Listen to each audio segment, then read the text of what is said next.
going to mute. And start letting people in.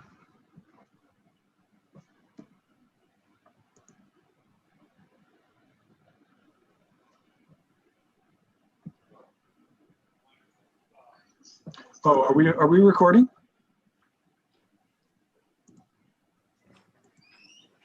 Oh, phew, God. Imagine if I blew that.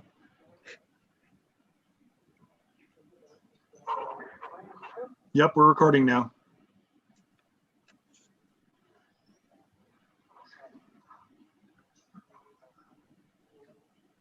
Oh, I know what's going on.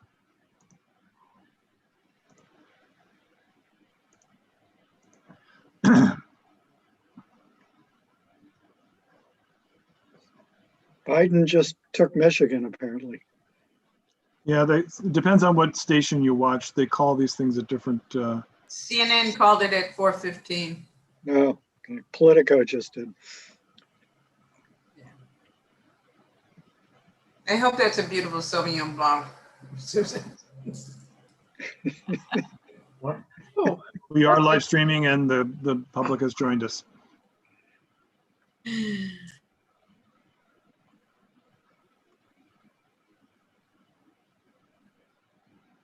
All right, well, this is the budget hearing for Community Board 7 for the fiscal year 2022, which starts next July and ends in June of 2022. As folks are still making their way in, I'm grateful that everybody was able to join us. There are a lot of folks in the attendees, and we're grateful for your being here as well. I'll give my board colleagues a couple more minutes to file in, but maybe now is a good time to talk about how we will proceed with this budget hearing, which essentially will be the following: that we will, I will read out the list of budget priorities, just a very short list, not the whole proposal, for each of the capital and expense budgets. And then we will, without further ado, go right to public comment. Forgive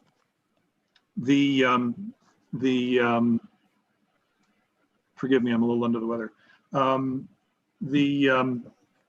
The way that this will work is that we will have everybody will have only one chance to speak. We will also have public comment for about 45 minutes or maybe a little longer during full board after we come to the budget priorities discussion in full board. So we'll have this hour to hear from everybody, and then we will also have that opportunity. We will not hear from folks twice. That we want to maximize the number of different voices we hear from. So some folks may choose to not sign up to speak in this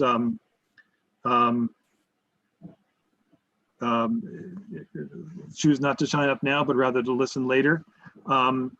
There are many of our board colleagues who are on this call.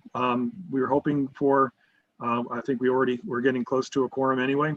There's a question in the chat: where the full board not hear what is said here? For those, we'll take notes and we will share a summary of what is said here. But you're also reaching a significant number of the board colleagues who are filing in as I'm talking.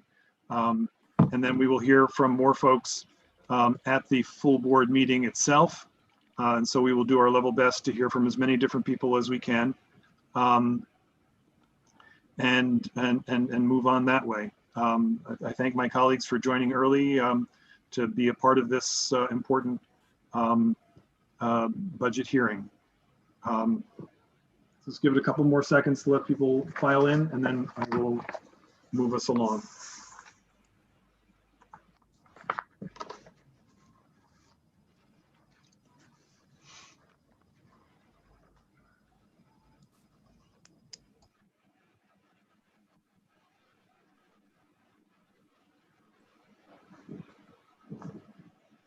Okay. Hi, everyone. This is Natasha. Hey, Natasha. We are live streaming. We are, okay.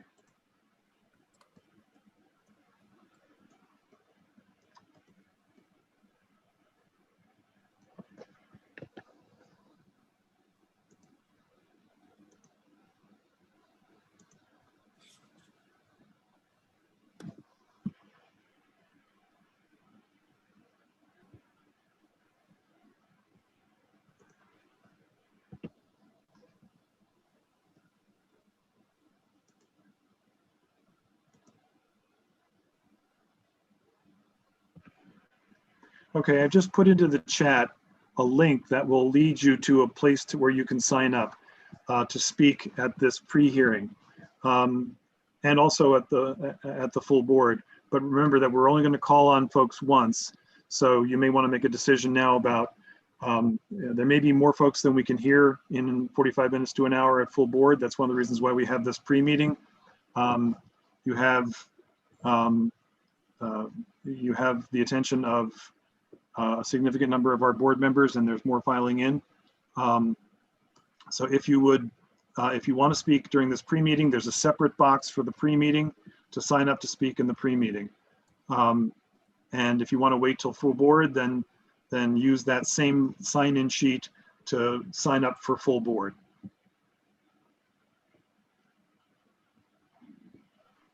Let me see if I can find.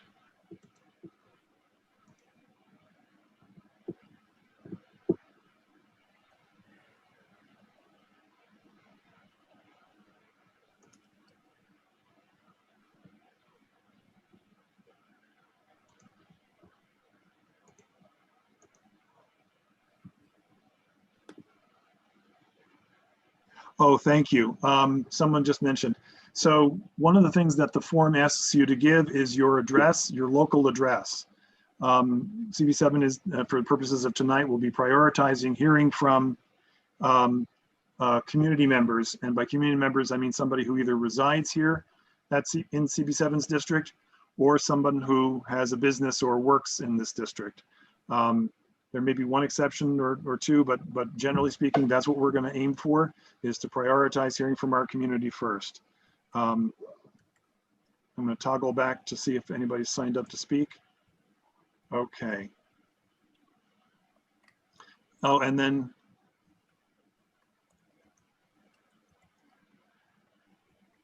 oh gosh. Speak in favor.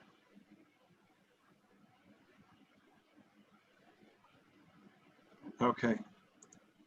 So thank you for starting to sign in. I do need you to, when you fill out that form, please make sure that you say whether you're speaking in favor or against a particular item, because we're going to try to alternate between those who are for and against to make sure that we get as balanced a presentation as we possibly can. Julian is recirculating that, so thank you very much for that. Okay, so I'm going to read just a kind of one line for each of the budget priorities that are before us tonight. And there are two sets, just to make sure everybody is aware. There's the capital budget priorities and the expense budget priorities. The capital budget is those things that have a purchase price of over $50,000 and a useful life of more than 5 years. And expense is basically people and supplies and programs and that sort of thing. So here are the expense priorities as recommended to the full board by the steering committee. Number one is food insecurity programs, funding for food pantries, such as the Westside Campaign Against Hunger and the Get Food to NYC program. Number two is mental health training, funding to provide training for medical providers to recognize and treat children who are victims of abuse. Number three is NYCHA broadband, to provide free broadband service for all NYCHA households, including for telehealth and social services. Number four is the Summer Youth Employment Program, increase the number of positions available and make it align with other programs. Number five is to restore overtime for the NYPD, adding flexibility and the ability to use local officers whom we know for increased patrols. Number six is restore funding for DYCD youth programs such as Compass, Beacon, Sonic, and Cornerstone. Some of that funding was restored already, and so the priority here is to maintain it going into the next year, because obviously the cuts have been disrupted the baseline. Number seven is supportive housing, funding services and operational costs to provide supportive housing for those transitioning to living independently. Number eight is homeless outreach, increased funding to those working with street homeless to try to persuade them to take services and shelter. Number nine is increased litter basket to 7-day service, which has impacts on rats and vermin as well as quality of life. Number 10 is restore community board budgets to reverse the cuts that we have already suffered. 11 is to restore permanent seasonal park workers, especially in Riverside Park and the Upper West Side smaller parks. 12 is to hire additional park enforcement patrol officers. 13 is technology access, devices, and Wi-Fi infrastructure for supportive housing residents, plus training. 14 is research on interagency approaches to address racial and economic disparities. 15 is to install solar trash compacting baskets, especially in Strauss Park and other places. 16 is enforce anti-idling law with a special dedicated staff. 17 is NYPL to restore the 6 to 7 day service and to restore professional positions. 18 is to maintain baseline early learn programs such as UPK, Head Start, and 3K. 19 is funding for STEAM high school courses. That's the science, technology, engineering, and arts and math. Funding, 20 is funding for free rapid COVID testing for staff of nursing homes and adult care facilities. 21 is qualified nurse in every school. We apparently have finally gotten that, but that funding, those positions disappear very quickly. 22 is address teacher staffing needs for remote and hybrid learning. 23 is hire a synthetic turf field maintenance crew so that our synthetic play turf fields can be prolonged use. 24 is playground associates and recreational specialists for the Department of Parks and Recreation, especially at the Ederle Recreation Center.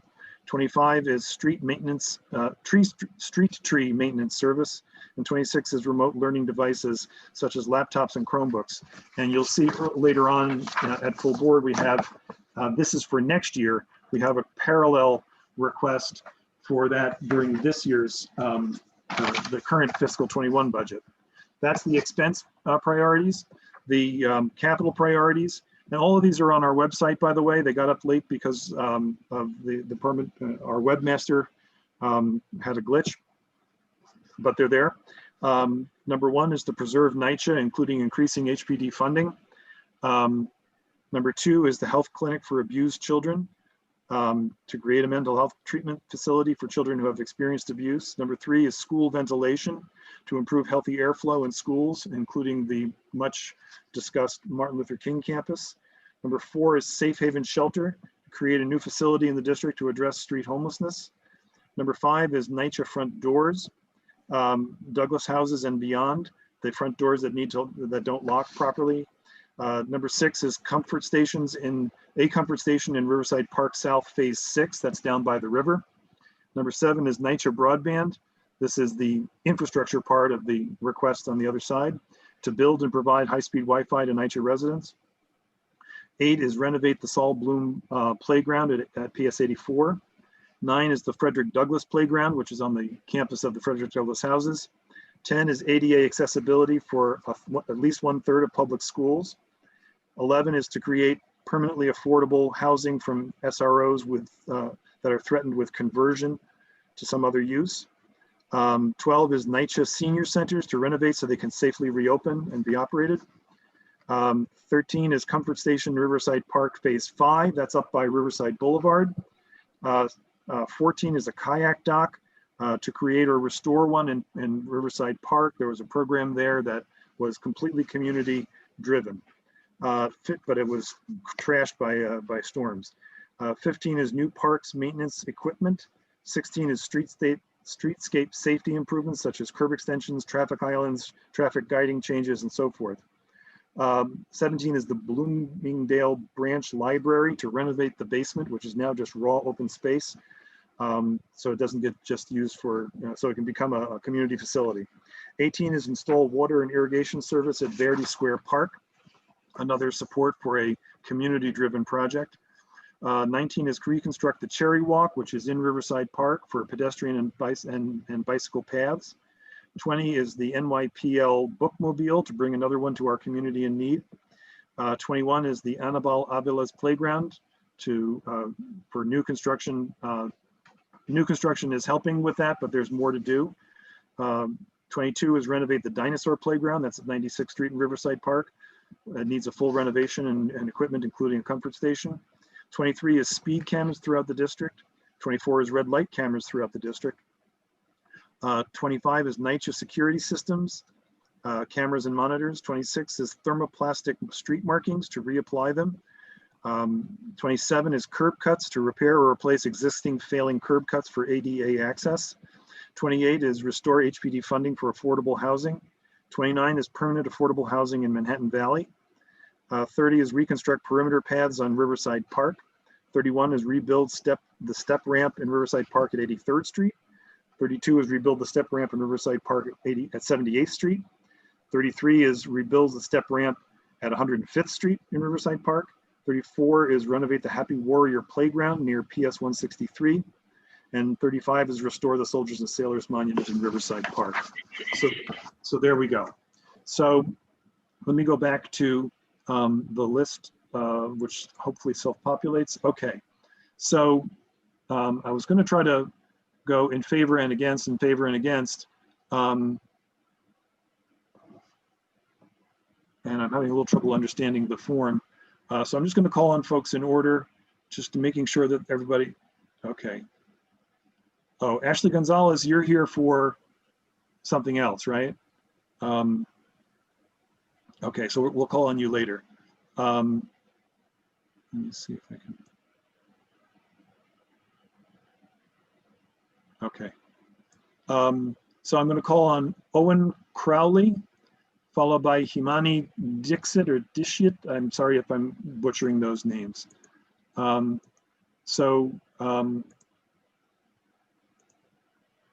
Is anybody here? Is Rich here, or either Rich or Christian?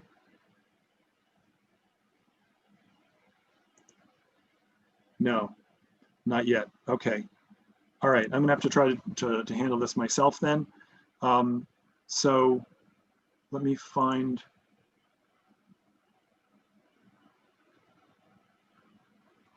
What's this person? I'm sorry, give me a second. Crowley.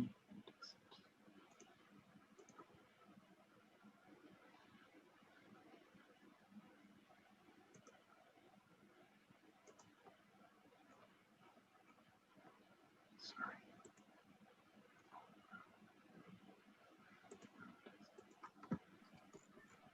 Mark, when you finish that, can I ask a quick procedural question? Go ahead.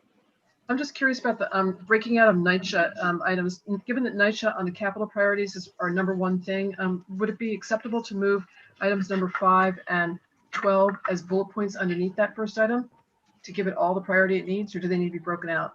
They kind of do need to be broken out because one has to do with repairs and so forth, and the other is adding additional services. Okay. So Mr. Crowley, you're, can somebody time, can one of the secretaries time? We want to give everybody 2 minutes. So time. Thank you.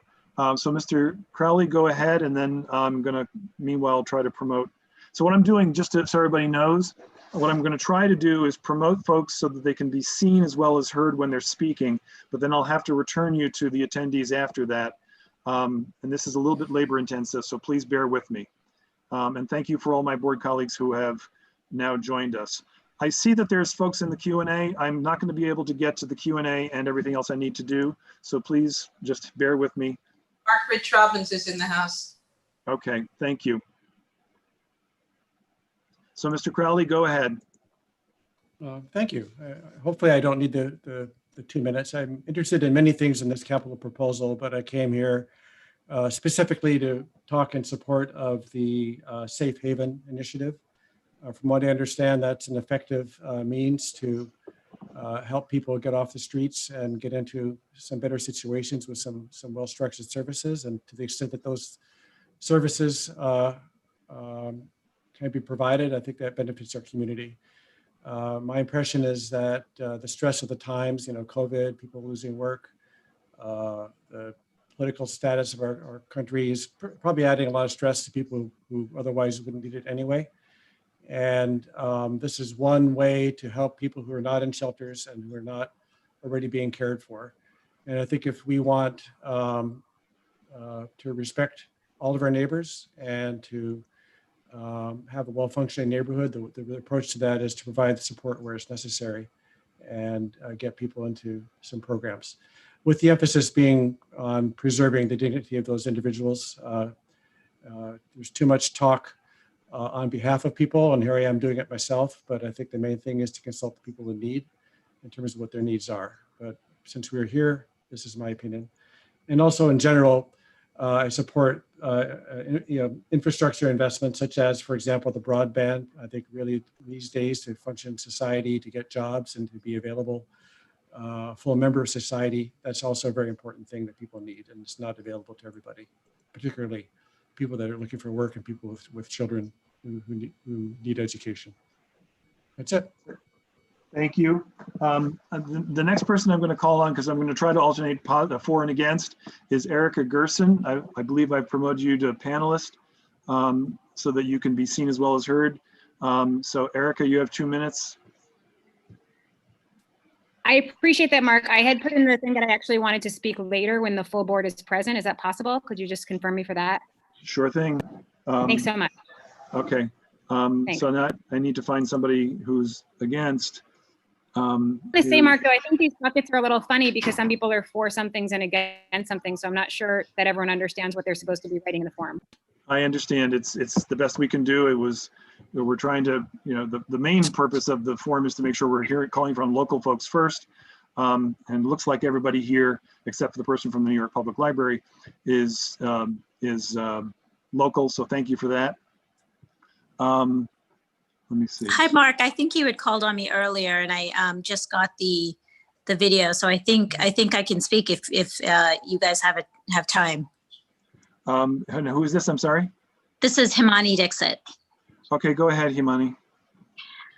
Thank you so much, Mark and the board, for letting us have a little bit of time to just share our opinions, and thank you for hearing us.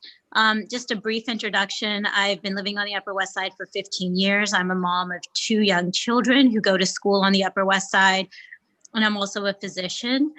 I think over the last few years, we've really seen a little bit of a degradation of some of the quality of life in the Upper West Side, and especially since the pandemic, since we've, had all of the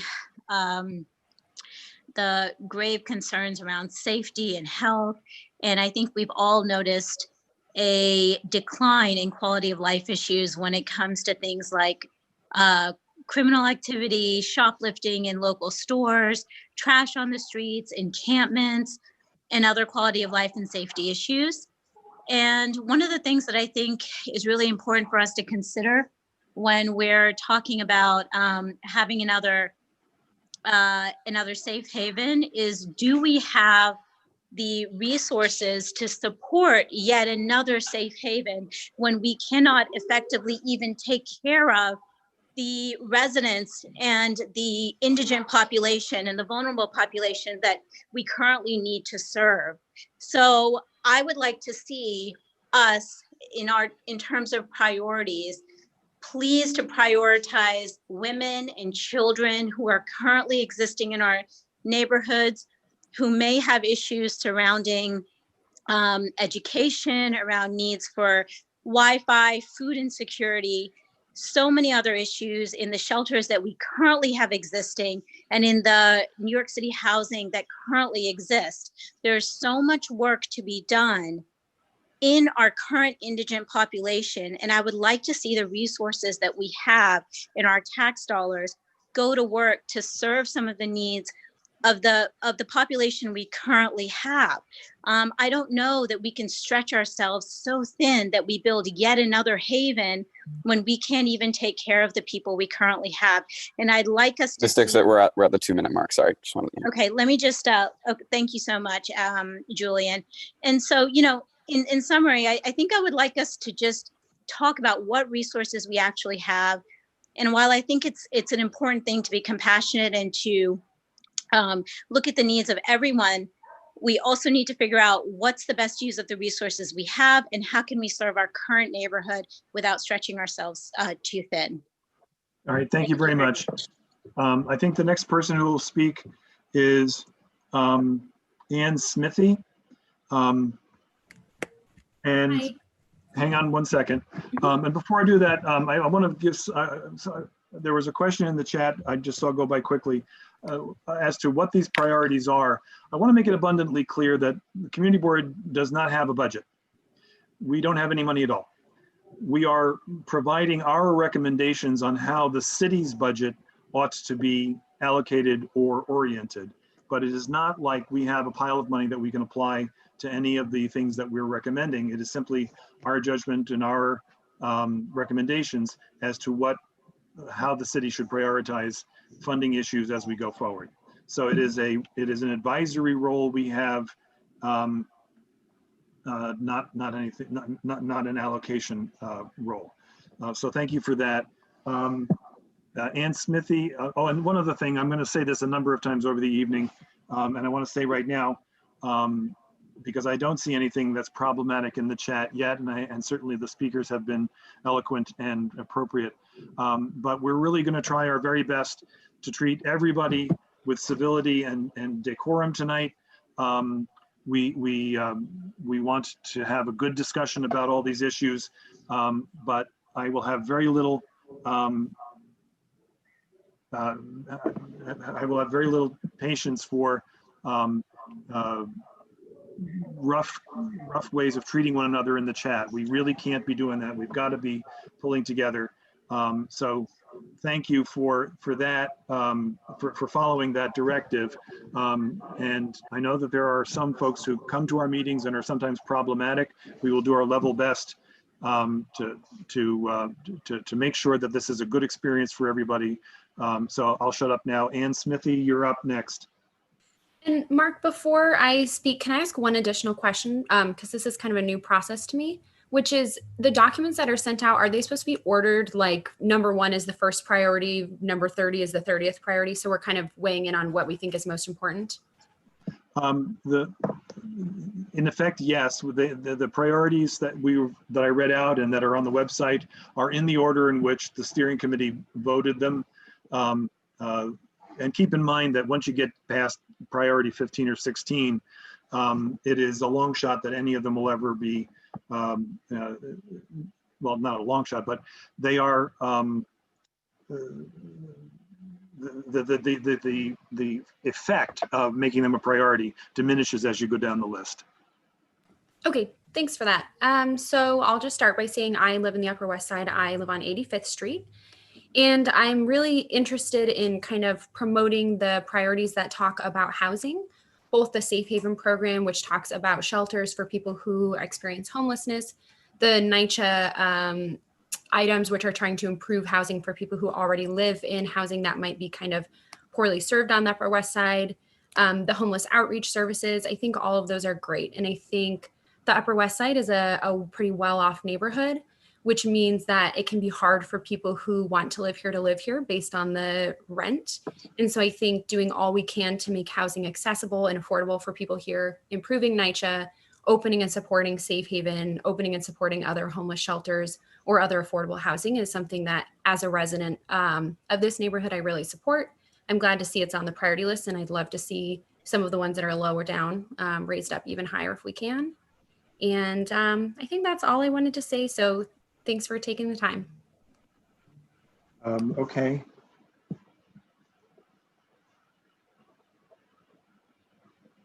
Oh, I'm sorry, it's me. I'm doing too many things at once, forgive me. So the next person is Marie, and I'm going to butcher the name, so just forgive me in advance. Marie Desolé or Desolette. You should be promoted to panelist. Go right ahead and speak.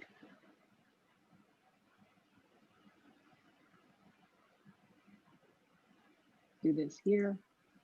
Here I am. I had to adjust my Zoom. Oh, I keep on.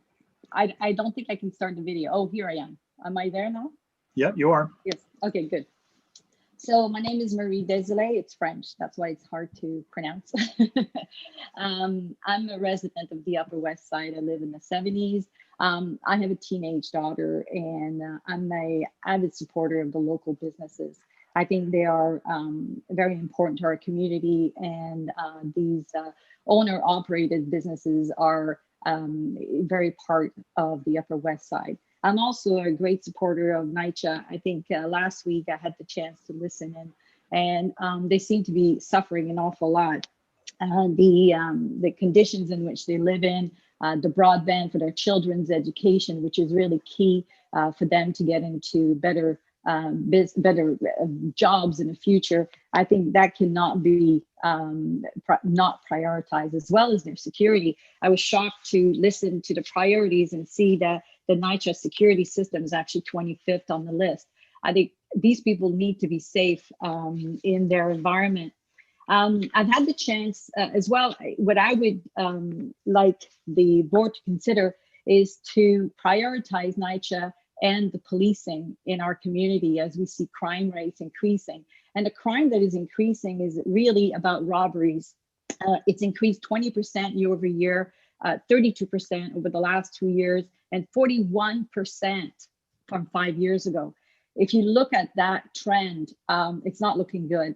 And the people that are affected are individuals. There are people that are being mugged, they're being robbed. The small businesses around my community have seen an increase in robberies that are significant. Kiosks get stolen from every day. I've spoken to 3 owners. Smoke shop, same thing. Beer being stolen every day now, which is something they had never seen before. People experiencing vandalism in their store, having to lock their doors. The women that work in my community are actually scared now. They're fearful for their security. They're fearful that people are going to come in, vandalize their store, and even engage and maybe attack them. So you're at the 2-minute mark. Oh, that was very quick. That's not fair. I'm French. I speak a lot slower than everybody else. But anyways, I hope this committee will understand that, there's a lot of priorities, and we don't have, I'm sure the city doesn't have an endless budget, but please prioritize NYCHA and the police. We need it, and we need to stay safe. And I need to stay safe as a woman on the street, and so does my 16-year-old daughter, who no longer wants to be on the street, and the elders that are reducing as far as the population on the street these days. There's very few people that are walking that are over 70 years old in our streets. Thank you. Thank you. Mr. Lebwall, Andrew Lebwall is next, I believe. And Hi, I've never done this before. I'm not even sure that I filled out the form right. Okay, well, we'll find out in a minute, won't we? I'm a native Upper West Sider. Hang on a second, I'm sorry, stop the clock. Are we experiencing Mr. John Nimby in the chat? I don't see him, but okay. Everybody who comes into the chat, I need you to be respectful of everyone, and I need you to be using your real name. I'm sorry, Mr. Lebwall, go ahead. Sure. I'm a native Upper West Sider. I've lived on the Upper West Side for most of the time since the 80s. I have 2 kids. They're 6 and 4. They go to school in the district. My son's bike, my parents ordered him this bike for his birthday, for his 6th birthday over the summer. And it was like 3 months on back order, and it arrived Saturday night. And then Sunday night, before we had a chance to get it, it got stolen out of our lobby. And the building manager called the police, and they came, and I filed a report. And I've been calling them for since Sunday, and I can never get through to a person. And so I guess I just think that we need to fund the police. This is like my neighborhood. I want to have a life, and I need to at least be able to get my report number so that I can file an insurance claim. So that's it. I think that funding the police seems like this basic thing, and the 20th precinct is not even functioning at this basic level where I can get my report number from them. So I think that needs to be a really high priority. Thank you. I'm looking at the list. Andy Greenbaum should be next and has been promoted to panelist. Thank you. I'm trying to do, Rich, I'm trying to do the for and against thing, and it's hard because in this framework, we don't really know what for and against means. But so let's just take folks in order and we'll do our best. So Sandy Greenbaum, and then can you go on to the next person after that? Yeah. Next Thanks. will be Adelia de Almeida. And just to explain to everyone how we're handling this, we're promoting people to panelists so that we can see you when we hear you. As we do that, you'll be disconnected for a brief second and then logged back in. And then after you finish speaking, you'll go back to being an attendee rather than a panelist. So Sandy, you should be able to both unmute and show your video. Hi, you hear me? Yes. Okay, thank you. Okay, so yeah, I'm Sandy Greenbaum. I have lived in this community for over 51 years. I worked as a social worker in the local schools, many, many years at PS 199, PS 166, and many other schools. And I appreciate all the work that you've done in the first 3 priorities, but I have reservations about your prioritizing number 4 in terms of. Excuse me, could you speak up just a little bit? Sorry, I have difficulty with your prioritizing number 4, the shelter. I'm having a very hard time these days in the community. My grandchildren, my daughter settled here as a married woman with her children, and my young grandchildren are very fearful now. They're afraid to walk in the streets. They're afraid to get to school by themselves. They're feeling very anxious. My husband and I, we're senior citizens. We love this community. We love to go strolling on the streets, shopping in the stores, dining in the restaurants, but we've changed that pattern. We no longer feel comfortable doing this. My husband has some walking issues, some balance issues. He feels extremely vulnerable and now doesn't want to go outside. That to me is a terrible story about what's happening to our lives as senior citizens in the home we love for 51 years. We fear being accosted by the panhandlers, watching the drug dealers, feel of being a victim, assaulted in a robbery, or being in a store while it is being robbed. In the 80s, we had SROs here. We fought our way out of difficult times. Police once used our own apartment on 89th Street to watch for the drug deal so they could arrest them. We had a guy stabbed on our doorstep on 89th Street during my daughter's birthday party. We had to keep the kids upstairs. Our son was mugged on our corner. We stayed, we fought, we took back our streets, we built up our schools. I don't want to have to leave this neighborhood as a senior citizen because it's no longer protecting me. It's no longer working as it should. I'd like to see safety prioritized, which is not just for myself and my husband as a senior, it is for everyone who lives here. I'd like to see the schools continue to grow and flourish. The people we are committed to, people who have NYCHA housing, just putting a roof over their head is not enough. People who have food insecurity. We have so many needs. It's such a wonderful neighborhood that is worth fighting for. Screen one, you're at the 2-minute mark, sorry. Okay, and I would like to see you remove that as a priority and put in some of these other items that I have identified. You can see we're working, we're cleaning up our streets as citizens. So hopefully my husband and I will not feel forced to leave the Upper West Side for our own safety. Thank you very much for the time. Thank you. Mr. Dealer, I signed up to speak to the full board, if you don't mind. Very good. So who's next? Thank you. And Olivia Killingsworth is next. Mark, Olivia Hi. Killingsworth should be very next. good. Go ahead. Go ahead. Hi, can you hear me? Yep. Yeah, Go ahead. thanks. I just want to commend the community board for including the Safe Haven Shelter and also supportive housing as some of its priorities. I think this could do a lot to address a lot of the community's concerns around safety and around our street homeless population.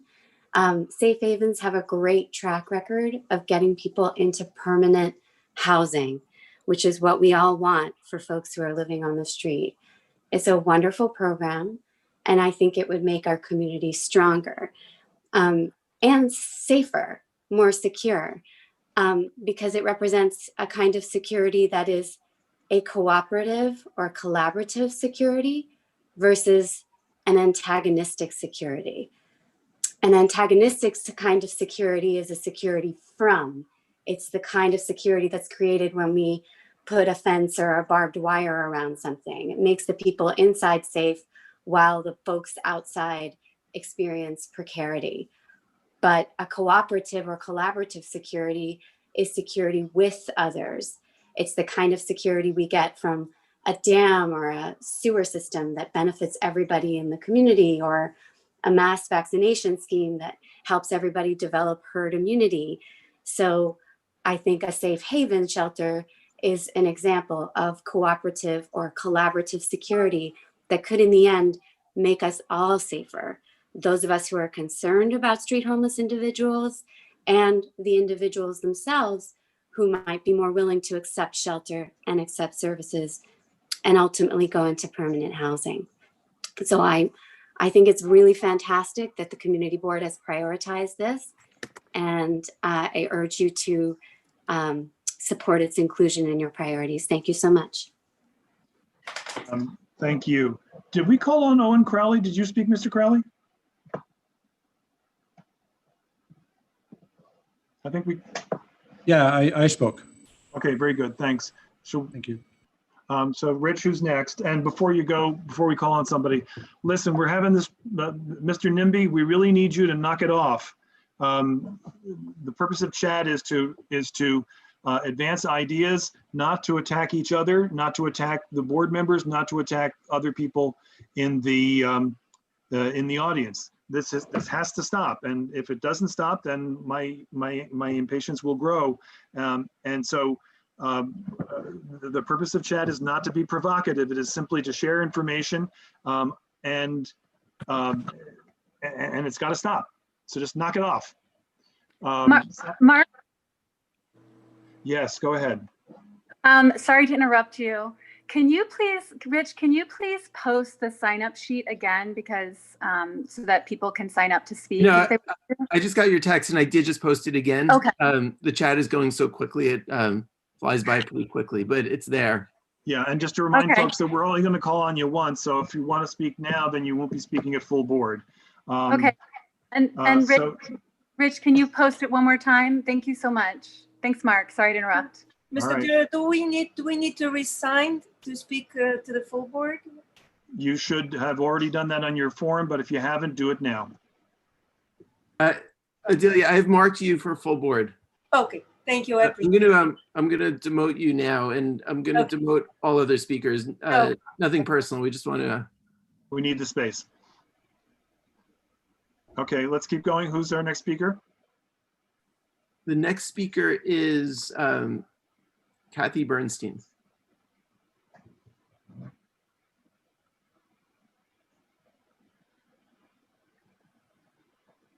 Kathy, are you there?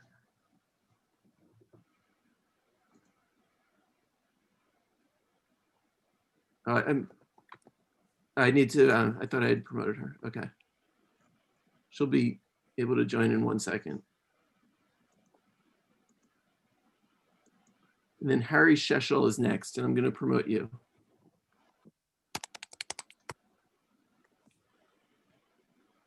Kathy, are you able to join?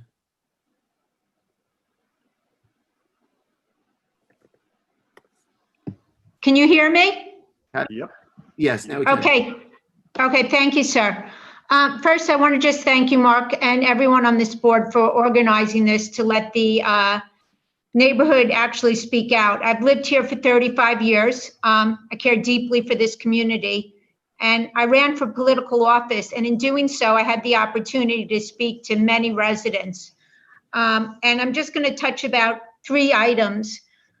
There was a police community board meeting about 2 weeks ago. It was on a Thursday night. And what I thought was just really disheartening was how many elderly people had written to me and said that they weren't able to attend, that they were afraid to attend.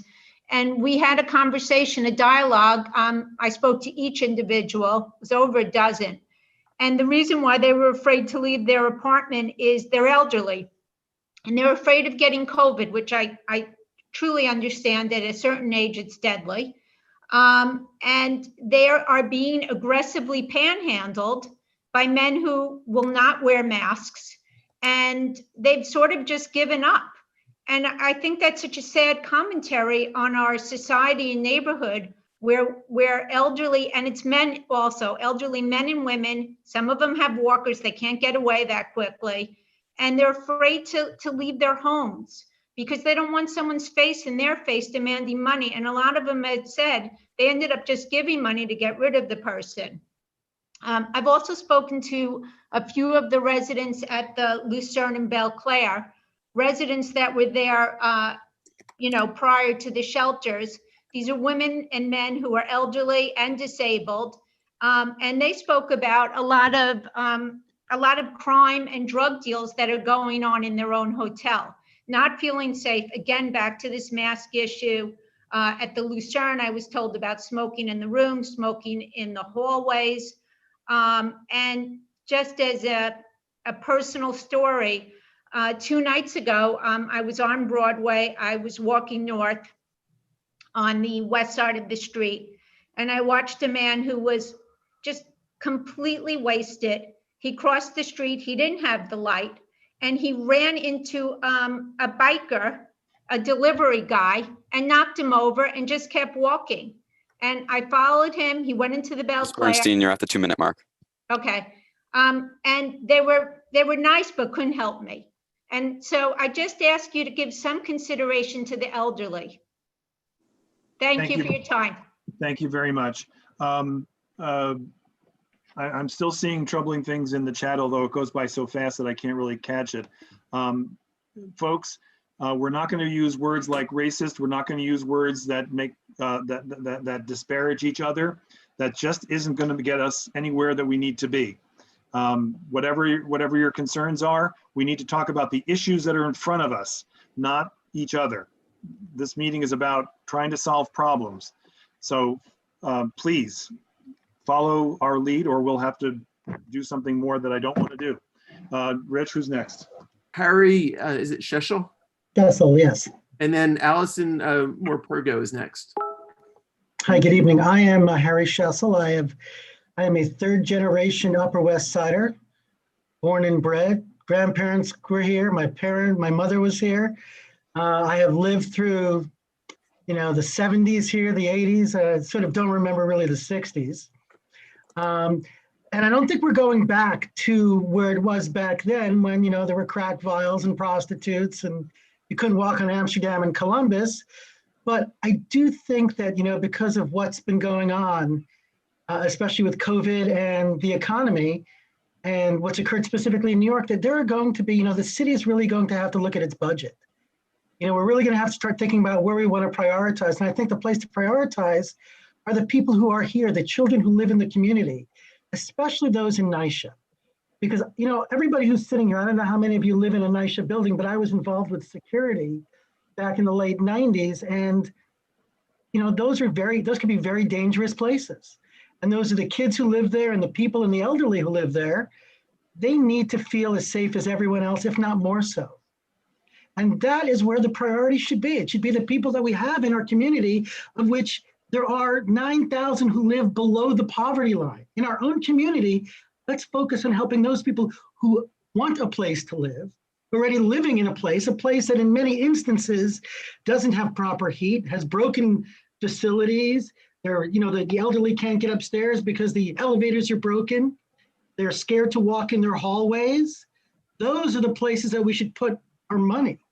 Because there's not going to be a lot of it. If anybody who thinks that this time that we've had where we can just spend as much as we want is going to continue, it's over. It's over for a while. Okay, and no one's going to fix it. Thank God it looks like, what happened in the election is going the right way, but there's still going to be, New York is going to have to really prioritize where it spends its money. And to be honest, the DHS isn't good at spending money. They're not an efficient and effective way to spend money. But at NYCHA, you can see things that are concrete and help the people who want to be helped and have a chance. And work and focus on the young people. This has become it's always been a family community. It's even more so now because there are more young people here living in our community than ever before. Mr. Shessel, you're at the 2-minute mark. Ever were before. Thank you, Julian. Just want to say, let's focus on the people that we have, and let's spend the money to help the people who want to be helped. Thank you. Mr. Nimby, I'm still seeing your name pop up in very difficult ways. If attacking folks in chat doesn't stop, I'm going to have to remove you. Please knock it off. Rich, who's next? Allison Morpurgo. Thank you. Thank you. And thank you to the board really for being here and taking so much time in these meetings. It's obvious that a lot of thoughtfulness went into this list of capital priorities. Again, my name is Alison Mapergo. I'm a mom. I live on the Upper West Side. I've been here for 20 years, and I live with my 2 teens who are in public school, also on the Upper West Side. You know, I admire Mark the effort to sort of go pro and con, and I guess we're seeing the difficulty with that because there's so many things here that I am for. There's so many critical items here. The focus on NYCHA and the safety conditions, you know, the affordable housing focus that's critical now, and particularly over the next couple of years as we recover over time for NYPD. And I know that that sort of links to some of the safety issues at NYCHA. But with so many of these items critical to the struggling Upper West Side existing residents, I do also have a concern about number 4, a safe haven shelter and what that would bring to existing resources. And unfortunately, we just can't do it all. We have neighbors here who are already struggling. And I think also it's important to say that, you know, it's a safe haven can be wonderful and yet not right for our community right at this moment and in the next 2 years as we recover. And I think we have to, you know, really acknowledge that those are not mutually exclusive concepts. No one's saying it's not important, and it is what makes a safe haven, I think, so wonderful is that it does offer a different type of character than other shelters. And in doing so, though, it also introduces other issues because it doesn't have the same type of good neighbor policy that that our existing shelters have. And that means, in some respects, a greater stress on community resources like NYPD and EMS. It's also not focused on our on Upper West Siders who are here struggling, again, like the NYCHA families and the elderly. And we've heard, you know, from some of people suffering with that even here tonight. So I think as wonderful as a concept that it is, and as sort of laudable as it was to put this on a priority list, it's just a question of whether we can really do it in a community that's already dense with shelters and a community that's very dense with schools, given the nature of it, which again is acknowledging that it's a good thing in general, but probably not one we can afford right now in this community. Thank you. Thank you. Rich? Next up is Risa Turkin. Hey, Mark. This is Natasha. I just wanted to say there's a lot of discussion in the chat about whether some of the speakers are actually our district's residents or not. Can you just make sure that they are? I can confirm that every single person has put a West Side address that we've called on. Every single one has a West Side address. I don't have subpoena power, so I can't, I have to take them at their word. But thanks for asking that, Natasha. So I'm sorry, who's next? Risa Turkin. I had promoted a Risa to panelist. I assume that is her. Sorry. Sorry, hi. My name is Risa Turkin, and I've lived on the Upper West Side for 30 years, in the 60s, and over 15 years, I've now lived in the West 80s and have 2 teenagers that I've raised on the Upper West Side, local schools.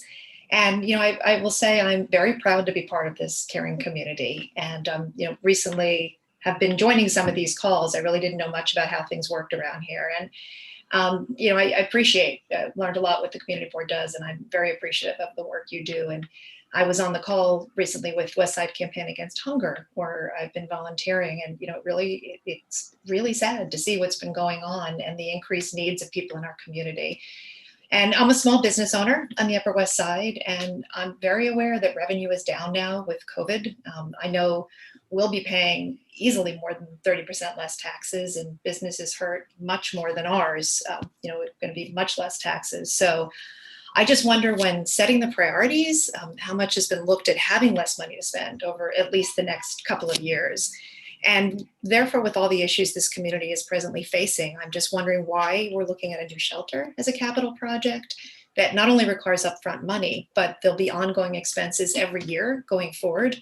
And the city budget clearly is going to be shrinking. So I know we have incredible needs in this neighborhood. And if we have to find tax dollars to keep maintaining it, you know, where will that money come from? And do we want to take money away from seniors with NYCHA. You know, my heart broke listening on the call recently to all the issues that they have. So 30-second warning. Sorry. What? I'm just giving you a 30-second warning. Sorry. Oh, thank you.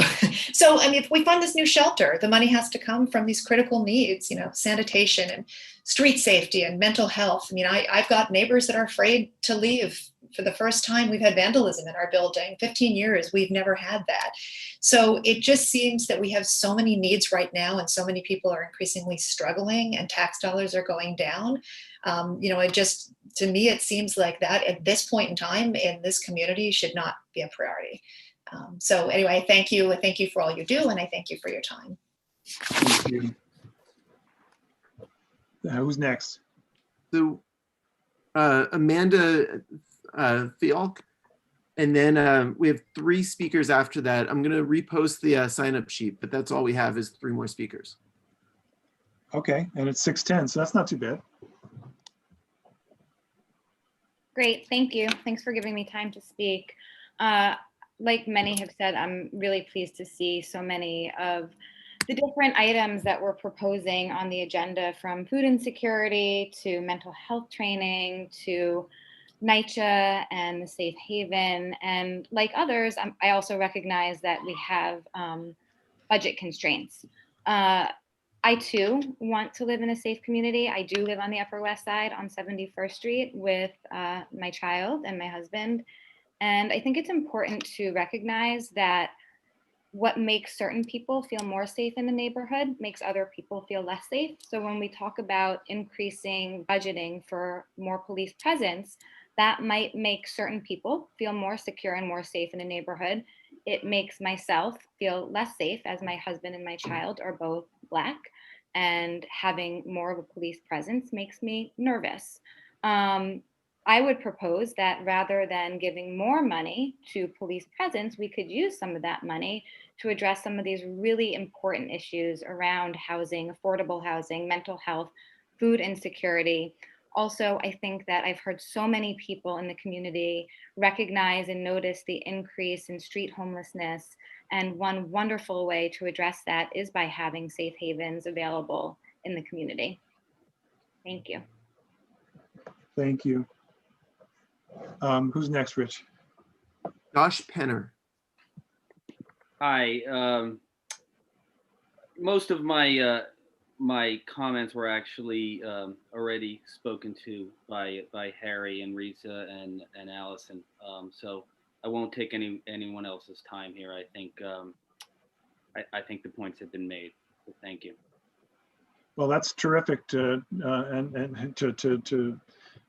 shorten it that way. We very much appreciate I don't it. need to hear myself speak, Mark, and thank you guys for all you've been doing. It's very appreciated. Thank you very much.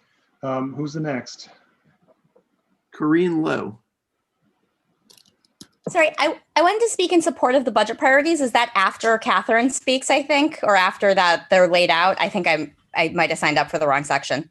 You know, the sign up that we used is really hard for us to read. It's a learning that we're doing today of trying to allow people to sign in favor or against. That's okay. Well, I can speak now. So it's fine. Wait. So let me just make sure what I've been clear about is that everybody gets to speak only once, either in this pre-meeting or at full board, but not both, because there's going to be plenty more people at full board, my estimation. Plus, we'll try to synopsize what's been said here. So that's fine. I can go now. I get it. Yeah, I meant to speak after the, in support of the budget priorities to the full board, but I can speak now. I just wanted to say that, I guess I was really surprised to hear so much resistance about having a safe haven, because I've been hearing from the community that they're deeply concerned with, quote, quality of life issues. And I kind of hate that term because it implies that the quality of life of those experiencing street homelessness doesn't matter as much. And sorry, that's my 3-year-old in the background. So I've been hearing people say that they're deeply concerned about quality of life issues that have to do with, are associated with, street homeless individuals. I've seen a lot of complaints about people having, like belongings out on the street or, in front of businesses, and that being an issue. And so I was actually really expecting a lot of broad-based support for the Safe Haven initiative, because to me, it addresses the interests of everybody in the community. And that, for those of us who really want to care for the vulnerable, that's me, right? That it provides that, right? And for those of us who are thinking in terms of our own, businesses or quote quality of life issues, it also addresses those by offering services to people who currently exist in our neighborhood who are experiencing street homelessness, who might be service resistant if they were going to enter into a standard DHS shelter where they were going to be transferred and moved about, which we've seen as kind of what happens to people in the shelter system is that they're transferred around a lot. So I just wanted to say that I was very surprised I've been very surprised to hear the resistance, because I guess I just understood this to be something that really addressed the needs of the full community and addressed safety exactly. I thought Olivia said it so well, in a really inclusive way. And there's a lot of research, and I'll paste some of it in the chat, that investing in mental health really directly decreases crime. And so it actually serves the same purpose that people want to achieve through investing in the police, but it does it in a way that's inclusive to the safety of people who may feel threatened by an increased policing presence, such as those who are struggling with mental health issues, which could be any of our children. You never know when your child might have a crisis. And the last thing you want is for them to be met with, just policing that sort of doesn't care Ms. for Lowe, them the you're way at they the need. 2-minute mark, And it sorry. could also be, those of us who are Black or brown who live in this community. And so as a parent myself and as a parent of a Black child, I think it's very important that we think about everyone's safety. And so I just wanted to say that I would Thank ask you. the people who are against this to consider how it also meets their needs. Thank you. Thank you. Right, next up is Maria Denzillo. Okay.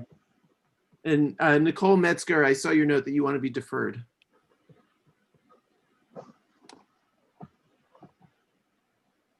So Maria, you're up.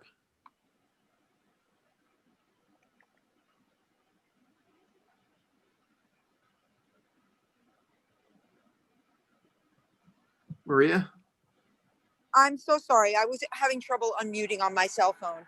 I wanted to just say a few more words to back up some of the comments that other people had said earlier. Again, thank you everyone for volunteering your time to be on the community board, and your volunteer work is really greatly appreciated by the community. So thank you. Just a couple of points. I guess I just don't really want to make this kind of like a high school debate over people's intentions or what they meant, or I'm surprised you didn't say this or you didn't say that, and just try to get to some sort of like core, ideas. So yesterday I spent the day on election day, just kind of walking around the neighborhood. I didn't have to work, so I really wanted to just see what was street life is like on a non-working day, and met with many neighbors and talked to people, and it was so many people. I visited a number of my friends in stores and shops that I've been going to for the 40 years I've lived on the Upper West Side. Many of those businesses are new, but some of them have been around a long time, and was really surprised to see so many of the businesses I've known for so long shut down, like Alden Cleaners and some other real stalwarts of the neighborhood, and was just really, astonished at really how sad things have become in an environment where we're not really prioritizing the kinds of things that are important to our community. And most interesting to me, and I just wanted to speak for those who don't have a voice or feel like they can't have a voice because they're afraid to speak up.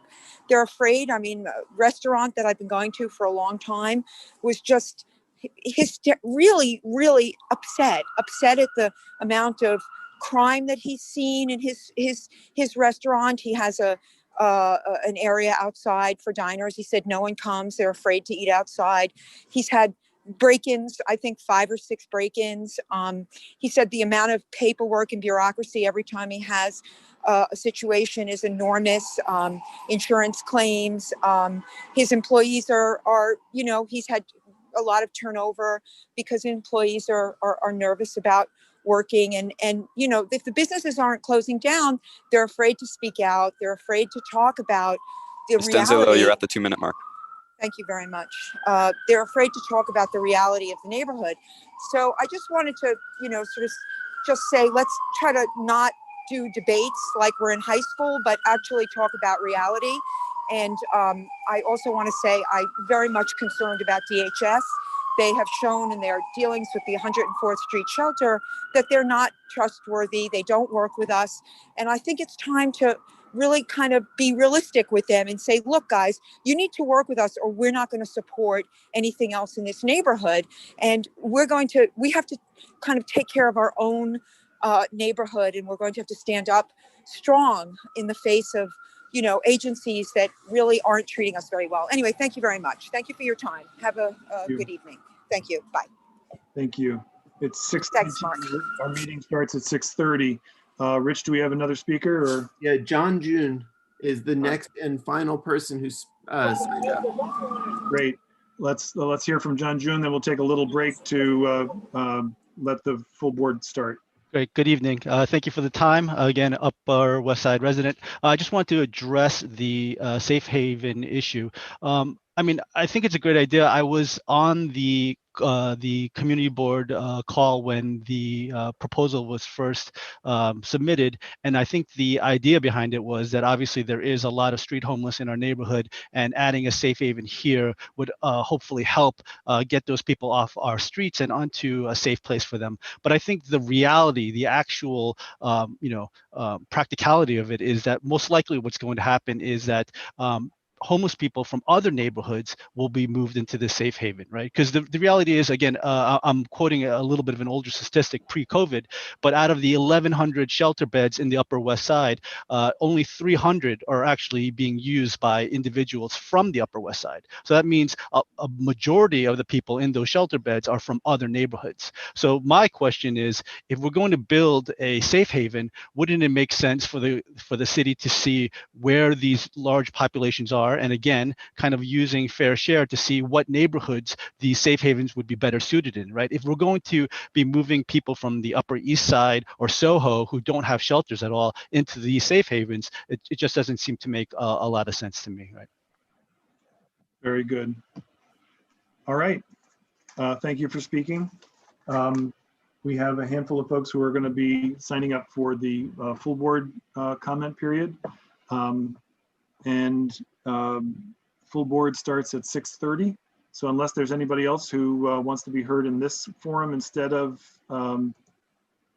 at full board, and at full board we may have a capacity issue, but we'll do our best to get everybody or as many people as we can at full board. Mark, we just got one more, Stephanie Schlesinger. Go right ahead. Why not? It's 6:22. We got time. I just promoted her to panelist, so thank you. Give her a second.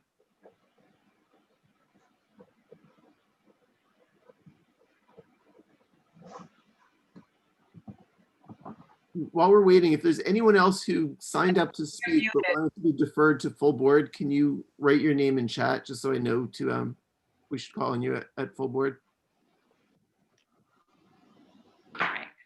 My name is Stephanie Schlesinger. I live on 86th Street. I too, like Harry Schessel, am a third generation Upper West Sider. I actually live next to the building where my mother grew up. I have seen so many changes in this neighborhood in the last 5 months. We are not doing a good enough job of just supporting our neighbors now. We simply don't have the finances or the emotional resources to build a safe haven shelter right now. We are watching our NYCHA houses fall apart. We are watching bread lines on a corner. We are on 86th in the West End. There are people lined up for food at the West Side Campaign Against Hunger. We have school children in our districts that still do not have internet access or access to tablets because the city cannot afford to fund them. And now we're talking about taking on an additional problem. I would love to help every single person in this neighborhood, but we have to start in our own neighborhood, not adding another safe haven. Thank you. Thank you. Okay. Gosh, I didn't think I'd have this problem. Excuse me one second.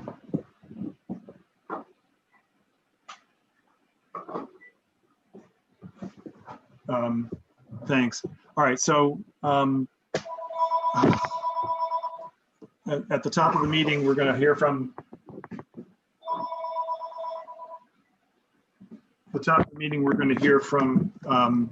the NYPD, and then we're going to go right back into the budget priorities. The way that will work is that we will raise the issue. It's pretty clear to me that the big issues that we heard from this community session on the budget are the safe haven for and against, or I hate to put it quite so reductively as that, but the safe haven is one topic. I'm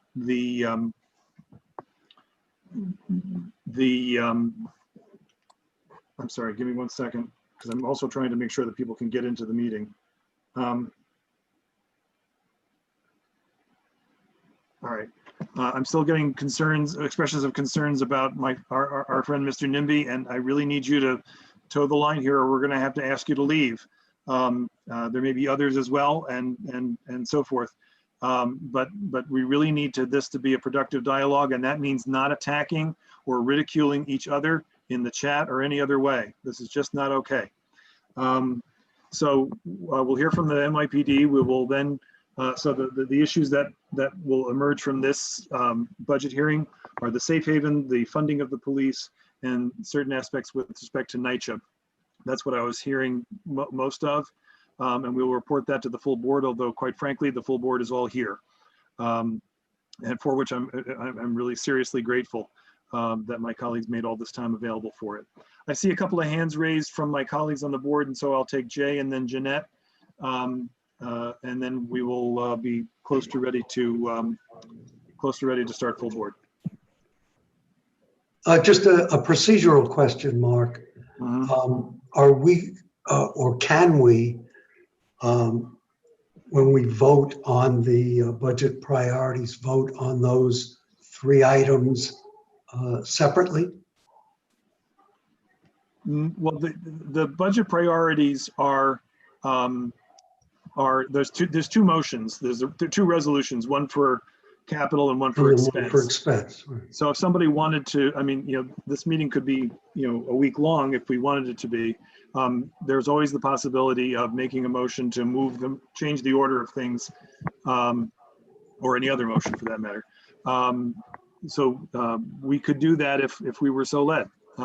And we will do what I'm hoping to do is that we'll have an introduction of both the capital and the expense priorities. We will turn to the community for public comment as soon as, unless there are any questions. And then we will take separate votes on capital and expense, of course.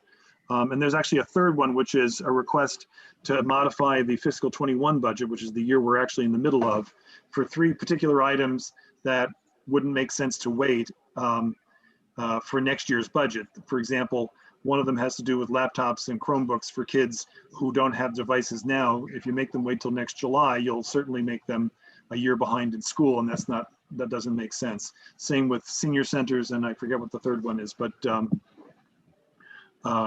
was the idea there. So Mark, under that scenario, the way I'm reading it is, for example, if anyone on the board objected to the inclusion of an item or the order of an item, the only thing they could do is vote no on the No, they can make a budget. motion. No, they can make a motion to say change the order, but then we'd have to have a vote on whether or not we want to change the order. So we can do that. Or to add or remove an item, there'd have to be a motion. Yeah, I can't accept as friendly something that another committee proposed and that's steer. No, I understand that. Yes, we've done that in the past, Mark.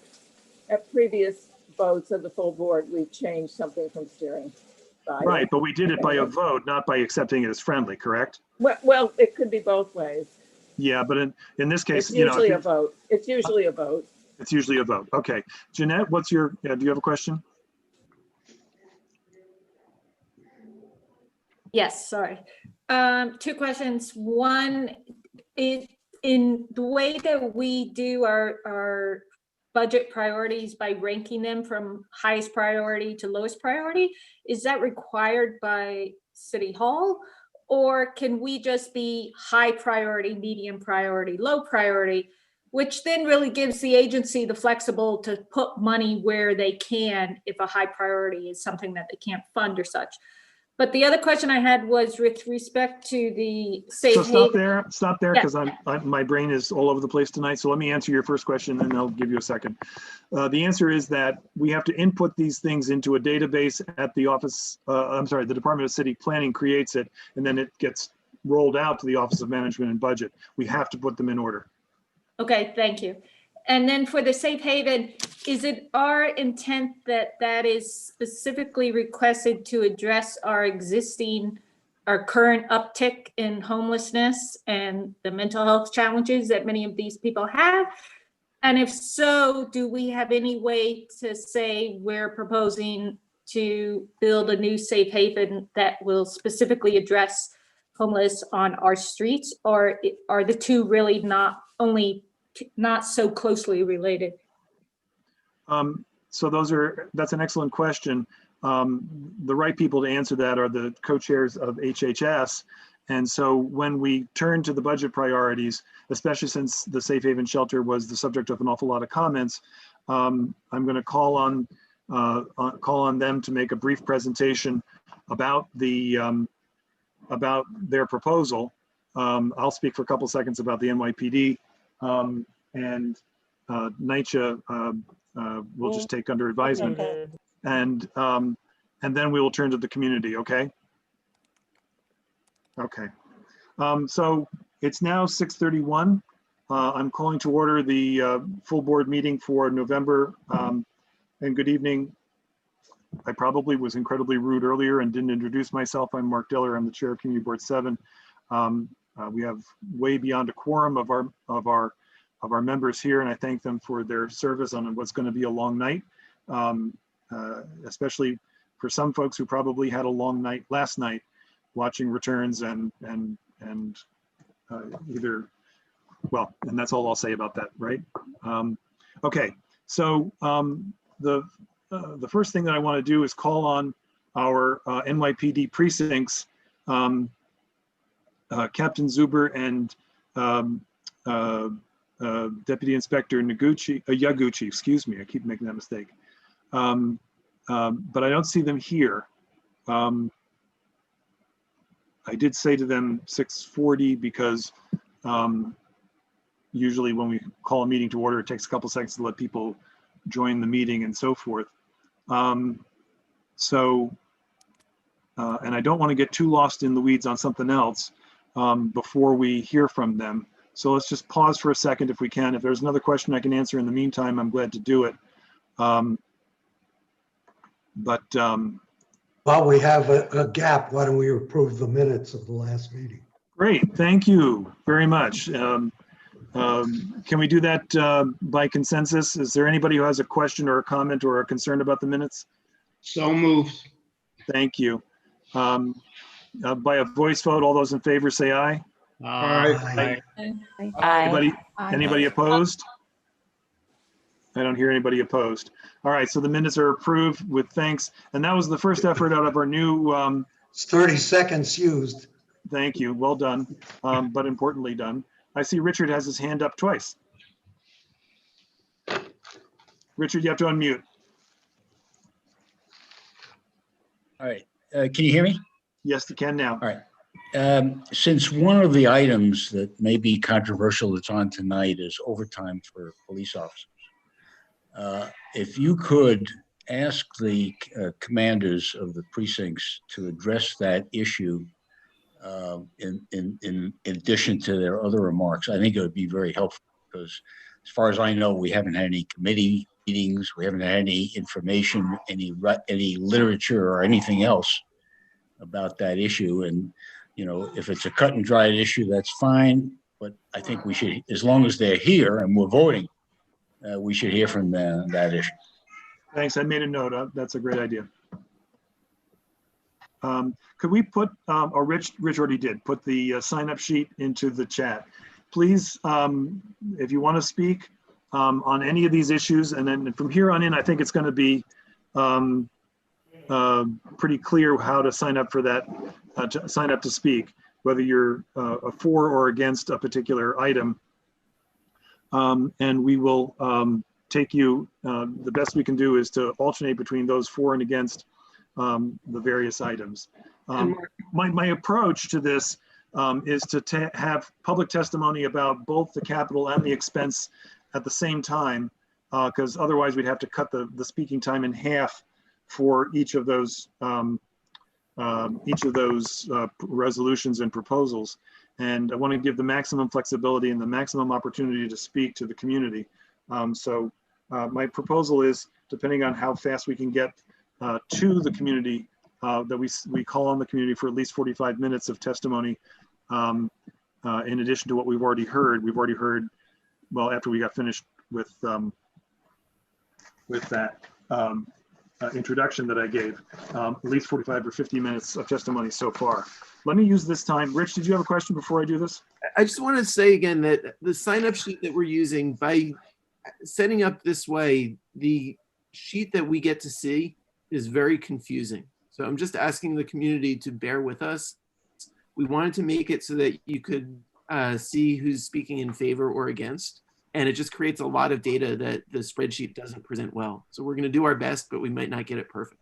So just so if we end up with two for or two against in a row, it wasn't an intentional effort. It was simply trying to make sure that we get the right mix. And it's my fault. Well, you did us a huge service by even trying to create it. So thank you for that. I'm going to run over again the list of proposals for capital and expense. And maybe by the time I finish that, the NYPD will be with us. Can somebody please check the panelists to see if they are here? Saw the 24th precinct Deputy Inspector Yaguchi join. He did. Okay. Is he? Okay. Yeah, I'm here. Hello? Hey, great. Are you by yourself tonight, or is Captain Zuber joining you?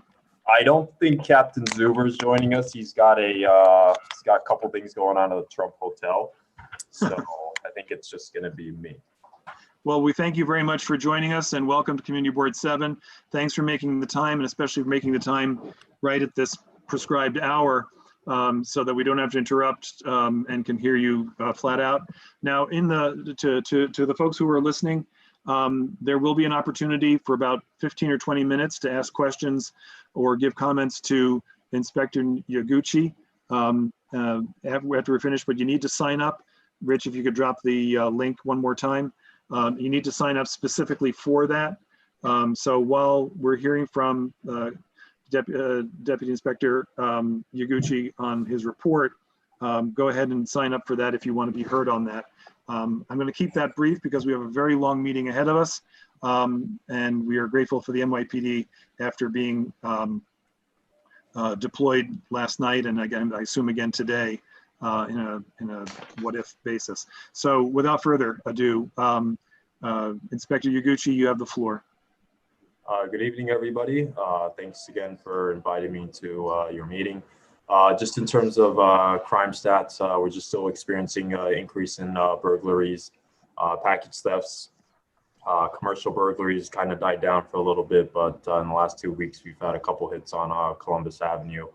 In terms of the election and what's going on with the protests, we don't have any intel that we're expecting anything problematic. Like I just mentioned, Captain Zuber, he's got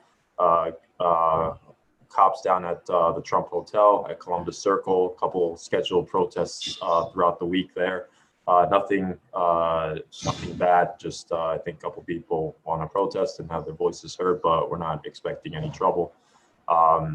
And that's pretty much it in terms of from our end. We're just waiting, like I think everybody else, for the election results to come in and what comes with that. So I'll open up to any questions that anybody may have.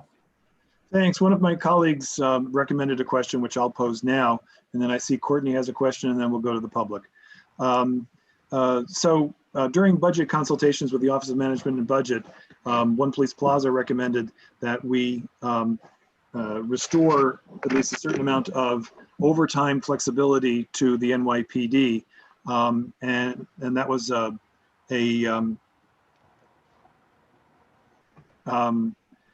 anyway, so I wonder if you would comment on that, about what that would add to our community, what that would add to your ability to have presence on the street and continue your job.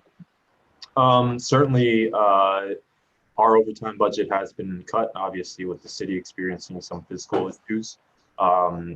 Overtime definitely allows us to put extra cops out there.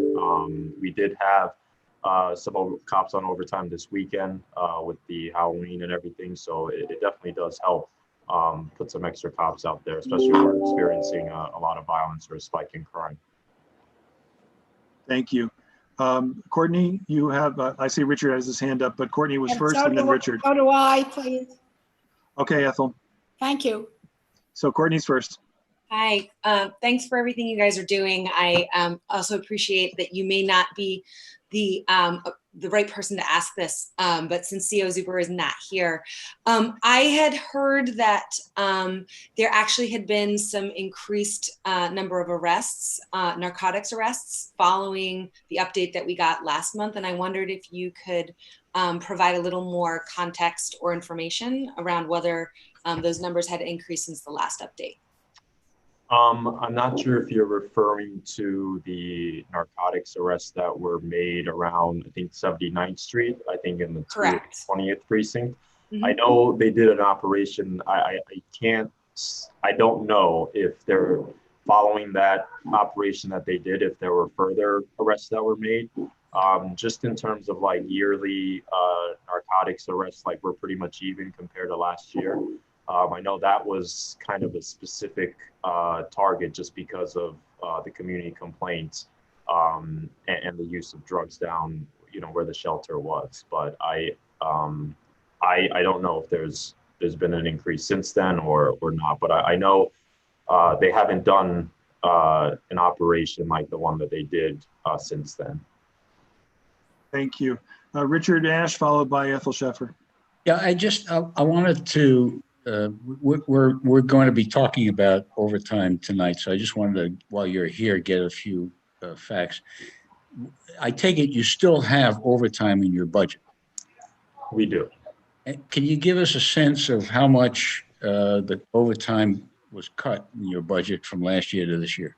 I would have to get specific numbers for you. We basically, have kind of a 2-week rolling period that we're responsible for kind of managing to make sure that whatever is allotted in those 2 weeks, we have to obviously stick to that because that's what the budget allows. I know it was cut. In terms of exact numbers, I would have to get back to you. Okay. And I guess the follow-up question is whether the cut was a matter of policy following the Black Lives Matter protests, or was it a matter of a budget exigency because of the virus? That combination. That I wouldn't know. I would just, I think it's a combination of, but obviously with the city going through what it did with COVID and still going on, I know that played a huge role. Thank you. Thank you. Ethel, go ahead. Thank you. I'll just follow up on a couple of the last questions, Inspector. It is the question of was the overtime allocation or funding cut made specifically by the Office of Management and Budget, by the City Council, or internally within the NYPD as it was dealing with overall cuts that occurred in this difficult year? Go ahead. Again, my understanding was that it was the NYPD itself that asked for it, but Inspector, you probably have a better handle on it. from what I understand, I think all agencies were asked to cut back on their budget. So I think it was just kind of understanding amongst all city agencies that given the pandemic and the fiscal issues that everyone had to cut back. I have a very quick follow-up question, may I? And that is, to what end then, or with what benefit or not, is a request in the Community Board 7 budget, which deals with so many specific district-wide needs, to ask for a restoration of overtime specifically in the police department budget, since in general, we are not or do not have the wherewithal to scrutinize all the different components of the budget of NYPD, and it's hard to know whether, one, the overtime is completely crucial cut compared to others, and secondly, to what end can the community board influence this in any way as compared to taking another example of a restoration of cuts? I think that's for me, and the answer is that this was I agree with you that I would never be able to navigate the entirety of the NYPD budget or any other large city agency budget on my own. So I took back that which they offered us as what could be helpful in terms of increasing presence on the street. And the reason it resonated for me was A, that it was a request from the NYPD itself, and B, overtime means that we get the officers we already know, the officers who are in our precincts, who are part of our commands, who are part of the folks that we have here. Trying to increase police presence in other ways would involve allocations of officers that we may never get. So several years ago, CB7 was among many boards that recommended an increase in police ranks, numbers of officers. But they have their own algorithms as to how those officers, once they are with us, can be deployed or should be deployed. And so we most likely did a favor to somebody in Brooklyn by voting for increased officers that went elsewhere. So this seemed to be the most direct way to respond to the reality that there are a lot of things we ask our NYPD to do, and that would actually redound to the benefit of this local community as opposed to some other. Thank you. Thank you very much, Mark. I'm afraid that your very good explanation has so many different variables in it that more time has to be taken completely at another time to even deal with them. But thank you. Thank you. And I see Ken has his hand up. Actually, Ken, quick, please, and because we haven't actually gotten to the community on this, so let's make sure we do that too, okay? Very quick. Deputy Inspector, if you find yourself bumping up against the limit during a 2-week period of the overtime, can you request additional overtime? So if we need to go, it's pretty much every week is the same. So as long as we manage it in terms of like, we may go over the budget in 1-2 week period, but the next 2 week period, we may not go over. It's really kind of conditions based. So if I sense that we're having a crime issue, or if we're seeing a lot of violence like we did this summer, we'll keep our cops out there a little bit longer. So it's kind of a yearly budget, I guess you could say. So like I said, you may go, it's kind of like the 2 weeks, it's the target you're looking for, but you may go over, may go under a certain 2 week period. But as long as for the year you're staying under, it's really kind of the objective. And of course, it's my job to manage that. So. All right, thanks. Rich, can we go to the public comment who's asked to speak specifically about NYPD? So it looks to me like. I'm not sure who that is. I showed two people from the public who deferred, Adelia and Nicole. Right. I think they're for the later items. Right Yeah, now, we're they talking about Q&A for the NYPD. So I don't see know Amanda Fialek and Josh Penner. Those are the two. But actually, they both spoke they both spoke. So let's go to somebody who hasn't spoken first. I'm not seeing anyone who signed up to speak about NYPD who hasn't already spoken. Yep. In the chat, there are two, I mean, in the Q&A, there are two people who have questions for, Okay. Susan Peters actually looks like she's signed up for NYPD.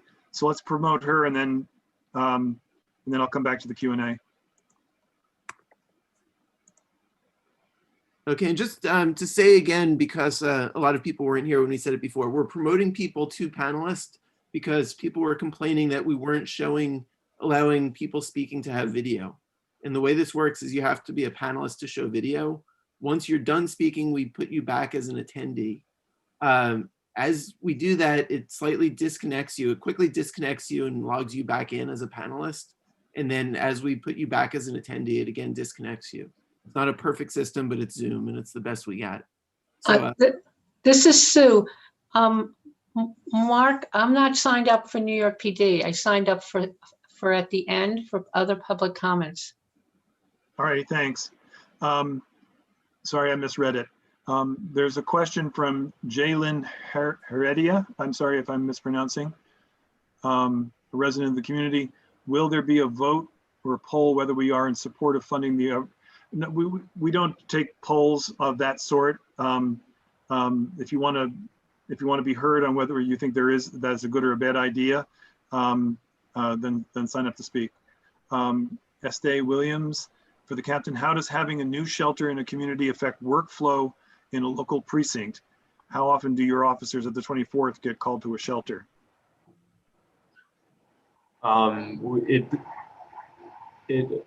It's I don't want to say it affects us. I mean, it's just part of our response.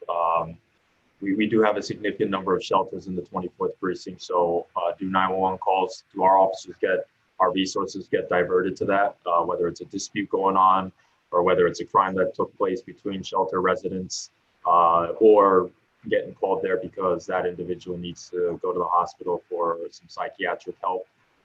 So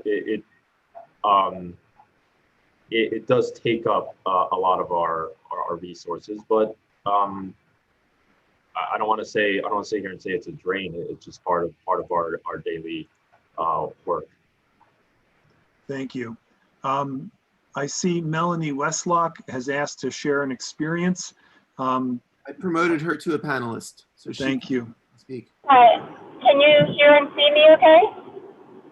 I can hear you. I can't really see you, but why don't you go ahead? Okay, I'm in a car. So I just want to share that prior to COVID, my son was led by a group of 10 other teens. He was 13 at the time. That was exactly a year ago. And so I attended a lot of community meetings, precincts, build a block. Teen-on-teen crime is a huge issue in our community. And I know that we have a lot of concerns, whether it's homelessness, funding. I don't know where we're going to get money for different programs.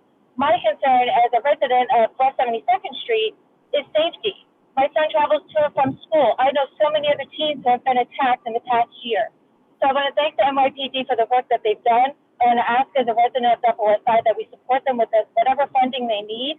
And I want to keep safety, specifically teen-on-teen safety, a priority. Because right now I don't feel safe. I drive my son to and from school because I don't feel safe enough to put him on the New York City subway. So I just want to thank you for your time and consider funding the NYPD with whatever they need. Thank you. Thank you. And let's see, there's a question from Nicole Metzger for Inspector Iguchi. First, thank you. Second, have you requested any overtime deployments to combat the rising number of robberies, burglaries, auto thefts, and gun violence? If not, how can the community board support you in making that request? Now to the newly appointed borough commander.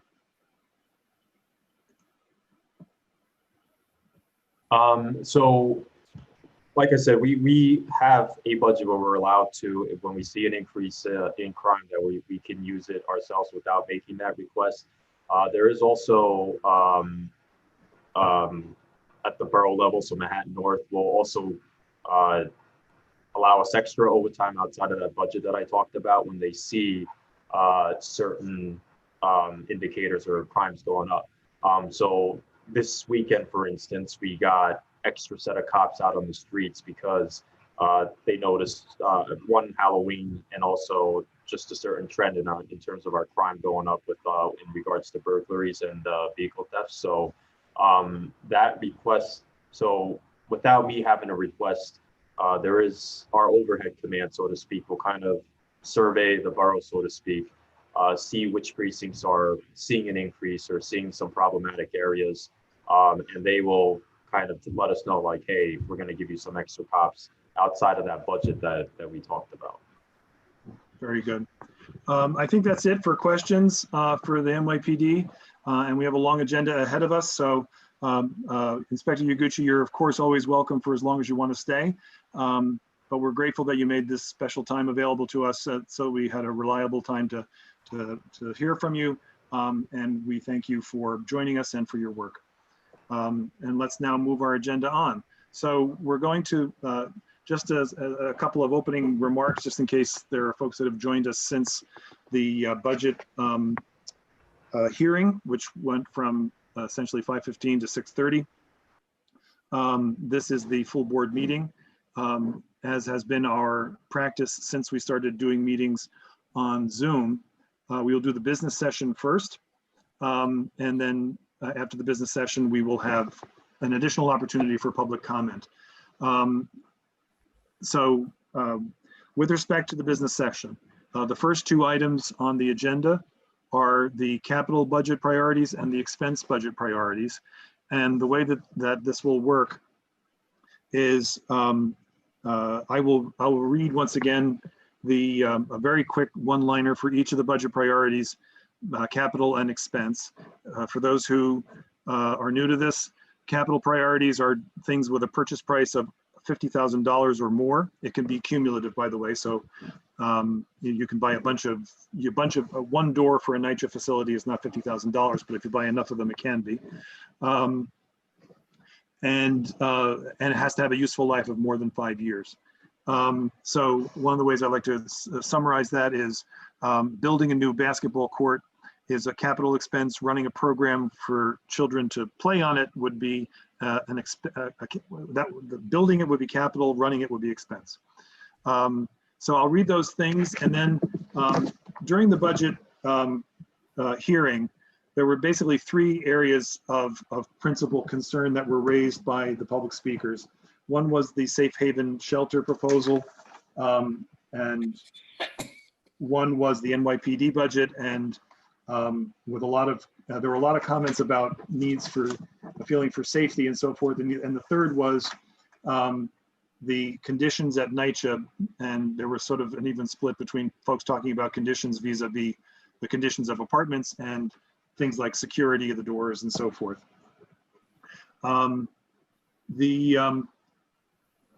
It's just before 7 o'clock. So what I propose that we do is I'll read through these just to make sure everybody has them. They're on our website, and I know that somebody circulated in the chat a link to them, but just a real quick to make sure everybody's on the same page. And then I'm going to call on the HHS committee to make a brief presentation about the safe haven shelter, because that obviously was a topic of a lot of the conversations and so forth. And then we will hear, and then we'll go pretty much directly to public comment. And then after that, we will go to board member comments and eventually a vote. If there's anybody that has a question of fact, as opposed to an opinion or a position, I can entertain that after I read this list, or these two lists. But other than that, I propose that we proceed in that fashion. The capital budget priorities as proposed by steering in this order are: 1, to preserve NYCHA, including increasing HPD funding. 2 is the health clinic for abused children, mental health treatment for children who have experienced abuse. 3 is school ventilation, improving healthy airflow in schools such as the Martin Luther King campus, which you may know is in our district and has been the subject of a lot of controversy. 4 is the creation of a new safe haven shelter, a new facility in the district to address street homelessness. 5 is NYCHA front doors, Douglas houses and beyond. The reports that the doors can never be fixed in a way that sticks. 6 is Comfort Station in Riverside Park South, Phase 6. Really? That's the one Okay, that if was you want any proposed for the lower part of the park down by the river and down by 59th Street. 7 is NYCHA broadband as a capital. This would be to build the infrastructure so that there could be free high-speed Wi-Fi for NYCHA residents. 8 would be to renovate the Saul Bloom Playground. That's a park that is used by the school PS 84 on West 92nd Street. 9 would be Frederick Douglass Playground, which is on the campus of the Frederick Douglass houses at about 100th Street. And that would be a complete renovation of the playground, the pool, and the handball courts. 10 is the ADA accessibility, making at least 1/3 of our District 3 schools ADA accessible.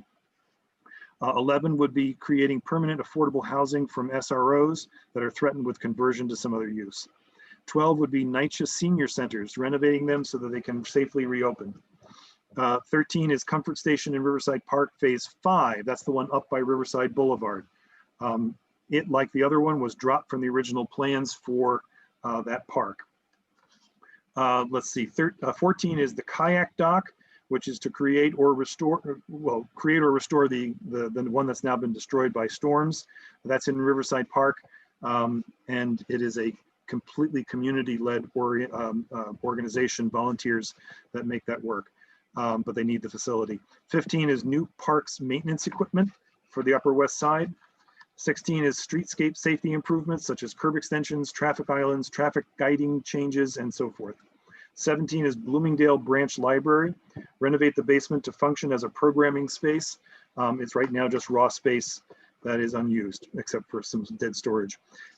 18 is install water and irrigation service at Verity Square Park. That's another attempt to support community-led operations that have reclaimed that park. 19 is reconstruct the Cherry Walk for bicycle and pedestrian paths. 20 is NYPL, New York Public Library Bookmobile, to bring library service to communities in need. 21 is renovating the Anibal Avilés Playground on 108th Street. 22 is renovating the Dinosaur Playground, which is in Riverside Park at 97th. 23 is speed cameras throughout the district, the installation. 24 is red light cameras throughout the district.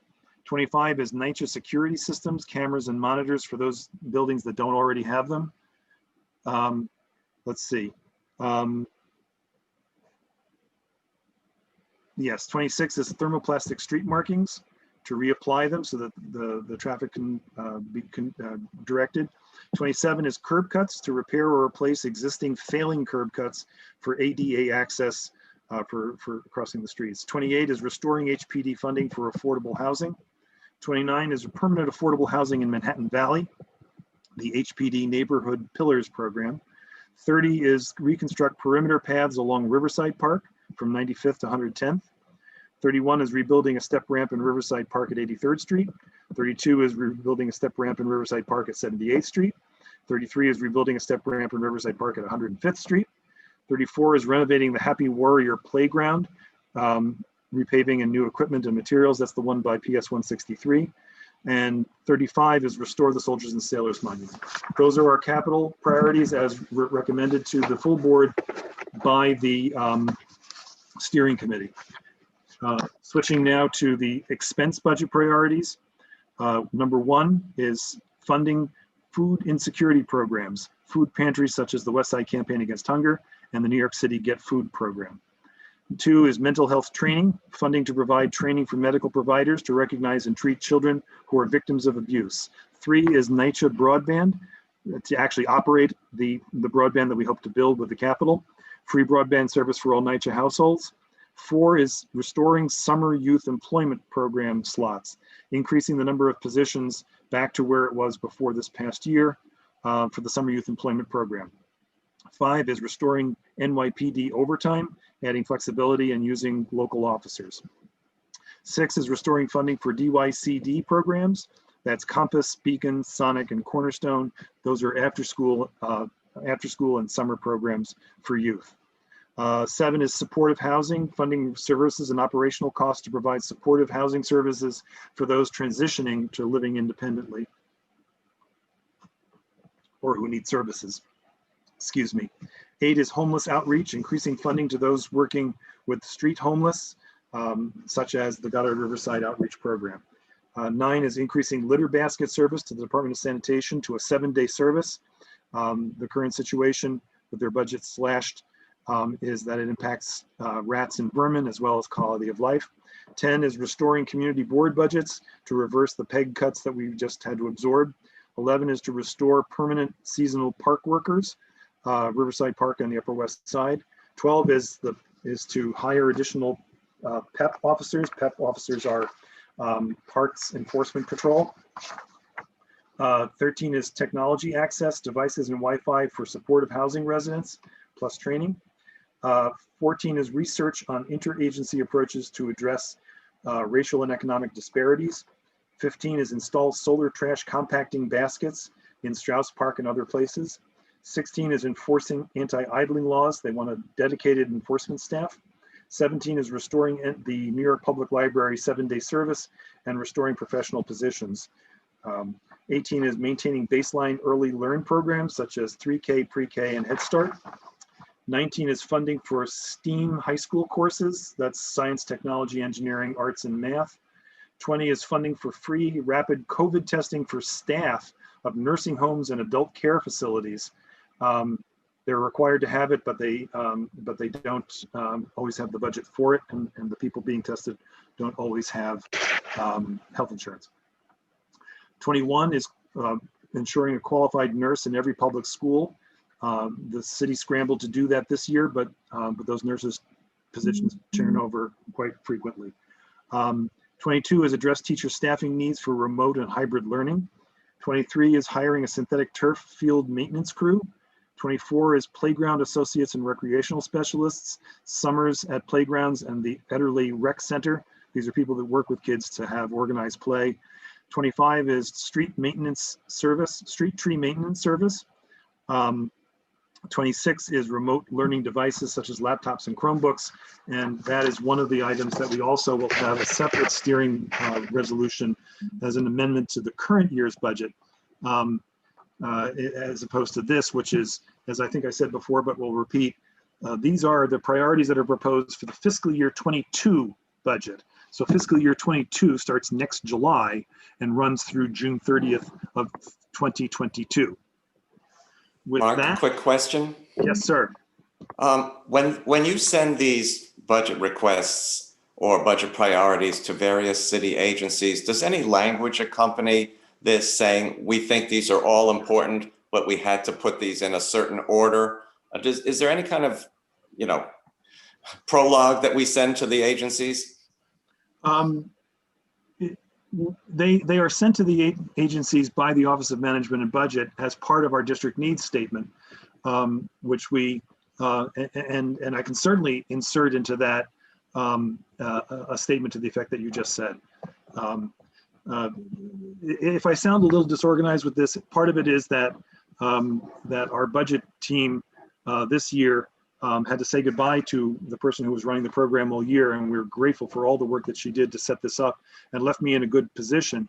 But this was something that so forgive me if I'm stumbling through this a little bit. No, you're not stumbling. That makes perfect sense. Thank you. Doing our very best with this. So unless there are other questions of fact like that, I'm going to turn to the HHS committee, Catherine and Shelley, to make a brief presentation about the safe haven, since that was a topic of some number of the comments that we've received so far. And I'm going to venture to guess that will be the topic of additional comments that we will turn to as soon as we are finished with this. So I don't know if it's Catherine or Shelley, but please take the floor. Okay, so I'm gonna start. And I want to start by thanking everyone for your attention to this very important matter. I'm going to talk about why we listed a safe haven as a budget priority. And I'm also going to provide some additional context by drawing from our district needs statement, which is not usually published at this stage, but does provide helpful context for understanding the issue and for the conversation that's going to follow. So I'm going to be sharing, the HHS committee conducted a great deal of research by looking at analyzing government data and also having interviews with people in city government. So especially in the beginning, I will share a lot of numbers. And so I just want to give you a heads up that there's a lot of digits involved. First, I'm going to describe people who are experiencing homelessness in New York City.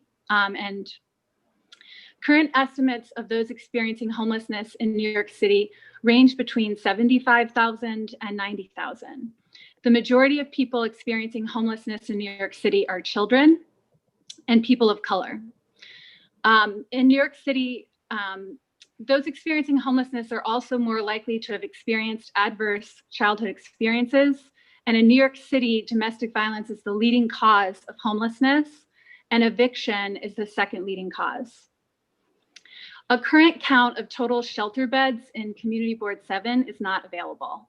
In 2018, there were 716 beds in shelters and supportive housing facilities in Community District 7, which is 1% of the 60,000 shelter residents in 2018 in New York City. In 2020, DHS moved shelter residents to single rooms in hotels across the city to reduce transmission of COVID-19.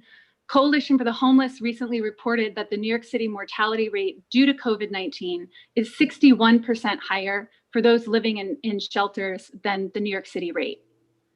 In Community District 7, there are 3 such shelters, each with around 120 to 288 residents, though this data has not been verified by DHS. Of those experiencing street homelessness, which is a different population, outreach teams conduct periodic counts. The most recent count in our district is 80 people. The official HOPE count for New York City totaled 3,857 individuals living outside and in the subways, including 1,200 in Manhattan.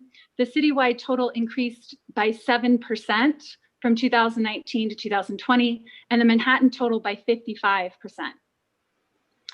The most effective shelter and housing models provide comprehensive services that enable residents to transition quickly to permanent housing. Any approach to meeting needs should be both holistic and sequential. Ideally, community members who are homeless should receive shelter where they live, work, and attend school, and where high quality services that meet their needs are available. So those are considered kind of best practices.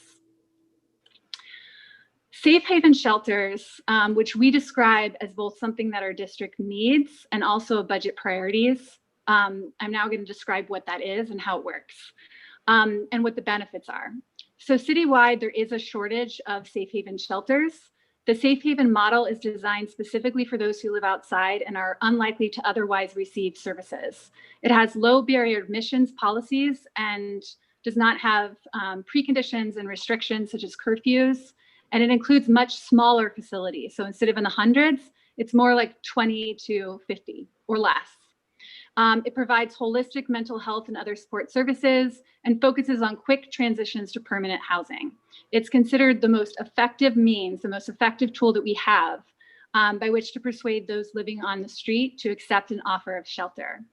Providers who do street outreach report that most people reject offers of shelter if they're not proximate to the neighborhood where they live, where they call their home. In Community District 7, and safe haven shelters have very, very good outcomes. So in Community District 7, the one existing safe haven shelter serves 33 people. In the last fiscal year, they placed 25 of those 33 people into long-term permanent housing, which exceeded the target set by DHS of 17.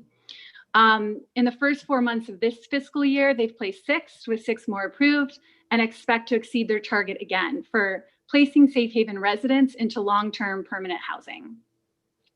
We argue in the budget priorities and also in our district needs statement that an additional safe haven shelter is needed to address the rising number of those living on the streets in our community.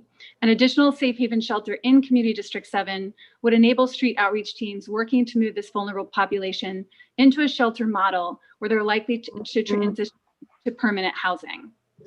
Another thing that and I want to talk about 2 other things that we requested.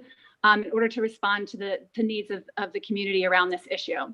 One is that DHS should report monthly statistics on shelters by type, district, resident demographics, and capacity.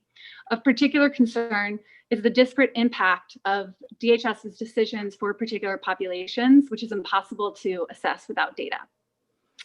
Since fair share is often part of dialogue, part of questions about shelter placements, I want to provide some basic facts about fair share. This is based on research that I've done on fair share analysis, the history of fair share, in particular, the most recent New York City Council report, which was published in 2017, as well as conversations that I had with those who produced the report. We argue in the district needs statement that the Department of City Planning and the Office of Management and Budget should consider ways to improve fair share analysis and reporting. The 1989 New York City Charter Revision Commission developed New York City's fair share rules, which are now outdated. Agencies are not held accountable for using fair share analysis to make decisions. That's not something that agencies are expected or held accountable for doing. But they do produce statements explaining decisions. Fair share refers to equitable distribution of facilities that both provide public goods or assets and benefits, as well as equitable siting of facilities with negative impacts, such as waste removal. As important, the term fairness refers to equitable distribution across the city, not within a borough. And fair share analysis adjusts for district population size. So equity does not refer to identical numbers of facilities in districts, but equitable facilities to population ratios. In addition, some facilities cannot practically be distributed equally to every neighborhood, and some districts have a higher need for services.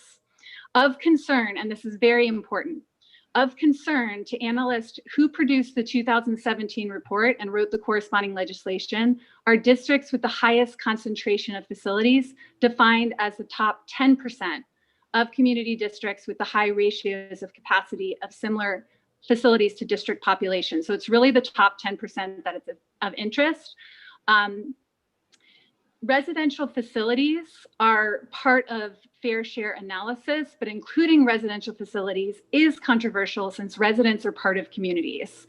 Residential facilities include a whole bunch of categories, from homeless shelters to transitional housing to nursing homes, foster homes, mental health treatment centers, and more. Rather than total facilities, what's counted in fair share analysis is total number of beds. So according to the report, in the last 20 years or so, the 5 districts with the largest increase in residential beds to population ratios are located in the Bronx and Brooklyn. Community District 7 had approximately 4,094 residential beds. If those beds were filled, it would be 20 per 1,000 people, or 2% of the district population. As points of comparison, Queens, Community District 1, which had the highest number, had almost 12,000 residential bed, which is 69 per 1,000 people. And Staten Island 3, which had the lowest concentration, had 3 residential beds per 1,000 people. We argue in the district needs statement that additional data from city agencies is needed for evaluation of fair share claims, and the criteria is outdated and needs to be revised. And again, that comes from the team that produced the report and did the research. In addition, the Department of City Planning should report disaggregated, more nuanced data, breaking down the categories, like within residential beds that are generated at the agency level. We also argue that the mayor should task the algorithms management and policy officer in the Office of Management and Budget to review fair share criteria, analysis, and reporting, and pay particular attention to human-centered and holistic analysis of equitable distribution and impact by ranking communities by asset and benefit and burden, as well as the rights of all New Yorkers to fairness, equity, and justice. We argue that that officer, in doing this review, should use input and evidence-based analysis to evaluate which facilities should or should not be included, and if other frameworks might be useful. So the last thing that I want to say is that a safe haven is a great strategy for addressing challenges associated with homelessness. We would be so fortunate to have one in our community. And I want to say a few words about how important and useful this can be by using myself as an example. I interacted with the system in multiple ways when I was young. And if it weren't for versions of safe havens, I probably would not only not be okay, but I wouldn't be here. And when you're in that kind of vulnerable position, the abuse and the vitriol that you can experience can be both unrelenting and unbearable. And you can't really do anything about it. You can't not be in pain or not go through what you're going through in that kind of position. And if you've ever had the experience of needing help and not having it, or witnessing someone that you love need help and not have it, and then you receive help, you know how much that matters. I can do that now because I had help and support. And I'm not ashamed of that part of myself. And the challenges that I had were not my fault. Just like others who need assistance have nothing to be ashamed of. And I am here in front of you as living proof that with services and supports, people can get better. And it doesn't take that much for me, just being in a safe enough place with my basic needs met for a long enough time for me to get better. I have since made valuable contributions to society, material contributions and otherwise, but I'm the same person now that I was then. And my life then was just as valuable, just like everyone who is a part of our community is valuable and important. And a safe haven shelter is a great opportunity to provide the supports for people living outside who are our neighbors to transition to permanent housing and develop enough stability to have the opportunity to experience safety and fulfill their potential, just like many of us do. And I want to be clear that without supports like that, someone like me wouldn't have been able to fulfill my potential and I wouldn't be here. So I hope that's helpful context. Thank you, Catherine. And I want to then shift to Shelley, to Sheldon Fine, in case he has anything to say. Okay, we're a little over the time we had already budgeted, but certainly we'll hear from Shelley for a bit. Assuming that Shelley unmutes himself. Shelley, you got to unmute. First, want to thank Catherine not only for providing the context of research, but also sharing our personal perspective, which I think is very valuable to understand and to put in perspective here. I've been in a volunteer role for over 30 years, working with people who experienced homelessness. But in the past 7.5 years, in my volunteer work, I've focused on people who are experiencing street homelessness. I found an unrelenting resistance for them to receive help because the traditional models of receiving help were too restrictive and they were not ready for them. What they needed was a place to sleep. What they needed was access to services, food, and so on. And outreach teams that I met with, particularly from God of Riverside, but others, have said that the safe haven model is a tool that best allows them to be successful in moving people from the street, and many people long-time street homelessness, to eventually transition to permanent housing.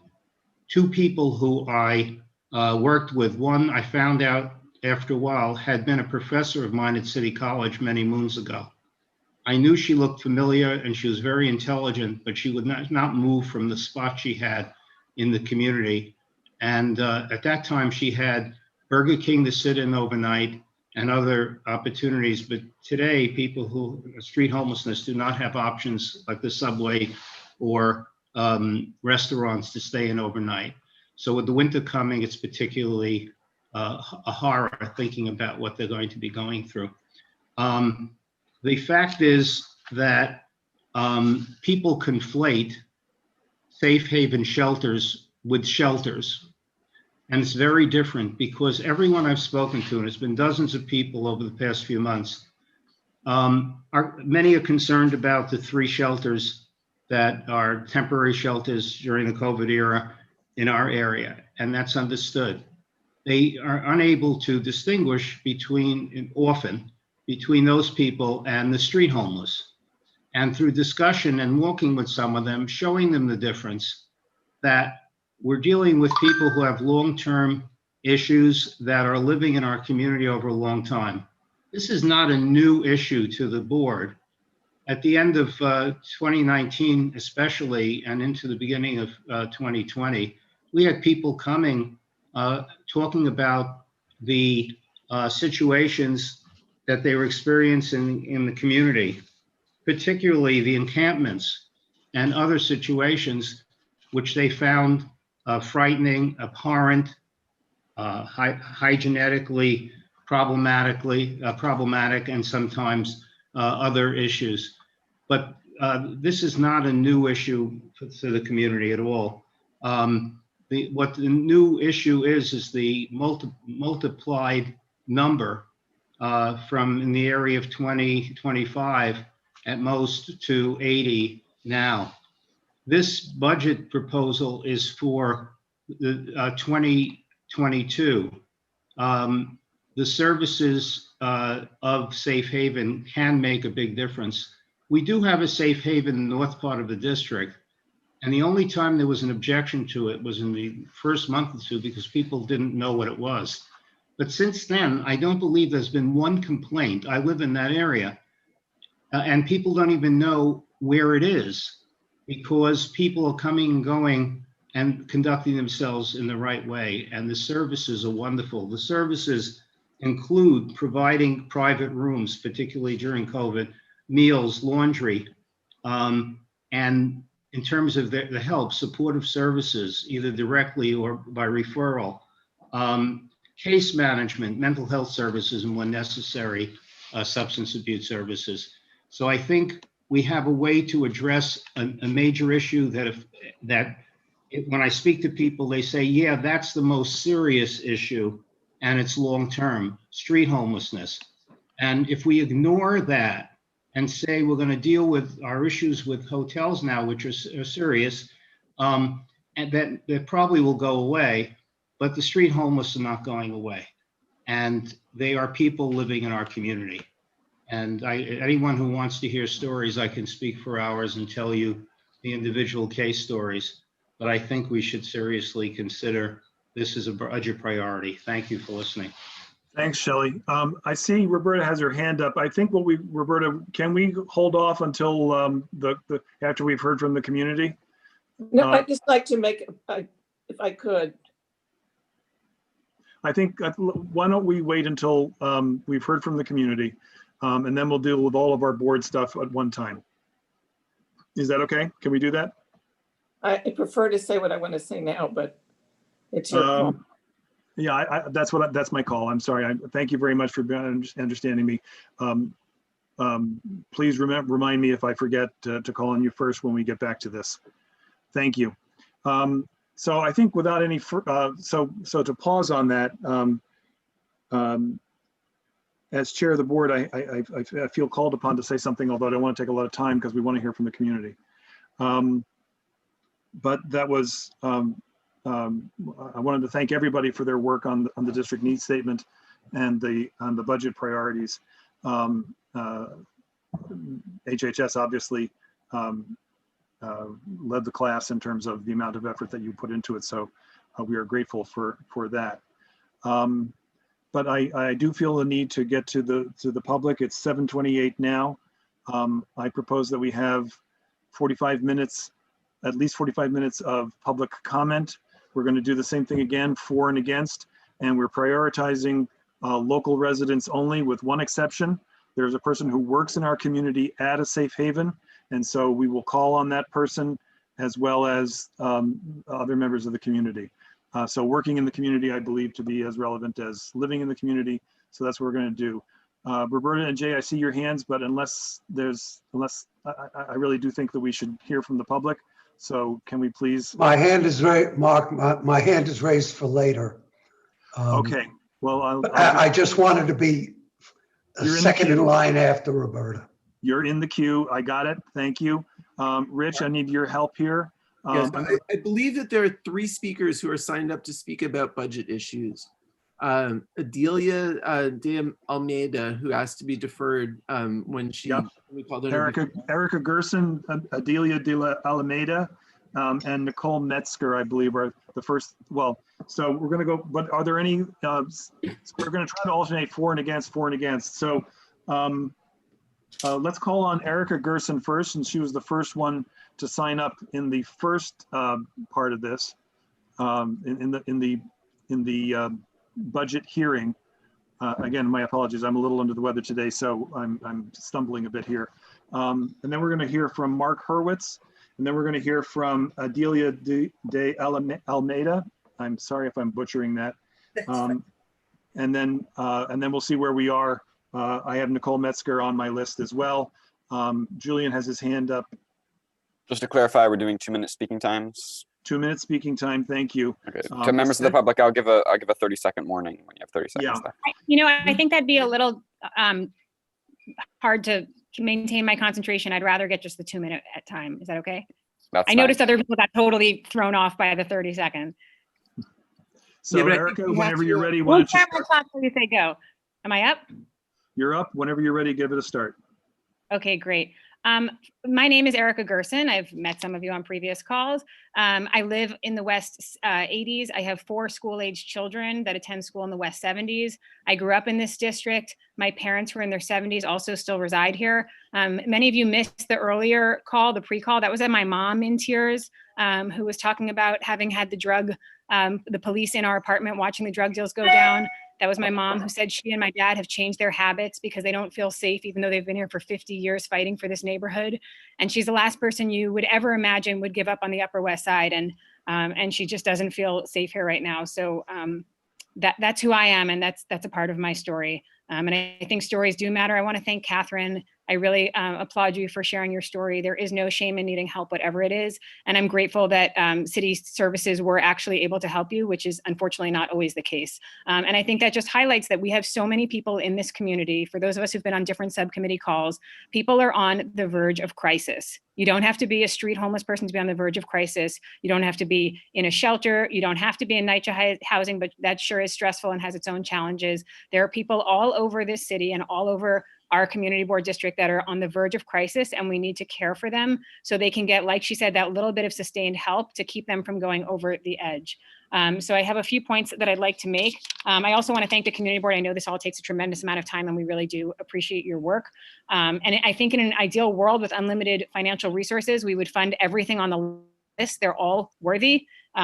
Maybe a couple I disagree with, but they're pretty much all really worthy.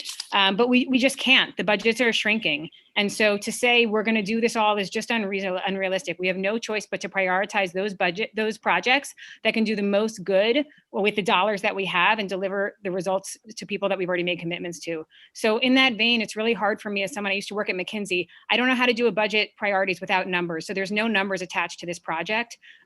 We don't know how much it's going to cost to build the shelter, and we don't know how much it's going to cost after that when it becomes an ongoing expense. So I have a lot of concern.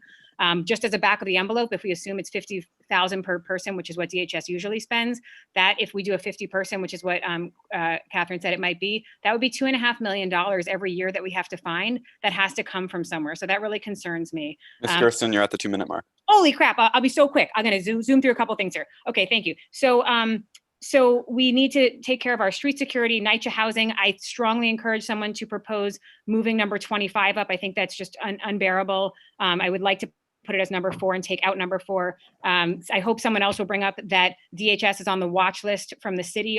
Our comptroller is warning us that they don't spend money well. Their budget has doubled since 1990, for 6 years ago. It's $3.2 billion. I don't want to give them more money that they spend poorly. And I think fair share, she brought up that it's not working, but we need to demand a fair share hearing. And we are number 9. If we're not in the top 10, we're in the top 15. We have more than our fair share. There's a reason for these laws, and we must demand a fair share hearing before adding more to a community that has so many people that need our help. Thank you. Thank you. the next person is it Mark Hurwitz? Is it? Yes. All right, so we're gonna hear from Mark Hurwitz for 2 minutes. Thank you. Hi, I'm Mark Hurwitz. I'm the Chief Operating Officer at Urban Pathways, and I'm here to speak in favor of the Safe Haven proposal. I am biased because Urban Pathways operates the Safe Haven on 105th Street, and I don't think I could say it any better than the Health and Human Services Committee. Thank you so much for the research that you've done. And I think the main thing I want to add is that Urban Pathways, we are like McKinsey, we're very data driven, and we operate safe havens because they work. We've decided as an agency that's really devoted over the past few decades, all of our mission towards solving homelessness and helping people with serious mental illness and other challenges. We've decided to operate safe havens because they work. We don't operate any congregate shelters. Safe havens are smaller, and they really do fit into the community. And there's a reason why the 33 neighbors that we house on 105th Street are probably people that are blending in because it's a much more intimate setting. It's designed for the most vulnerable homeless people who otherwise wouldn't go into the congregate shelters. The other point I want to make, responding to the arguments about cost and benefit, is that if you don't build safe havens more in the city, not only will people remain on the streets, which right now in COVID is life-threatening, can't find a bathroom, can't keep clean, but it also creates lots of other costs in terms of hospitalization, criminal justice, the cost avoidance for something like a safe haven that we provide, connecting people to the kind of services that keep them stable, keep them out of expensive institutions, which ultimately cost much more taxpayer dollars. And there's plenty of research I'd be happy to share with anyone who's interested. Mr. Hurwitz, you're at the 2-minute mark. Effectiveness. Thank you. Thank you. Do we have Ms. De Almeida Yes. promoted? Great. And then Rich, we need a person in favor, and then Nicole Metzger would be the next person I'd want to call on after that. So can we align that as we hear from Ms. De Almeida, with my apologies for the language. Good evening. 8 years ago, I spoke for this committee, for the board, and I do appreciate very much having been heard, and also today. I'm gonna speak against, because I live at the Days Hotel on Broadway for the past 25 years. It's supposed to be an SRO, but actually there's studio apartments and 1-bedroom apartments. For the past 25 years, they have destroyed 300 units in this building to make room for hotel tourists.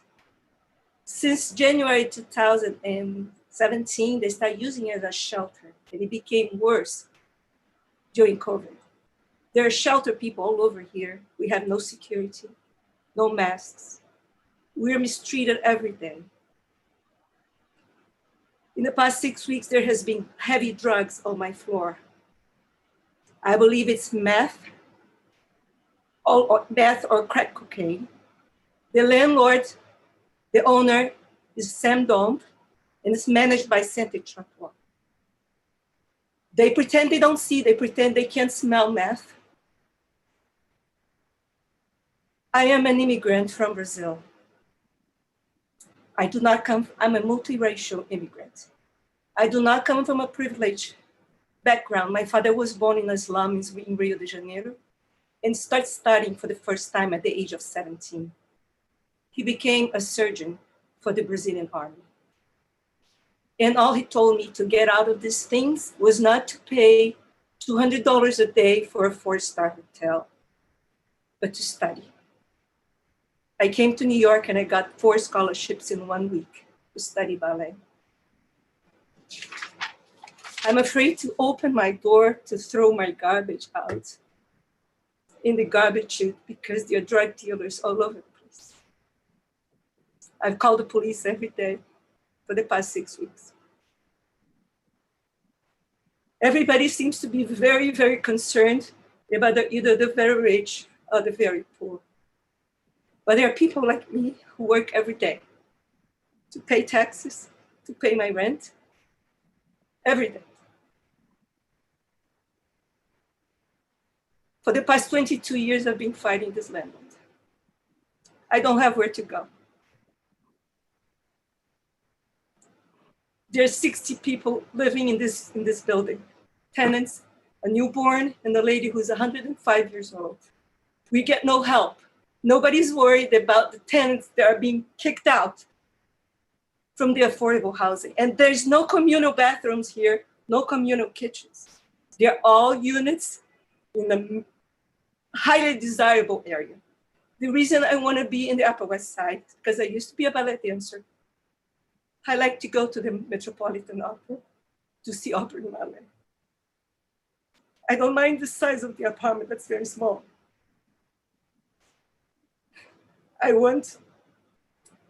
That's why I came here. The Upper West Side I came, it's not the same now. I can't go out to throw my garbage. I can't go out with being harassed by. We have this magnificent Lincoln Center. People come from all over the world to see it. The Days Hotel is not being counted as a shelter. Everybody's denying this is a shelter, but I have pictures of people that it is a shelter. And everybody's denying a shelter. So there are more shelters in the Upper West Side than people know. I'm sorry for being so emotional, but it's very difficult for me to be just invisible. And all the hotels, they're putting those homeless people to avoid COVID. They're populated. There are tenants in there.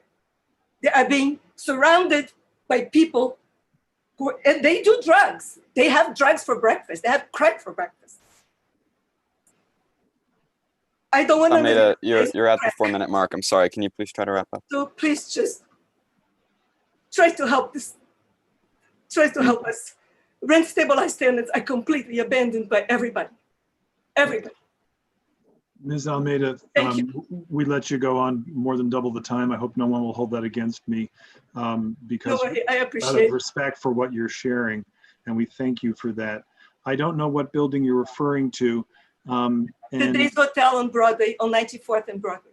Okay, what I want to do is connect with you after the meeting or perhaps tomorrow morning to see if we can connect you with somebody who can be of service to you in that regard. I'm not 100% sure what that would be right now. I don't know if you're comfortable sharing your email in the chat. I don't mind at all. But if you would, then I would propose to email you and to set up a time to talk tomorrow. The community board doesn't have a resource that sounds like it would meet this issue, but it is an important issue and we thank you for bringing it to our attention. There are elected officials who have lawyers on staff. Maybe that's the right place to start. I don't want to take any more time right now to speculate what would be the right thing, but we want to be responsive to what you've shared and thank you for doing that.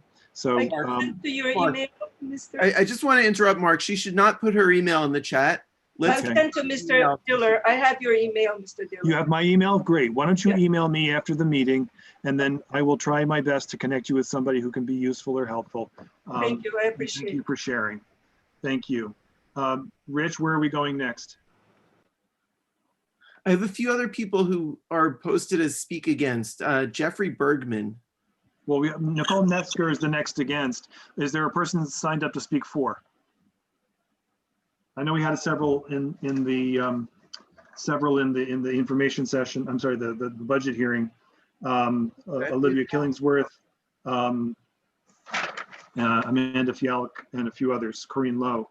Are there any others that are speaking for? If they're not, we'll just take we'll take the against. That's all. Yeah, there's also a question of for or against a budget might have been confusing, so not sure exactly. All right, well let's so please promote Nicole Metzger and ask her to speak next, and then let's go in order until we can figure out where we are with this. Okay, should we go with Jeffrey Bergman now? No, Nicole Metzger first and then Okay. Jeffrey Bergman. Nicole can go right away. Okay, fine. Nicole Metzger after Jeffrey Bergman. No, I promoted Nicole. She can go. Okay, Nicole, you're up.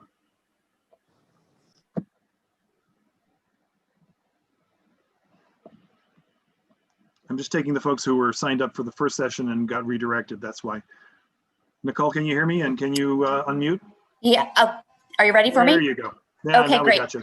Sure. I'm Nicole Metzger. I'm a resident living in the West 80s and have joined a number of these CB7 calls as a concerned resident. I've seen a serious demise in the neighborhood in the few years that I've lived here. I thank you for the opportunity to comment. I very much appreciate the diligence that this board has put into compiling the priorities for the district. But I respectfully ask you to reconsider the safe haven shelter in the priority list. The inclusion of the safe haven shelter involves pumping money into a partnership with DHS, which, as Erica has mentioned, has been on the city agency watch list for the last 2 years. Our very own controller of the city has said it's not an agency that delivers results despite significant funding. They are an untrustworthy partner, and I don't think it is in the best interest of this community to continue working with them in that manner. I think given the restrictions on the budget, we need to really reconsider. I think it flies in the face of fiscal responsibility, and I would ask you to reconsider your decision. Thank you. Who's next? Is Mr. Bergman? Is that it, Rich? Yes. Great. Mr. Bergman, welcome to CB7. Hi, how are you guys? First, I want to thank, Catherine and Shelby for, putting this together. Obviously, they put a lot of work into this. I want to thank Ms. D. Almeida for sharing that story. A little bit about me. I am on the board of the Guidance Center of Westchester, so I don't want to seem like I don't understand the value of resources to underserved people, the homeless, people suffering from drug addiction and other issues. The issue that I see here is the congregation of these damaged people all in one area. And it seems to me, I just moved up here to the Upper West Side from the village. And I moved my 2 girls, my wife, and we moved up here to get that residential, cleaner area, residential, nice, sweet, have families around us. And people are commenting about damaged people. I meant like emotionally damaged people, and people have been through a lot is what I meant. I didn't mean anything offensive by that. I meant it in the nicest way possible. Sorry if that was offensive, but we came up here. I am walking down and I saw, with my 4-year-old daughter, I saw someone shooting up heroin in the middle of Broadway on 80th and Broadway. I mean, like literally when people are doing something public that they shouldn't be, you say, hey, you're out on Broadway, like don't do that. And this is someone literally on Broadway doing it.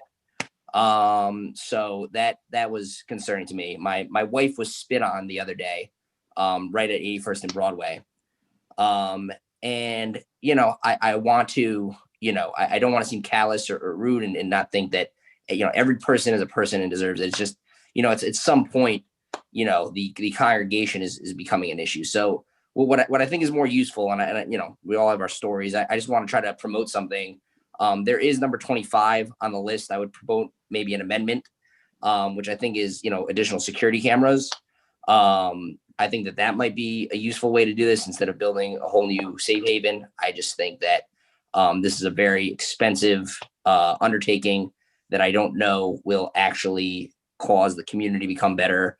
I don't know if it will help the residents of that safe haven. So I'm going to cede the rest of my time if I have any. And I appreciate everyone letting me speak here. Thank you.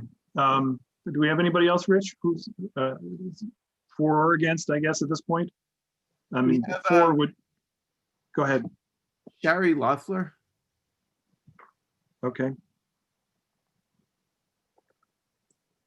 Our intention was to alternate back and forth, but at this point, if we don't have any back and forth, let's just get through everybody we can. It's 7:48. We have a bit of time. Let's keep going. Sure. Hi, my name is Sherry Leffler. I live on the Upper West Side, right now, right basically next to the West Side Integrational Shelter, and my kids and I both spend a lot of time with children who live there, and donating to clothes, toys, etc. I have 2 school-age children. I work at a bank that helps give loans to middle market businesses.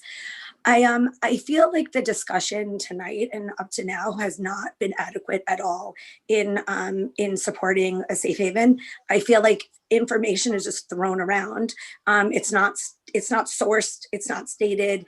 We don't have an idea of how many beds are currently open on the Upper West Side, and more importantly, I feel very much that the rules for safe havens, the fact that drug use is allowed, that there's no curfew, I understand the need for it. I'm just not sure why the Upper West Side right now is the place that it should be, given we don't have any additional resources like EMT or police that will go along with it. I feel very much that this is a citywide, problem, and I'm not exactly sure why this is not a citywide, thought through solution. I think that, a lot of people on the board have been presented facts, tonight and not on the board, but I don't know what's supporting them. There's nothing stated. Someone said that they're not allowed, they're not able to say how many beds are even on the Upper West Side and available. The DHS it has been proven not to be a good partner. I still don't understand why the women's shelter, was moved out of the community and why another shelter, was moved in. I can't exactly speak for if safe havens are better than shelters. I'm not experienced, in that at all. What I am recognizing though is that there's not unlimited resources. And right now, having sat on every single, I have 2 small kids that are screaming in the background to go to bed, and I've sat on every board, since I want to say the end of August, listening to all the existing problems already on the Upper West Side. I'm not sure how our budget can support a safe haven. It really should be a citywide problem. It should be not only, and especially because it comes from everywhere. People are going to come You're at the from 2 minute everywhere. and 30-second mark. Oh, well, thank you, Sorry. Jillian. Okay, thank you. And thank you. And thank you, Julian. That's the least fun task at any meeting. Do we have anybody else, Rich? Yeah, Andrea Harris. And then I saw at least one person who said that they wanted to speak in favor. I posted the link again in chat. Chat is going so quickly. What you might do is go into Q&A and look at the answered questions, because there are a few answered questions where we have the link, and that should be a bit more static. Okay. But let's not use the Q&A because there's too many different things going on and I can't keep track of all of it. I'm sorry, who's the next speaker? Andrea Harris. Ms. Harris? Melinda Thaler will go after that. Okay. Hi, my name is Andrea Harris. I've been a resident in New York City for only 4 years and on the Upper West Side for 2 years. And I just wanted to provide a little bit of insight to everybody because of the work that I do to actually understand something. I work in the area of philanthropy, and my job is actually to look at areas and identify areas of need. And everybody knows that there is a great deal of need at the moment. And so I look at charities and their effectiveness and their financial strength. And somebody had already mentioned about the Controller's Agency Watch List, which, reading from the website, it does say the list spotlights city agencies that raise the most budgetary concerns due to excessive spending and meager measurable results. That's what actually the website says. And when I research charities, I can tell you that the charities that the nonprofits that are used primarily with DHS, even if we wanted to give to them, they're not eligible for consideration given the inefficiency that they operate. That's not all safe havens, but these are, in particular, the ones that we see aligned with them. The second point that I wanted to make, which doesn't seem to be, it's sort of been glossed over in a way with the safe haven concept, is that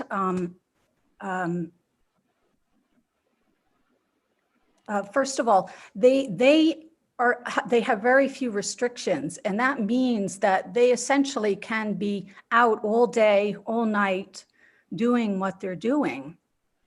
And then just come back in for a safe bed, which is a good thing, but it doesn't really help the issues on the street. And the second thing, there really is no guarantee that the people who are on our streets are going to end up in that shelter. And I have been in touch because, as I said, this is what I do. I research, and this one nonprofit, for example, they recruit the homeless from the subways.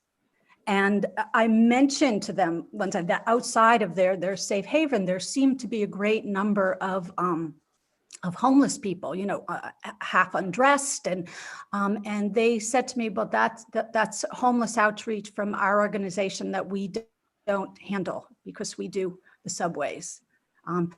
Ms. Harris, please wrap up.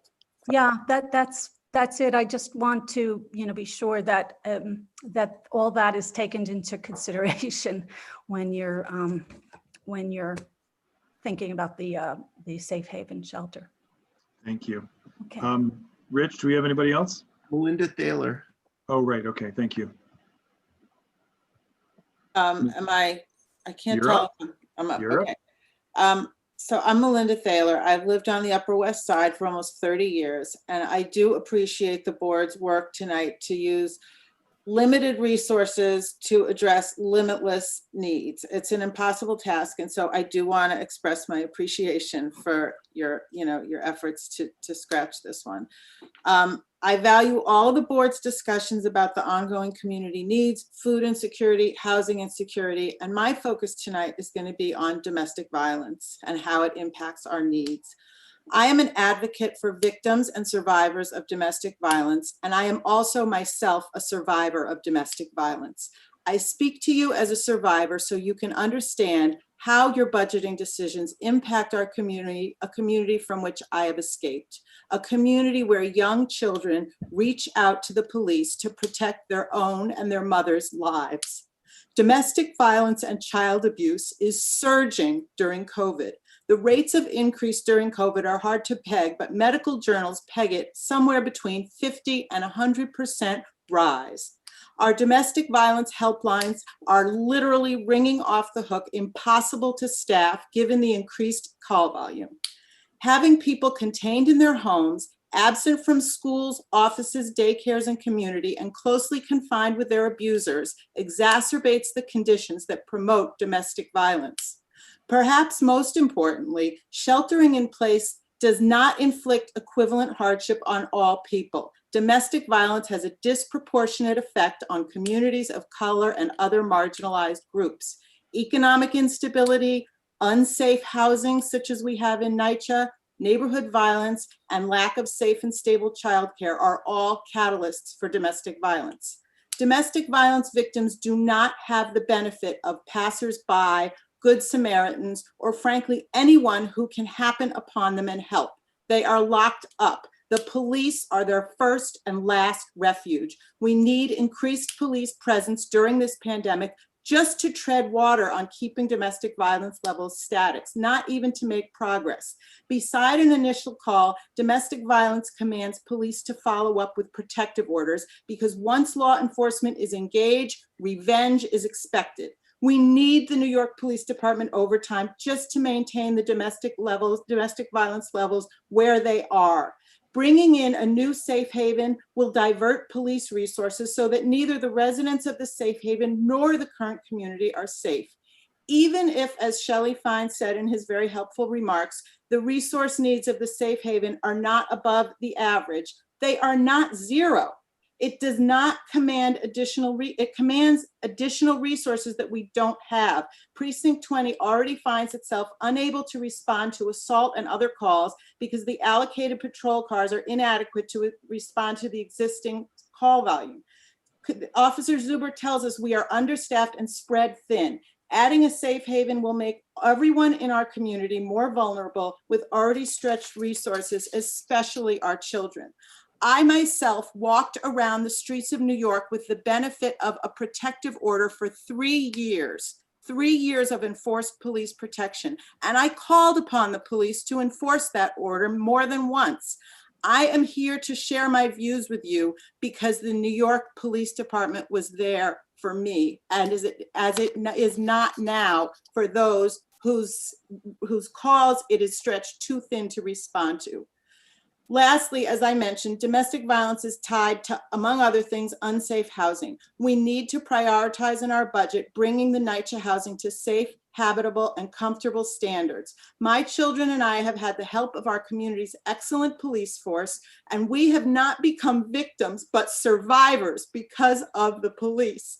We need to ensure and promote the same result for all of our neighbors. Let's not add headcount that we cannot serve. Let's not cut overtime that we desperately need to save lives. And let's address the living conditions of our NYCHA neighbors to bring them to proper standards. Let's not tax our resources to the point where they are so thin that they cannot function for anyone. Thank you very much for sharing. Let's pause there for just a quick second. Rich, do we have another speaker? Candace Braun just signed up. Okay. Candace Braun, and then I think we're there, right? And then we can go to our discussion. Yes. There's also Gabriella Saramago signed up, but she didn't say what she wants to speak about. So I think Gabriella wants to speak in the public session later on in the evening. I don't think that she's here. Yeah. All right. So Candace, and then we can go to board members. Gabriella, if I'm wrong about that, put it in the chat right now. She wrote I'm here, so that implies I'm going to make her a panelist in case she wants to speak now. Okay. So who's first? Braun first. Who's first? I'm sorry. Candace Braun. Candace Braun, you're up.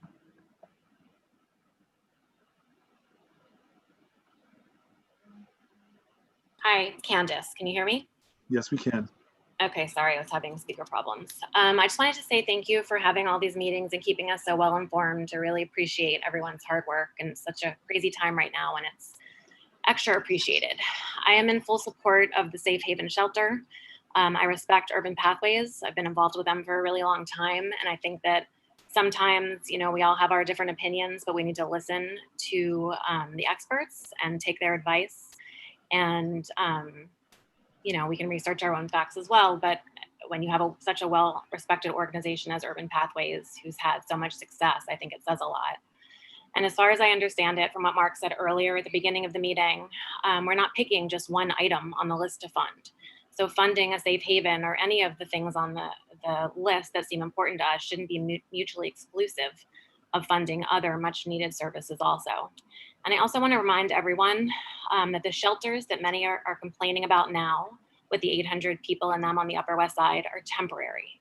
They're here to de-densify during this pandemic and to save lives. So thinking of adding beds with a small safe haven shelter that could save lives and give people a chance should be a decision made separate from the fact that there are 800 extra neighbors in our neighborhood right now. They won't be here forever. So thank you so much again. And clearly, again, I support the safe havens and appreciate all everyone's doing to make our neighborhood better. Thank you. Thank you. And then I guess the last person is Ms. Salamaga. Good evening, everybody. Hello, my name is Gabriella Saramago. I am a peaceful, humble, grateful, and committed woman. I am a problem solver, and I am committed to thinking outside the box. And I am currently a furloughed singing waitress. I grew up in New Jersey, but Lincoln Center was always my dream. And I finally got myself here after moving about 10 times in the last 3 years. Income, as many people know in the city, and as an artist, is often kind of low, unless you make it big. So it's sometimes I nanny as well. That's like my main service in the Upper West Side right now until things open up again. But I just would love to offer to let you know that like I didn't even know about this group, and I'm very thankful to find a place to find community.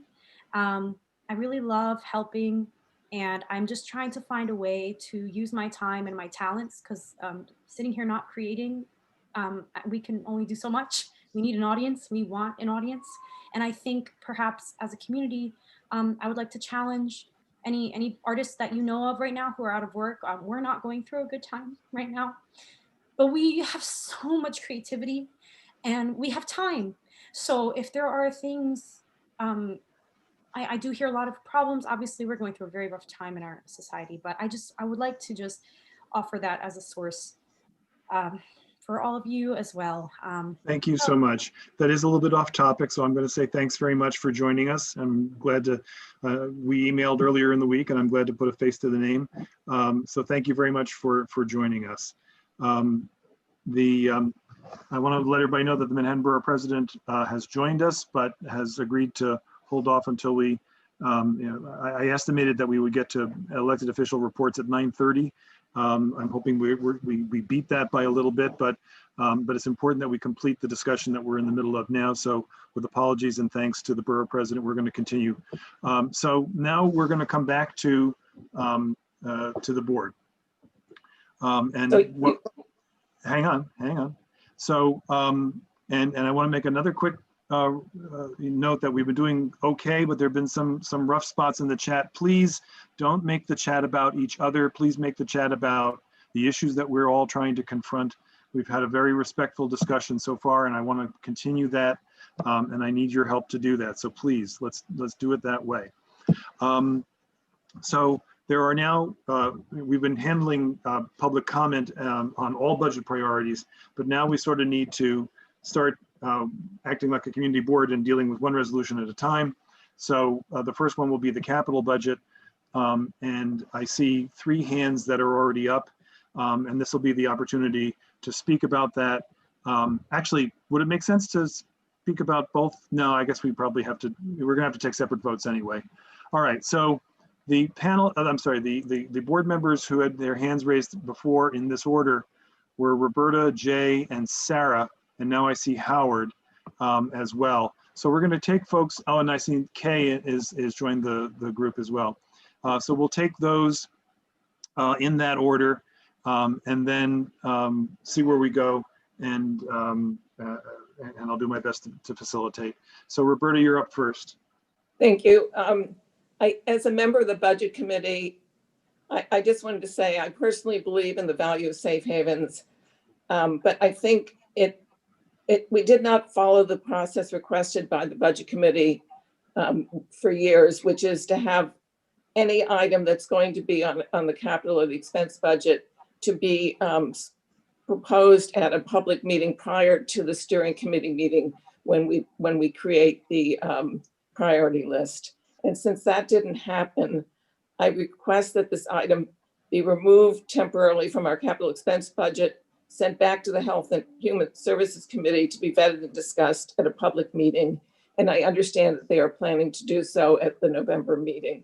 So that's my amendment. So that's in effect a motion. Yes. So it needs to be seconded. I'll second it. Okay, so that, all right. Okay, I think we still just keep going around. Let's have a discussion about the amendment and the, because this is one small piece of a much larger resolution. Exactly. I think, it'll get crazy if we start trying to have 15 different votes on this. We may have to do that, but let's see where else we go before we start taking votes and so forth. Sarah is, I'm sorry, no, Jay was next and then Sarah.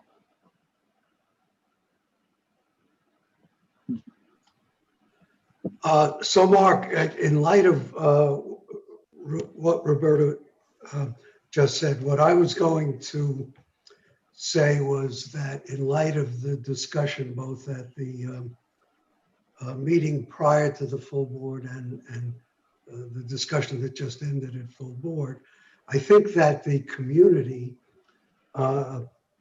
if we're going to vote on this item, including it in the overall capital budget, I think the community deserves a separate vote on this item. I don't know how that jives with what Roberta has proposed, and she's has moved to remove this item.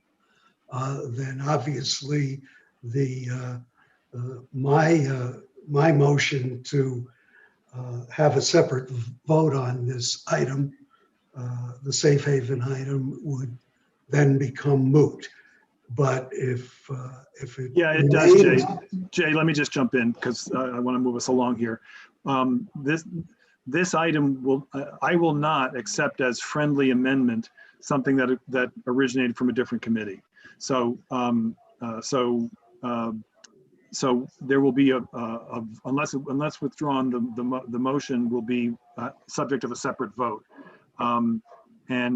So rest assured there'll be an up or down vote on that before we vote on the priorities as a whole. Can you an up or down vote on what?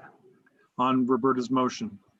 Okay, well, my point is if Roberta's motion fails and this item is not taken out of the capital budget tonight and sent back to committee, then I want to move for a separate vote on this item. Yeah, but we can't do that, Jay. We have one list of budget priorities. You will get your separate vote on it by virtue of the amendment. That will be the vote. And then if that amendment fails, you can propose something else. What amendment? Roberta's amendment to remove it back to committee. Well, but all that is resolution, not an amendment. Say it again, Shelley. I'm sorry, let's hear from Shelley. With respect, that makes no sense. If Roberta's motion to remove it fails, then it's back in the list. Right, and then then I am proposing you have to wait for a separate vote, and I have a right to make that motion and have it voted on. not until right now my resolution's Hang on. on. Yes, after yours is resolved, Roberta. Can I give a parliamentary perspective? Very briefly, Shelley, but go ahead. Roberta made a motion. Right. It was seconded. We need to discuss it and vote on it. When that's finished, anyone can propose whatever they want. I agree. Okay. All right. But Jay, what you're proposing is not feasible, I don't think, but let's get there when we get there. Well, Mark, it's not a question of feasibility. I have an absolute right to make that motion. But not now. Jay, we can't have 25 votes on 25 separate budget items. It is one resolution, and you'll either vote for it or against it. You know, that's up to the board and you and the board members. I'm not suggesting a separate vote on 25 different items. I'm suggesting that the community deserves a separate vote on this item. All right, I understand your request. We'll get to that when we finish what we're working on now. I think Sarah was the next person, and then I think I saw Howard, Kay, and Melissa, and now I see Natasha. Thank you so much. And let's all try to be concise because we're forcing the community to be concise. So please, I'll shut up and be concise and go ahead. Thank you. I will try to be very quick. I just wanted to say, first of all, I'm really glad that NYCHA is the first. I think, for years I've been saying that needs to be our top priority beyond anything else. The living conditions there are completely unacceptable. I'm just wondering, I wanted to harken back to something Roberta said way long ago, the idea of putting 25, the additional security, in with number one. It seems like number one is kind of vague, and maybe we could add the additional security along with that. So I'm just putting that out there. You can deal with that however you want to. I just have a few other things to say. I think I support the safe haven, and that's a different conversation. But I think that ultimately we also just need, housing affordability in the district is a huge problem. So I see that we have that at number 28. So, I think it seems like we're not moving things around, but I guess I would just say I would prefer that to be higher up. Another housing affordability item is number 11 on SROs. So Adelia spoke very eloquently about her experience living in an SRO. So, if she's still on, I wanted to let her know that we do have an item talking about preserving SRO units, and it is really important. So that's there, and it's something we are paying attention to and caring about. Someone said, these need to be citywide solutions, and I wanted to say I totally agree. This is a citywide conversation. Everything that we do or do not do here in this district affects the entire city. To that end, I don't think we should be excluding people from our meetings who don't live in the district, because it is true that everything that happens here affects the rest of the city. It's also true that everything that happens in the rest of the city affects us. And it definitely is true that there are districts in the city who need to be doing more. I think the Upper East Side, Soho, there are a few other neighborhoods who definitely are not pulling their weight on these kinds of issues. And we should be pushing them to do more. So I think that's something we absolutely have to do. But I also think it's true that there are a lot of districts who have much higher needs than we do. And it's important to recognize that. And then I wasn't going to talk about this, but the woman who brought up domestic violence, it's just really personal to me because I'm also a survivor. And she said that, we need more police funding because of domestic violence. I find that incredibly absurd because I think most domestic violence survivors would say that calling the police is actually really unhelpful, because usually they come and tell you not to file a report and that you're, ruining your husband's life, and why would you do that? And, why don't you just calm down?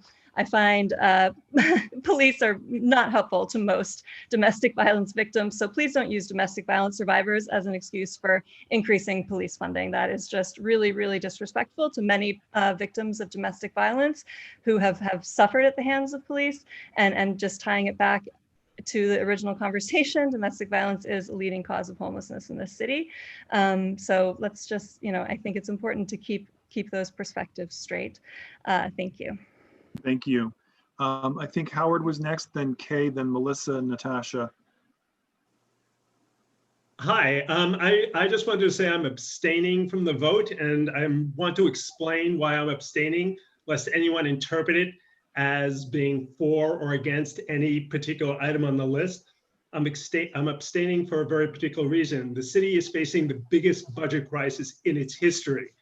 I don't think the de Blasio administration is taking it seriously. I think the fact that they're expecting us to come up with this list of priorities in a situation where there is not going to be money for any of them. In fact, there's going to be insufficient money for the programs we have now, and the city is going to be facing significant cuts in them, is diversion from what we should all be doing. And so therefore, this is my protest. And the way I'm protesting is abstaining for this. I really applaud everyone for putting so much hard work into this. And I just feel, given the situation, and I don't know how to say this diplomatically, I think it's just not going to result in much of anything. And it's my way of bringing that point home. Thanks. Thank you. So I think Kay is next. Melissa, and then Natasha. Jay, I'm sorry, I should have said this at the top of the meeting. We're only calling on each of our board colleagues once in each resolution. So thank you. Kay, you're up. Thanks, Mark. I can be super concise. I just want to say a word of support for the safe haven proposal. I'm sorry, Mark, are you suggesting that my making a motion now precludes me from commenting on the substance? Oh, you know what? That's a fair point. I'm sorry. That's a fair point. So raise your hand. You'll get back in the queue. Sorry about that. Kay, start over. I'm sorry. No worries. Sorry, Jay. Sorry, Mark. Okay, so a quick word in favor of the proposal for safe haven. I deal with a lot of our folks, our neighbors who have become unhoused, and there aren't easy on-ramps for a lot of the different situations, and I think this would offer another possibility and an alternative. Thanks. Thank you. Melissa, I think you're next, and then Natasha, and then Jay. I just want to start by making sure I understand Roberta's motion. Her motion is that because there was a process issue of when a capital item was introduced, it should not be eligible to be voted on at steering and at full board. Is that correct? Well, there may be other reasons that folks may offer for that result, but the motion is to eliminate it from the list. That's the motion that we'll be voting on. But there's a reason. The because is that. Roberta, we heard you. Roberta, we heard you. Can I hear from her? I just don't feel like I Sure. fully. Okay. Sorry, briefly. So the budget process is that during the year, each committee has discussions about district needs. And prior to the October board steering meeting, when we discuss budget priorities, any item that is going to be discussed at the in the capital and expense budget steering has been vetted in a committee prior to that time. Okay, thank you. With that clarity, I strongly disagree with the idea of removing the safe haven from our capital priorities. I think of any item, aside from perhaps police funding, has been given the most airtime. I think we've had so much debate on this. I think if anything, like this item has been discussed at steering at length. We've heard so much testimony. It is still on our list. I think we have heard the community, and there is no reason procedurally why this should not be included. Moreover, this is a solution for the issues people are identifying about, like the quality of life concerns on the streets. This will help ameliorate them. So it baffles me a bit that people are so opposed. I think it's worth keeping on our list.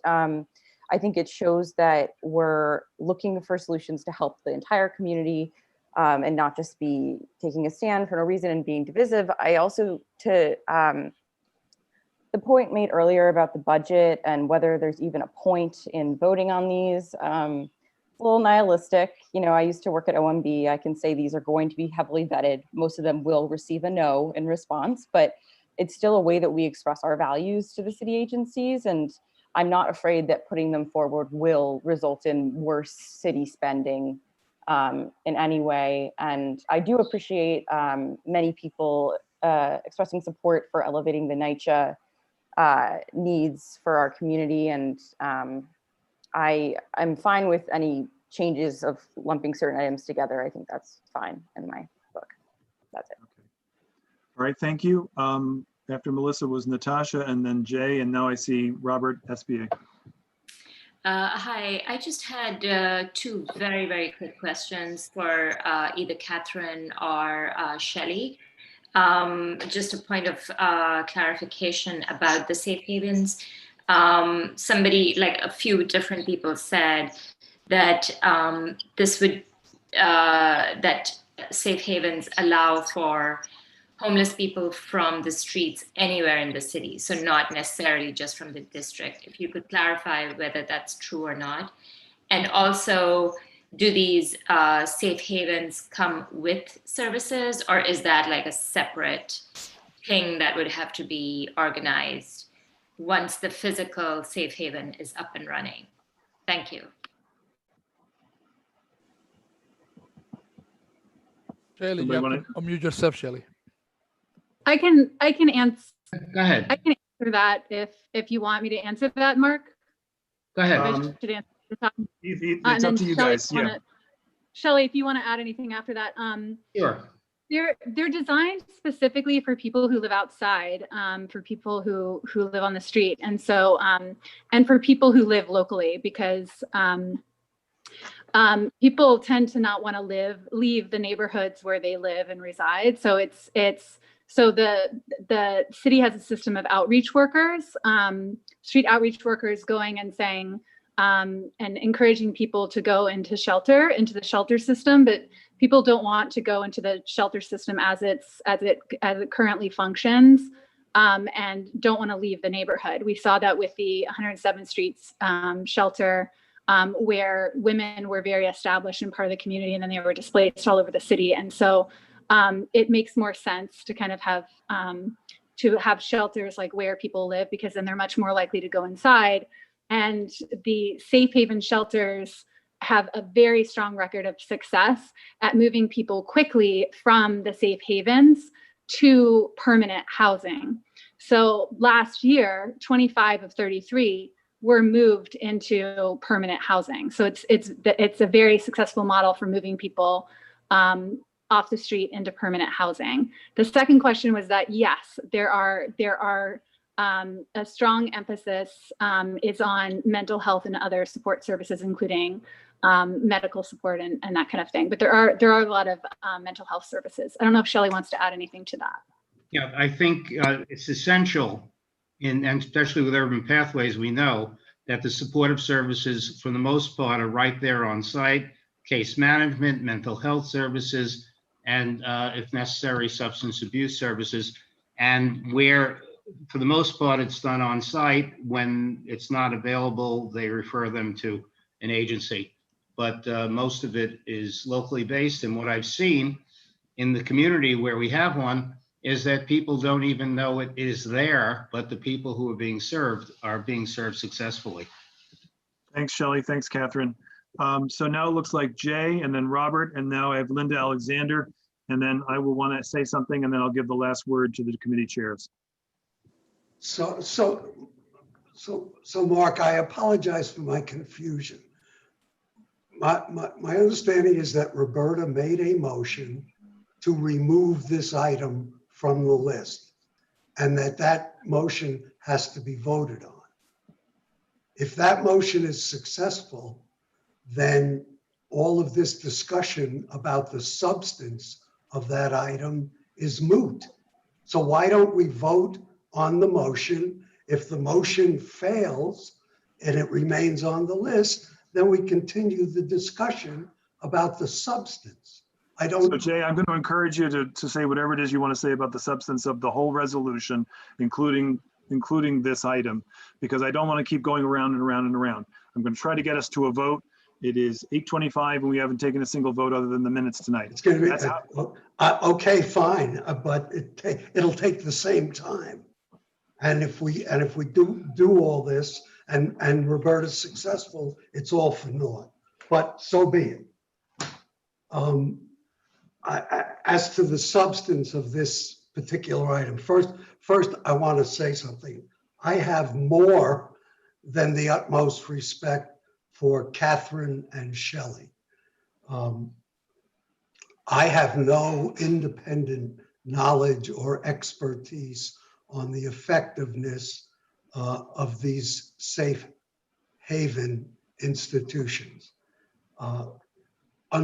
Under normal circumstances, I would accept without any hesitation Catherine's and Shelley's judgment that these are valuable in terms of getting people off the street into an institution that provides the services they need to hopefully change their lives. And in a different time and a different place, I have no doubt I would support inclusion of this request on our priorities. I will not support it now, in this time and in this place. I think that we need to consider all of the surrounding circumstances, particularly the current situation with what's gone on with the homeless shelters in our district, the conduct of the city administration and its Department of Homeless Services, and what's likely to happen. In this atmosphere, I think it's gravely insensitive to the concerns raised by a substantial number of our fellow residents in this district, possibly even a majority of our fellow residents in this district. And I have a great concern that if we were to pass this and declare to the city administration that this is one of our top priorities, that they will seize on this as an excuse to cite another shelter in our district. And I don't think they're trustworthy. I don't think they're transparent. And they will simply interpret this as saying, well, what's the problem? The Upper West Side says they want another shelter. And there's absolutely no guarantee that what they will do is establish a safe haven shelter. So for those reasons, I would have liked to been able to vote on this separately.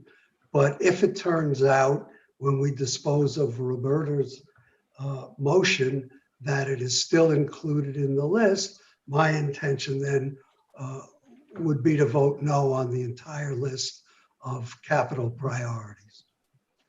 Thanks, Jay. I'm going to interrupt. Excuse me, and not to pile on, but I was going to abstain, but I'm going to vote against it in accordance with what Jay said. I think it's eloquently said, Jay. Susan, Well Susan, done. we got to go in order. Sorry, but thank you. And I'm going to interrupt the flow for 1 second because Rich Robbins is unable to raise his hand because he is helping me run the IT part of the meeting. So that earns him a chance to jump the line and speak for a couple of seconds before we go to, I think Robert is next, then Linda, and now I see Richard Ash, then me, then Shelley or Catherine. Mark, I also want a turn. Oh, and Christian. Okay, so we'll take Rich, and then we'll take Robert, then we'll take Christian, then we'll take Linda or Richard. I'll have a couple things to say, and then the chairs of the committee will get the last word. And to be fair, I don't think I'm jumping the line. I had written to you a while ago. So I just saw it now, so forgive me. This is, keep going. Go ahead. Go. So just two real quick points. To Howard's point about the city budget, this isn't binding. This is aspirational anyway. So I don't think we should say that we shouldn't have budget recommendations. It's going to be up to the city to decide what money is available and how it should be spent. This is our chance to give input into our thought of how it should be spent. The second is a procedural question to Roberta's motion. Do we only get one shot, and what is our deadline for getting budget recommendations? So if we send this back to committee, is it effectively the same thing as rejecting the safe havens being part of the budget, or is there a chance if it is sent back to committee to get it back inserted in our budget recommendation? It wouldn't be, the answer is it wouldn't be a budget recommendation, but it could be the subject of a fresh motion or rather a fresh resolution to call for the creation of one under whatever circumstances the committee would deem appropriate. We are already actually, we have to get a vote on our budget priorities tonight and submit them very quickly. So it wouldn't be so the resolution wouldn't take the form of a budget recommendation. It would take the form of a recommendation of other types. And that's, I hope that answers the question. Robert, Robert's next, right? Robert is next. Yeah, hi. I just wanted to add my voice to vigorously oppose Roberta's motion to remove item number 4 from consideration. I think we heard very eloquently expressed earlier in the 5:15 session, the community comment by Corinne Lowe, and jotted her name down. And it was essentially the same point that Mark Hurwitz from Urban Pathways made. And that's the cost of neglect as opposed to the cost of services, okay? And that the need of the homeless population and the street-bound population, the hardcore street-bound population, is as much an imperative as people who are living in shelters and getting services. So that there is no real reason to postpone this, to defray attention from it. And the other thing that we have to take into account is that when we're talking about whether applying resources, funding for new construction is very different for not-for-profits. So when we're talking about DHS budgets and municipal budgets, there are other sources of funding that not-for-profits can tap to construct new projects, whether it's the 33-bed unit that Safe Haven, that Urban Pathways has at 105th Street, or another unit. There are tax credit programs that encourage not-for-profits to develop housing and affordable housing opportunities for the hardcore poor. So that there's no real reason not to consider this as one of our top priorities. So I fully endorse keeping it in the top 4. And I agree with previous speakers that the NYCHA belongs right on top. So at least within the top 4, we have the safe haven. And so Sarah Lynn, I support her position on this. And Catherine's testimony was absolutely eloquent and beautiful. And so I think that we need to go forward with the list intact without removing number 4. And I'm just repeating it because I feel so strongly about it. I think it's a very misguided motion by Roberta. And I think that we should proceed on the way we had planned. Thank you. All right, so Christian, you're next, then Linda, then Richard, and then we're going to move this along. Okay, I want to also express my opposition to Roberta's motion. It has value, but nonetheless, I would oppose it. I do agree. I support the safe haven shelter idea, and I also want to express make a clarification. All deference to Shelley and Catherine. This was work of the committee, and we should really be, when we refer to it, we should refer to the committee did a good job on this, especially Courtney, who from the student committee was clear that she did a lot of the work on this particular issue. So I would like her to be recognized and the committee as a whole. Thank you. Thank you. And now I think Linda's next. I guess I'm going to be the contrarian. And let me just say this, I actually have experience with this because I had the honor of doing a year's work pro bono, unlike some of the other members of our. Whoops, I'm sorry. I'm sorry, you have to unmute. I'm sorry, I did something stupid. Okay, so the point is Sorry that about that. pro bono work for Urban Pathways, it was my honor. It was a great group. I was there when the Safe Haven was originated after another unit that they did, which is amazing. This is an amazing and well-endowed group, unlike the project renewals, unlike the CUSCS, and unlike the other service providers that we now have in the hotels. This is Urban Pathways, but we don't know if the Safe Havens, we could suggest would be Urban Pathways. We would hope a group as fine as Urban Pathways would be the one to take ownership of this. That said, the co-chairs, the chairs of HHS were derelict. They brought this up, not a committee that people could discuss it. They brought it up at steering committee, and it's inappropriate. So it is about process, and it should not be abandoned, but it should be discussed at the next committee meeting and then figure it out in that respect. And it should not be part of this budget priority because of that. But it should be discussed and it should be considered. And I am a huge advocate for Urban Pathways. I am a huge advocate for Safe Havens, especially now. But the community has conflated shelters with Safe Havens, congregate shelters and the hotel shelters. They're different, but they have a right to have a voice. And so when this is brought back to committee, as it should be, because of bylaws, et cetera, then it should be discussed, and then the community should be able to participate in it, not like they did tonight, angry and all, but to participate, to be helpful. And once again, I cannot stress how wonderful Urban Pathways is, not only in this neighborhood, but they have projects for veterans all over the city. They are amazing. We have one Safe Haven in our neighborhood. Nobody knew about it until our last meeting. So that's all I have to say. Thank you. Thank you. So Richard is next, and then Doug Kleiman has sneaked in on the last minute there. I can't think of a better use of city funding than a Safe Haven project. The issue really before us is whether this project is a burden on the community or a boon. And from everything Shelley and Catherine have said, it is clearly a boon. We have homeless people. It's not like we're going to be a magnet for the homeless coming from outside the district.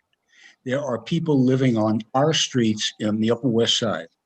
And this project would remove 75 or so of those people from the streets and would deal with their problems in a way which has proven successful in the past. It would be nice to have a committee discussion about it, but I haven't heard a great outcry from committee members that they oppose any of this.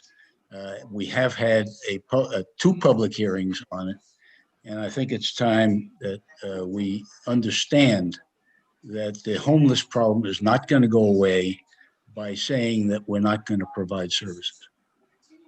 Thanks, Richard. Doug, and I see Julian as well. Just looking at the clock here, but let's keep going. I have been conflicted about this. I've been listening and reading the chat. and all the buzzwords that are coming up constantly, which has to do with elderly and youth and domestic violence and street homelessness, crime, NYCHA, et cetera. And these are sort of the takeaways that I'm hearing tonight. And at first, when I saw this item on the budget, I had a similar reaction to many of the people in the community, which is like, are you kidding me? Another homeless shelter, but that is not, I'm learning, it is not what a safe haven is. And it also, in listening to what Catherine and Melissa and many others have just said, I've learned a lot about really what it is. And it actually sparked my memory that I have a personal experience with somebody that I helped who was homeless in this neighborhood. I was very fearful for his existence. I actually thought he was going to die. He was living in a basement and doing just odd jobs and survived for a while until the landlord kicked him out and he became street homeless. I introduced him to a social worker, and within a very short period of time, he was then housed briefly at Safe Havens and then reported to me that he got his own supportive housing apartment somewhere. And it brought me to tears. So this is actually, I just realized that I actually have a testimony about somebody that I know. So I think this is very important. And I think there's a lot of conflation between, temporary housing, permanent housing, and street homeless. I wouldn't be opposed if it went back to committee to then give it much more ample time with the community. And perhaps if we passed a resolution to support it, maybe it would even have more thunder and more buy-in from the community than if it was on our current DNS, which I think it's going to be moot because I think the city is broke. I don't think it's going to get attention. But if it became a separate item, an independent resolution, perhaps it could actually carry more weight if it was approved. Anyway, thank you for letting me speak. All right, Julian, you're up. Sorry, I'm a little just jumbled here. I just, and correct me if I'm wrong, but I believe I'm a little confused about the discussion regarding the safe haven item, not being brought up in committee. Not that that isn't the case, but that there are other items that are in our budget priorities, specifically, I believe in the expenses list that were also not discussed in committee. And I'm curious how this logic is going to apply and whether we're going to apply this logic to the other items as well, including the item relating to NYPD overtime funding. So let me jump in here, and then I'll give the last word to Catherine and Shelley, because I support the removal of this item at this time, not because I'm against the safe haven shelter. I too agree with Richard that this seems like the right solution. And you're right, there was no committee that deals with the NYPD. We don't have a public service committee. We don't have a Department of Sanitation committee. So we took those, well, let's be clear. I took them straight from the budget consultations that we go to as a means of trying to be relevant to the Office of Management and Budget process to bring back that which is useful to us. And I believe in them, and I think you're right. So I don't support the removal because of the reason that Roberta gave.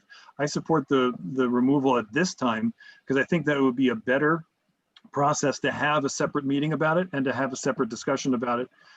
And to involve DHS itself in those discussions. The people we haven't talked to, that may be pie in the sky because DHS decides when they want to talk to us and when they don't, and so forth. So I would want more clarity about everything that's going on in our district right now, especially with respect to the temporary shelters that, as of right now, don't appear to be all that temporary.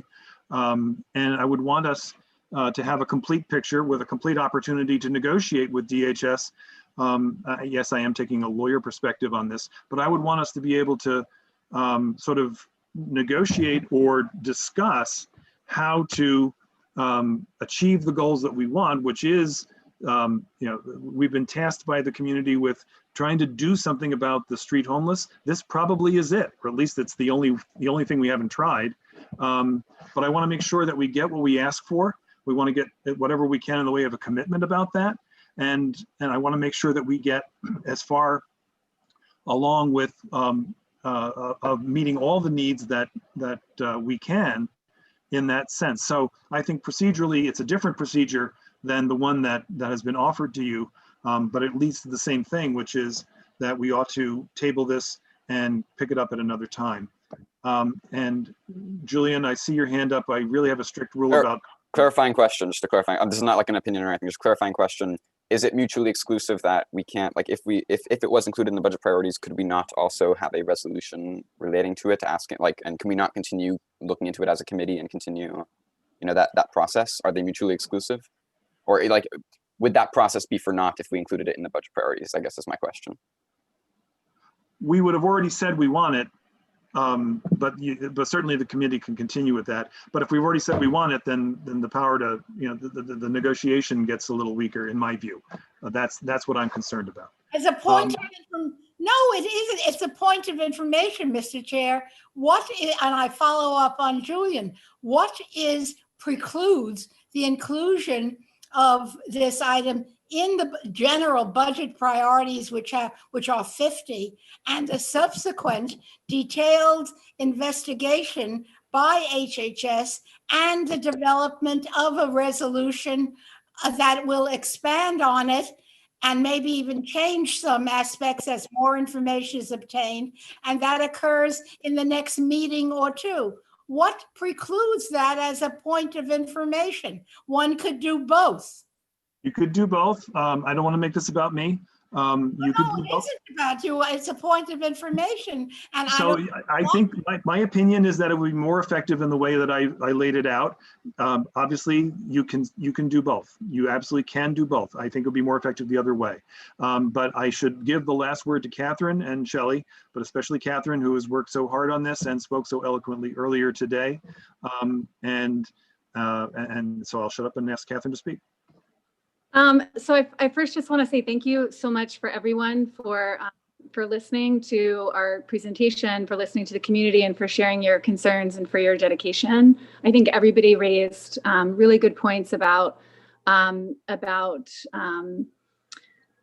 kind of ideal aspects of what we hope to achieve as a board in our process. I will say that HHS has an extremely, I think that the statements being made about committee process are incorrect. I don't really understand where they're coming from.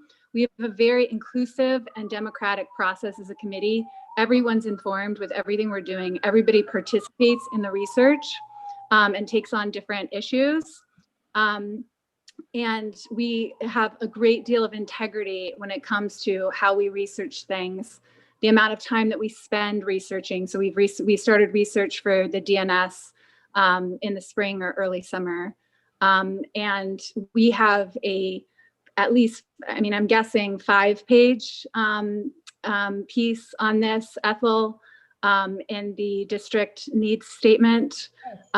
So we were inclusive and democratic and to the best of our ability. And we approached this with a lot of integrity. We didn't have any idea what a safe haven was before we started.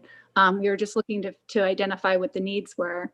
And I don't think that we should, I'm interested, I've never heard of that requirement of a hearing. But I don't think that we should be, I don't think that evidence or expectations for a safe haven for people experiencing street homelessness should be held to a higher or a different standard than what other committees do and produce. We did, I also want to say that at steering, we did vote on this separately. There was a motion to take it off at steering, and 14 members of steering supported it. And 3 opposed and 1 abstained. I think the budget opportunity, or the budget priorities, are a great opportunity for us to express our values and for us to argue for smart solutions to problems, intelligent solutions to problems. This is for 2000. This is for 22, right? Yeah. So we have time to think this through, and you're right, they're not mutually exclusive, Julian. We do plan to continue writing resolutions and advocating for this. and advocating to meet the needs of everybody in our community. But I don't think that there's any justification to hold us to a different standard. When we've approached this with integrity, we've offered tons of information and data to support this, and we were inclusive and democratic. So I'm not really sure where that's coming from, but I think this is a very positive and constructive thing to do, as everybody's contributions have been tonight. And I'm grateful for the discussion and for your listening. Thank you, Catherine. And if I didn't say so before, thank you for all the work that this represents. You probably are, I did say leading the class, and you particularly, you and Shelley together, and your committee. And the whole committee. Yep. Yeah, and the whole committee are to be thanked for so much hard work that went into this. And if I didn't, I think I did say it before, but just in case, it bears repeating now. So we appreciate all of that. Shelley, a last quick word before we take a vote? Underscore that the DNS and our budget priorities reflect our values and should reflect the concerns of the community for the serious problems that exist. And one of the 3 or 4 most serious problems that people from all perspectives express is street homelessness and the difficulties with it. And not only for the humane concern for the people who are experiencing street homelessness over time, but for the people who are concerned with the fact that they're there and the uncomfortability. There should be unity supporting this type of solution, which outreach people who deal with this professionally identify as a very powerful tool and the gold standard for addressing these issues of street homelessness. Thank you. Thank you. So we're going to take a vote on Roberta's motion, however you choose to interpret it. And I'm going to take a roll call vote on this. Among other things, I'm hoping that will give us an immediate, easy answer. Mark, just a quick question. Does this get recorded anyway on the voting sheet or no? Thank you. Thank you very much. So everybody has a voting sheet. If you're not familiar with it, you initial yes, no, abstain, or ineligible because of a conflict. This does not get recorded on your voting sheet. It is a procedural motion, and we will take that vote now, but I will take notes on it so that I know what the Mark, vote. it's a procedural motion about a procedure. It's not a motion against the shelter. It's a motion about budget procedures. Got it. Thank you. So I'm going to call names. Please be ready to unmute. You know where you are in the alphabet. So Barbara Adler. I wish you'd start from the other end sometime, but I'm voting yes. Thank you. Jay Adolph. Yes. Thank you. Andrew Albert. Yes. Linda Alexander. You just repeat if I'm voting for the procedural, or I'm voting, is that the yes? A yes vote is to remove it from the budget priorities. Yes. Thank you. Rosa Arenas. No. Thank you. Richard Ash.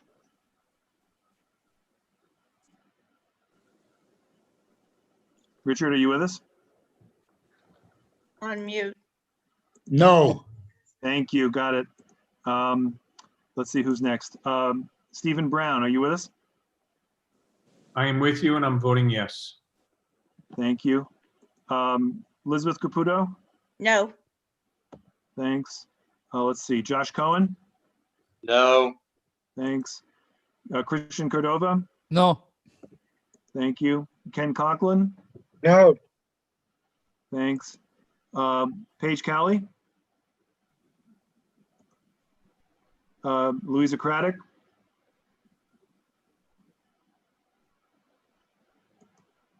Catherine? No. Yep. Mark Diller votes yes. Bev Donahue? Yes. Let's see. Robert SBA? No. Whoops, I got it now. Thanks. Shelley Fine? No. Got it. Hang on.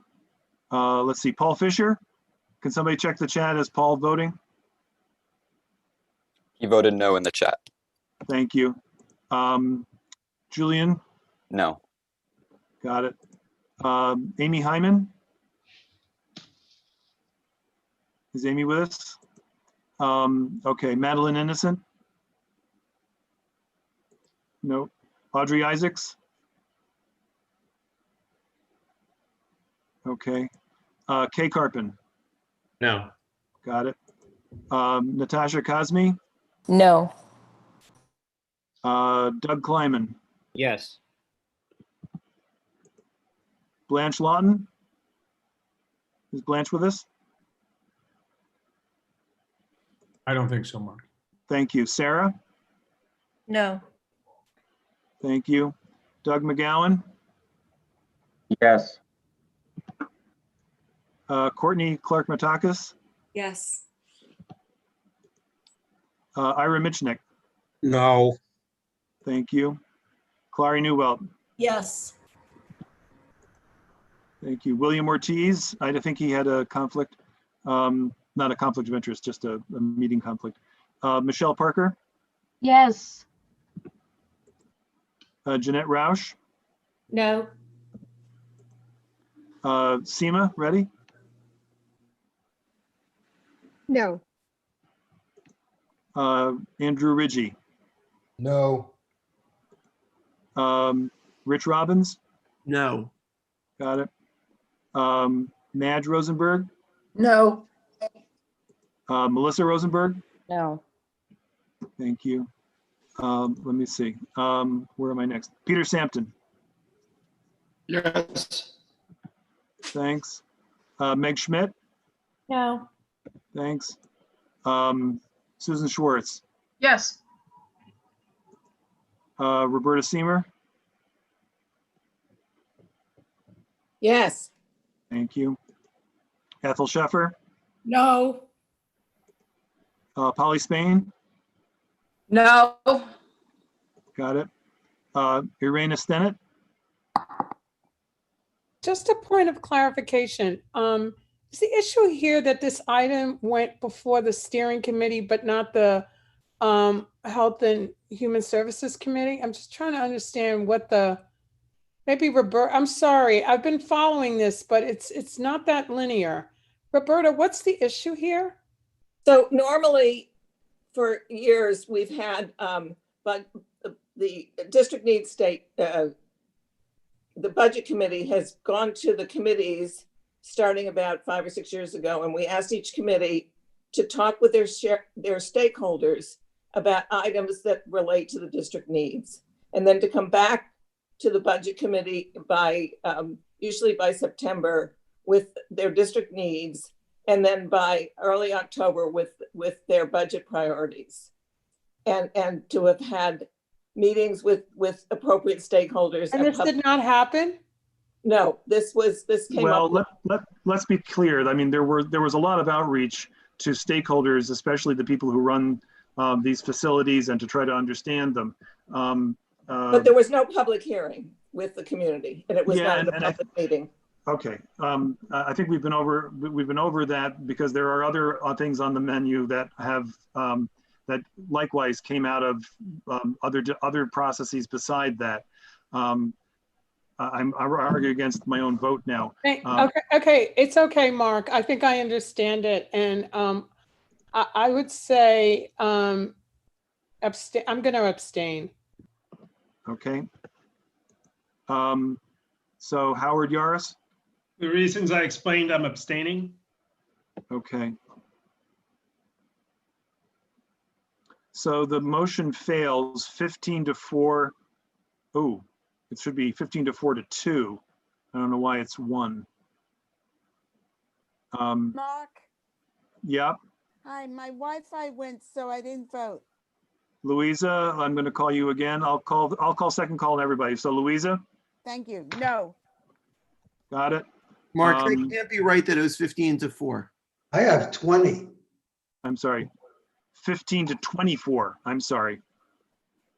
15 to 24 to 2 to 0. That's what I have. Does that sound right? Yes. Sounds In right any to me. event, in any event, the motion fails. Okay, so now, so I will accept as friendly and hope that everybody can live with this. Moving number 25, NYPD security, up to 18 and move everything down from there. 17 is where we left off with the steering vote. So I'm not upsetting any steering votes, but I'm hoping everybody can live with that. So we're moving up NYPD security to 18 and then moving everything else down 1. With that friendly amendment, can we call a vote on the capital budget priorities? I don't hear any objections, so I'm going to start that vote.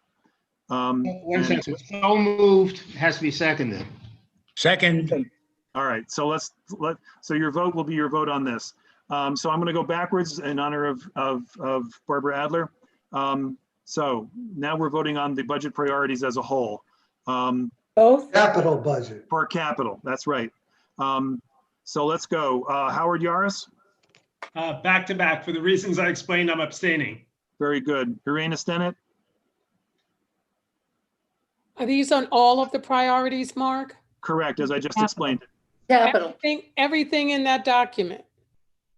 Everything in the capital, yes. No choice. You have to vote either. You have all to of it vote the or- whole thing, right, Jay? Right. Nothing. Unless somebody's either making a have to vote motion- unless against somebody's them. making a motion, my turn. Unless somebody's making a motion to rearrange and it's 9 o'clock. No, That's what, my vote is no. okay, here we go. Let me go back to that screen. I'm sorry. So Polly Spain. Polly, are you with us? We'll come back to Polly. Polly, are you there? Yes. You're voting yes? Thank you. Ethel? No, Mark, Polly is there, but you have to unmute her. Oh, okay, hang on. I didn't know she was muted. I don't know why she's muted. Where is she? Bottom of the screen. For the You have to mute yourself, Polly. A thumbs up. I don't see Polly. Polly, you have to mute yourself. I'm just Peter. There's Polly. Polly, how do you vote on the capital budget?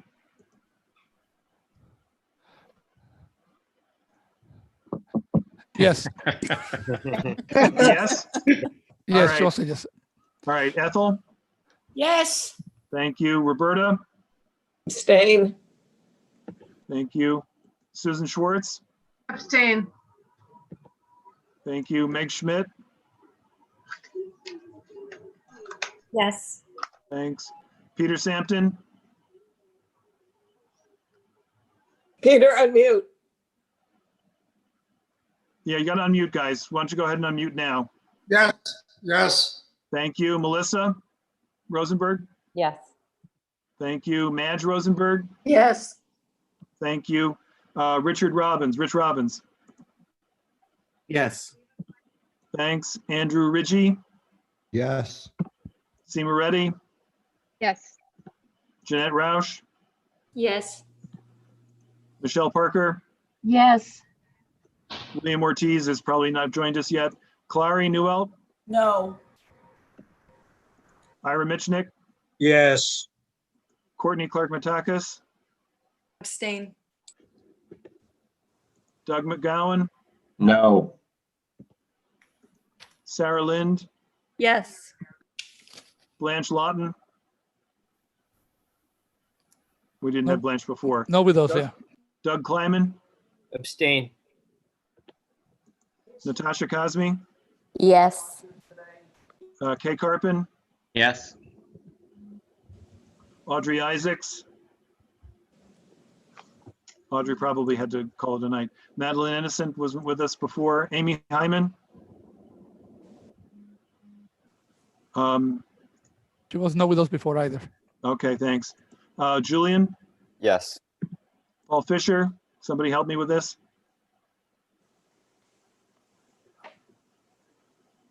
He said yes. Thank Paul you. said yes. Shelley Fine? Yes. Thanks. Robert SBA? Robert, you with us? I'm sorry about that. Yes, Mark. Great, thank you. Bev Donahue, Yes. Mark Diller votes yes. Catherine, Yes. Louisa Craddock, Yes. Paige Cowley, I don't think is with us. Ken Coughlin, Yes. Christian Cordova, Yes. Josh Cohen. I don't- Yes. Yes, okay, there he is. Elizabeth Caputo, Abstain. got it. Mark, Stephen I'm Brent, here. who is that? Paige, Oh, great, Paige. How do you want to vote? abstain. Thank you. I'm on mute.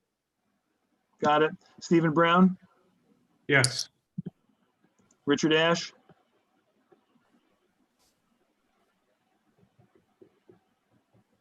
Richard,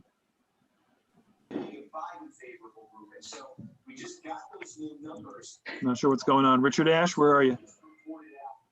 Richard, you're unmuted, so go ahead. Richard, you're watching. Let's go. You gotta vote. All right, Rosa Arenas, Yes. What? meaning abstain. What is Richard watching? Probably CNN. Election. Are you asking me, Mark? Yes, I am, Rosa. Yes, I said yes, not abstain, just yes. Got it. Hang on one second. Let me get there. Okay. Linda Alexander, Abstain. Andrew Albert, Abstain. Jay Adolph, No. and Barbara Adler. Mark, I think you missed me. I'm sorry. Yeah, I was trying to get you, Richard. What's your vote? Yes. Thank you. And Barbara Adler?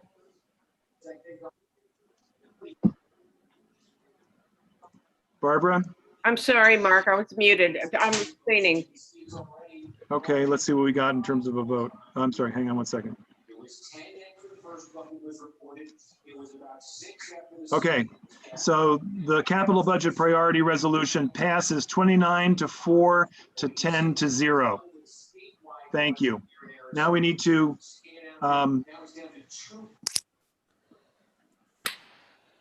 okay. Now we need to do the expense budget priorities. I guess the first thing.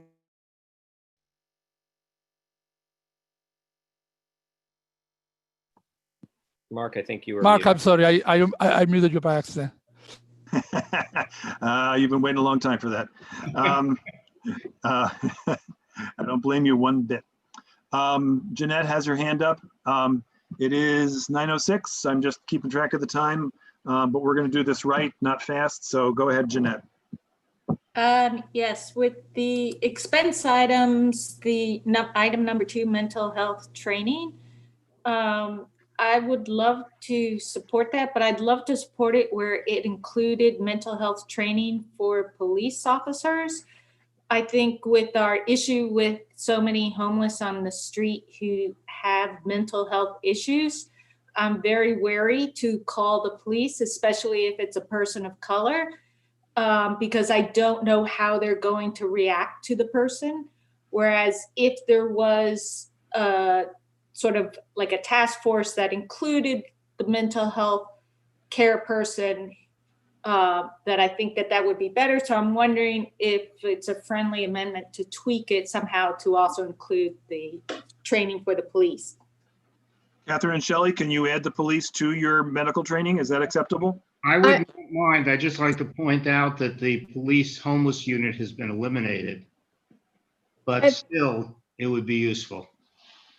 I think it would be useful, but that was specifically for clinical settings. So it would it's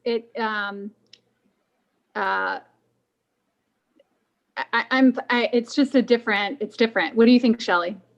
I think it came out of our hearings clearly that that medical people, doctors and others, were not trained to deal with abuse, particularly sexual abuse, and needed that training. And that was a deficiency in identifying problems when children came to them to understand how to address it.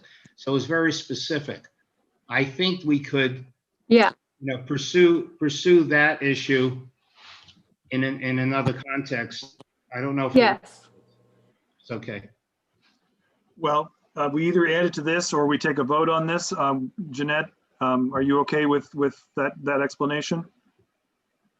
Then I think it should just be, the title shouldn't be mental health. It should be specifically for children. I don't know. I do see that towards the end.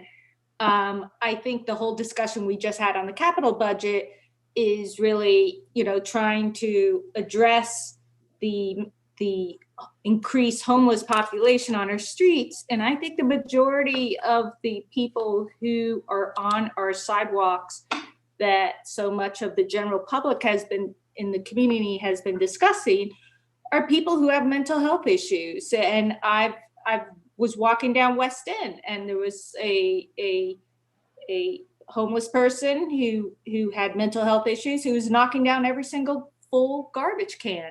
But I wasn't about to call the police because he was a person of color. And I've seen, they don't know how to handle it. My father has really bad Alzheimer's. And sometimes when he walks on the streets, he acts like a crazy homeless person. And I don't think the police understand how to deal with it. So if that's a separate issue, that's a separate issue.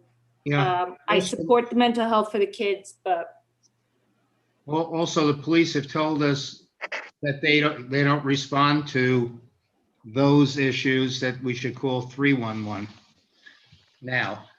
But I appreciate your concern and I agree with the seriousness of it. Okay.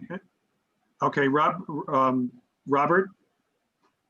Yeah, I just want to comment and bank off of what Jeanette said and also what Sarah had said earlier. I have extensive experience as a property manager and supporter of the domestic violence movement, as you know. And as a property manager of one of the important shelters for about 5 or 6 years, and having to call the police, the risk that you run frequently in calling the police is as great as the risk of encountering the batterer and the people that are in pursuit of the survivors. The word is survivors, no longer victims. So that it raises the issue of whether it's children or adults, female, or of training. Do the police have the adequate training they have to confront these different situations? Because what they realize is what we realize when we see the headlines is that they're as much at risk as the survivor. The most high profile illustration that I use when I talk about this, maybe 10 years ago in Brooklyn, there was an incident, abuse. Son was beating his mother and he was doing this and that and the other thing. And so they sent one of their 2 top detectives right out of a movie, right out of Central Casting.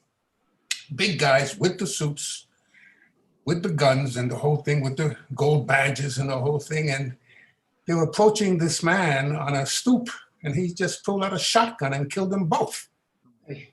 I don't know, maybe you recall, that's about 10, maybe 12 years ago. So that the police, there's a question of training, and I've never, in my work with as a property manager, where I was responsible for acquiring the units, opening the apartments, closing the apartments, and that sort of thing, and moving the women where it was necessary. Yeah. Okay. Yeah. So that there's another issue of training. Training is really an imperative issue, and it's not adequate training, Mark. Thank you. I got it. Would it be acceptable if we added another budget priority at the bottom that says mental health training for police with respect to? Yes. So I'm going to propose that as a separate item, and I see Irena has her hand up. So Irena, go ahead. Just very briefly, Mark, thank you for adding that item. I agree with Jeanette. Last year, we lost quite a number of police officers to suicide. There's a problem right now, a mental health problem within the police department right now. And I think any support we can give them. Also keep in mind that there are veterans returning from conflict zones. They're going into the police department. I think this is timely, and I totally agree with Jeanette. Thank you. All right, so I've accepted that as friendly because it doesn't displace anything else. Unless there are any other comments, and I don't see any hands raised, Richard or Christian, I know you can't raise your hand. Yeah, but Are we okay? Are we ready to vote? So moved. So moved. Yeah. Okay, so I'm going to take another roll call vote on this one. And I'm going to start at the top. Sorry, Barbara. So everybody please unmute and be ready. Barbara Adler. Yes. Thank you. Jay Adolph. Abstain. Thank you. Andrew Albert. Yes. Thanks. Linda Alexander. Yes. Thanks. Rosa Arenas. Yes. Thank you. Richard Ash. Abstain. Thanks. Stephen Brown. Yes. Thanks. Elizabeth Caputo. Yes. Josh Cohen.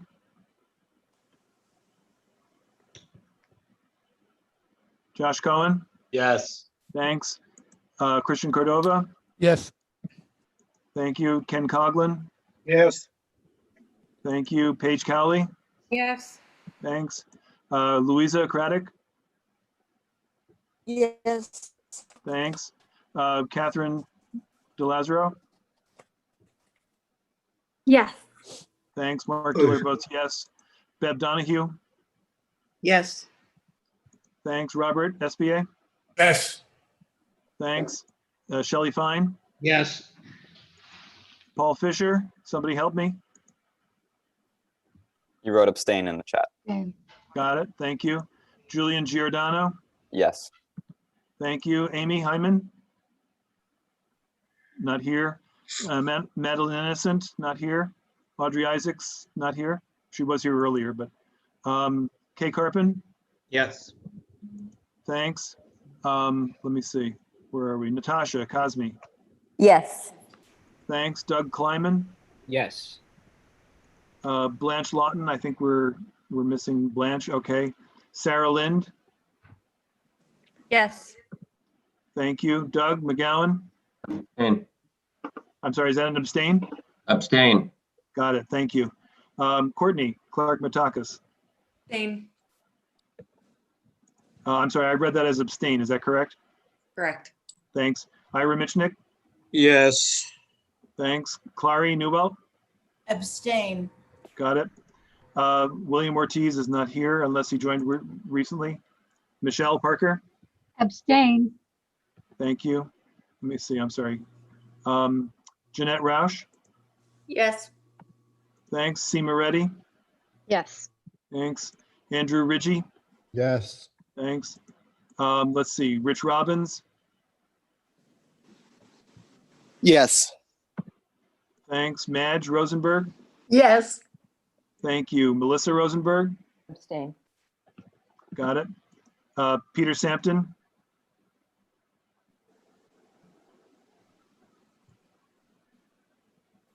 Peter? I don't see Peter. Is he here?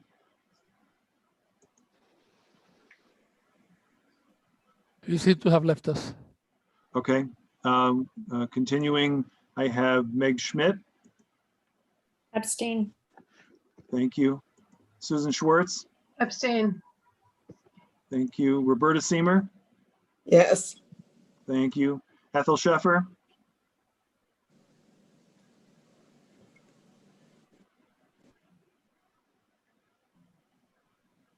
Ethel. She seems to be gone too. Okay. Thank you. Polly Spain. Yes. Thank you. Irena Stennett. Yes. Thank you. And Howard Yaris, I'm going to guess is an abstain. Abstain. Thank you. Thank you. So let me see. The vote on that was 30-0 to 11-0. So the resolution carries.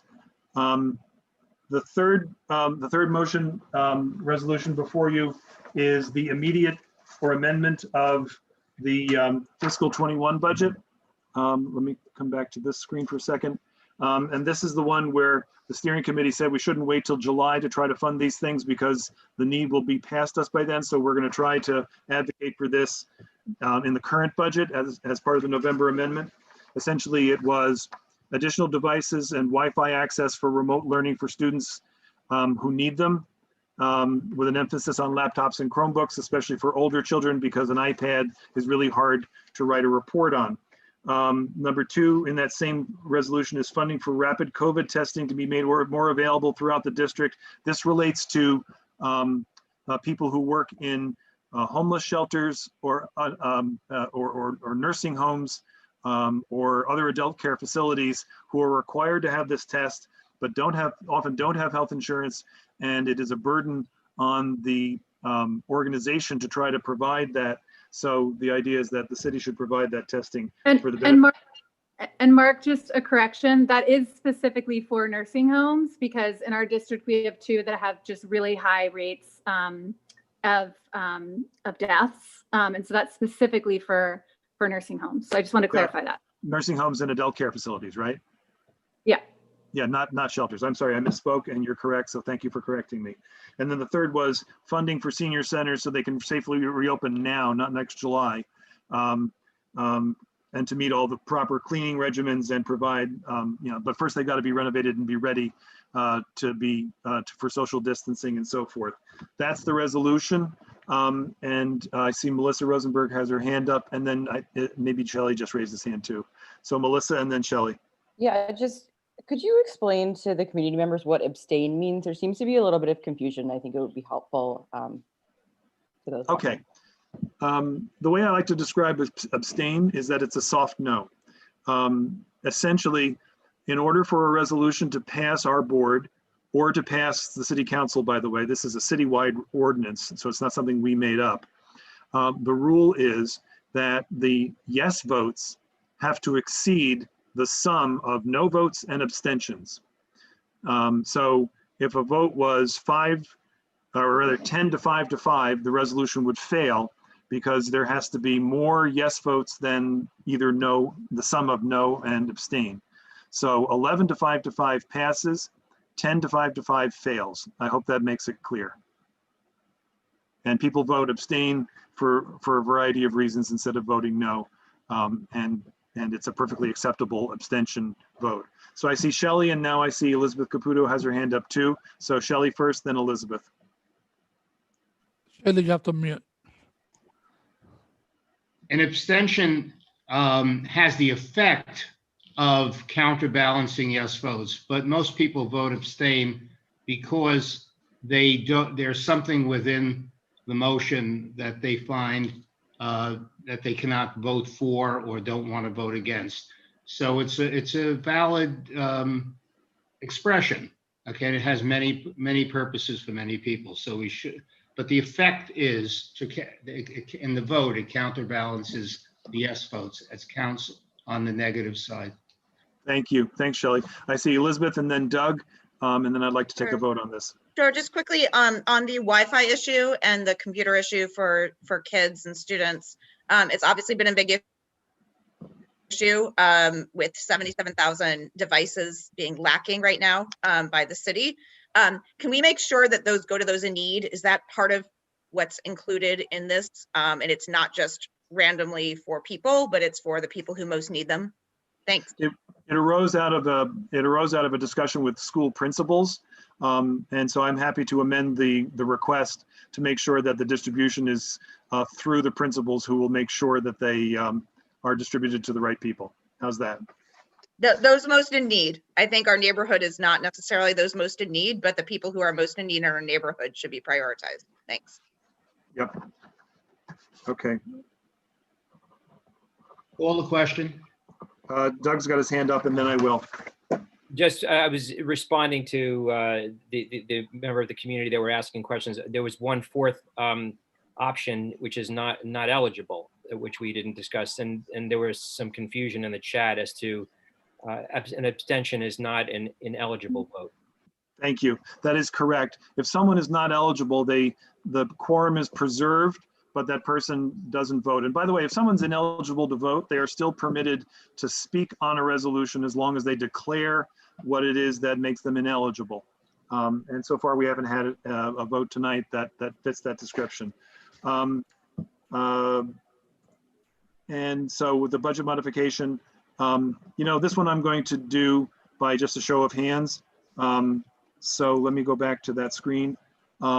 So if you're able to digitally raise your hand, please do so if you're voting in favor right now. If not, I'll count the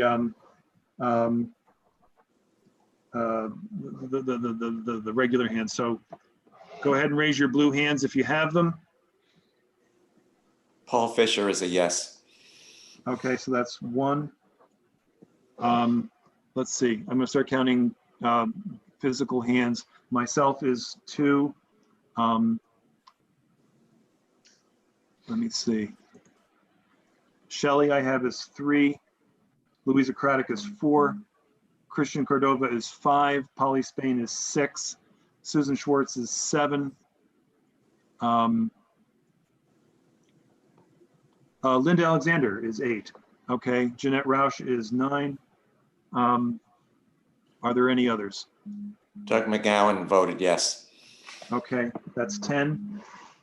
Anybody else that I haven't called that hasn't raised a blue hand? Mark, it's Andrew Ridgey. I don't know if you counted my hand. Is it blue? I've got it. Okay, so it's Did you count 10. my hand, Mark? Who's that? Irena. No, I didn't. I'm sorry. Are you a blue hand? Did you raise your blue hand? Yes. All right, then that's automatically counted. So I have 10 plus the 29 blue hands is 39 in favor. So let's lower all those hands. Come on. Okay, all those opposed to this motion, anybody opposed?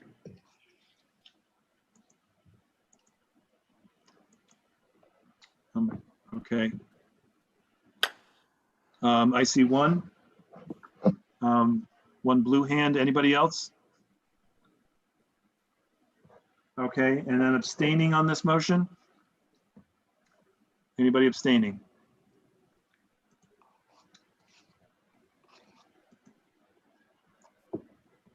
My computer's freezing a little bit here. I don't see any abstentions. So the resolution, and is anybody ineligible? I don't think so. Okay, so this resolution carries 39 to 1 to 0 to 0. Thank you very much. I'm going to interrupt us just for the Manhattan Borough President, since she has been patiently waiting, but then we're going to go right back. And I'm going to have to ask any other elected officials that are with us to hold off for a half an hour and see if we can get through the rest of our agenda. Can somebody unmute the Borough President?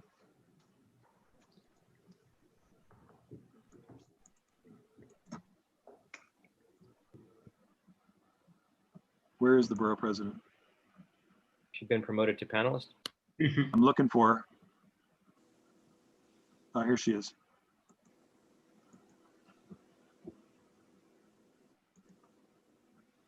Gail, can you hear me and can you unmute?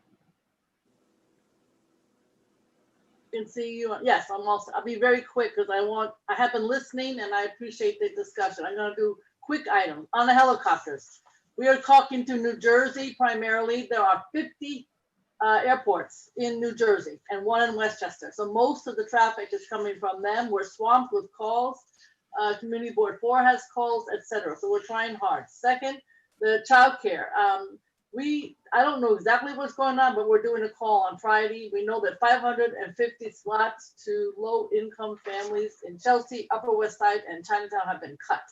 And I lost the call. We got to figure out why this is happening and how to reinstate Head Start, childcare, etc. Number 3, I think I've mentioned we're trying really hard to get somebody to focus on public realm. There are about 21 agencies in the streets deciding about how our street sidewalks are used, from transportation, construction and buildings department, sanitation, etc.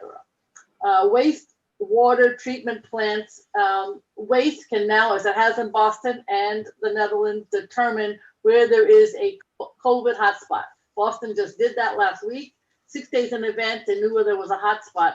Department of Environmental Construction, Department of Environmental Protection has now got a 3-person team of scientists plus a lab. They need some equipment, but they can do 35 samples a day. They want to do 80, and they can do that with the equipment. It's something that we've been pushing for a very long time. It should have happened a while ago. I just don't want to, I know you mentioned in your budget priorities the issues of the technology for students. The CEC 3 has been focused on this. It's a big problem, and we all need to not have it happen. It should have been dealt with months ago, but it has not been, and particularly where there are shelters. We are all working on the issue of housing. We have an affordable housing task force, and we are doing on November 23rd, a 10 resource center virtually. We'll give you information. We'll have lots and lots of nonprofits and legal groups working on the issue of tenant protection to get information. But, you know, as an example of how seriously we have to focus on this issue, there's $14 million that HPD has from the collegiate dollars that can be used, should be used for affordable housing on the Upper West Side. HPD didn't know they had that money until we started saying, where is that money? So lots of work has to be done on the task force and the issue of affordable housing.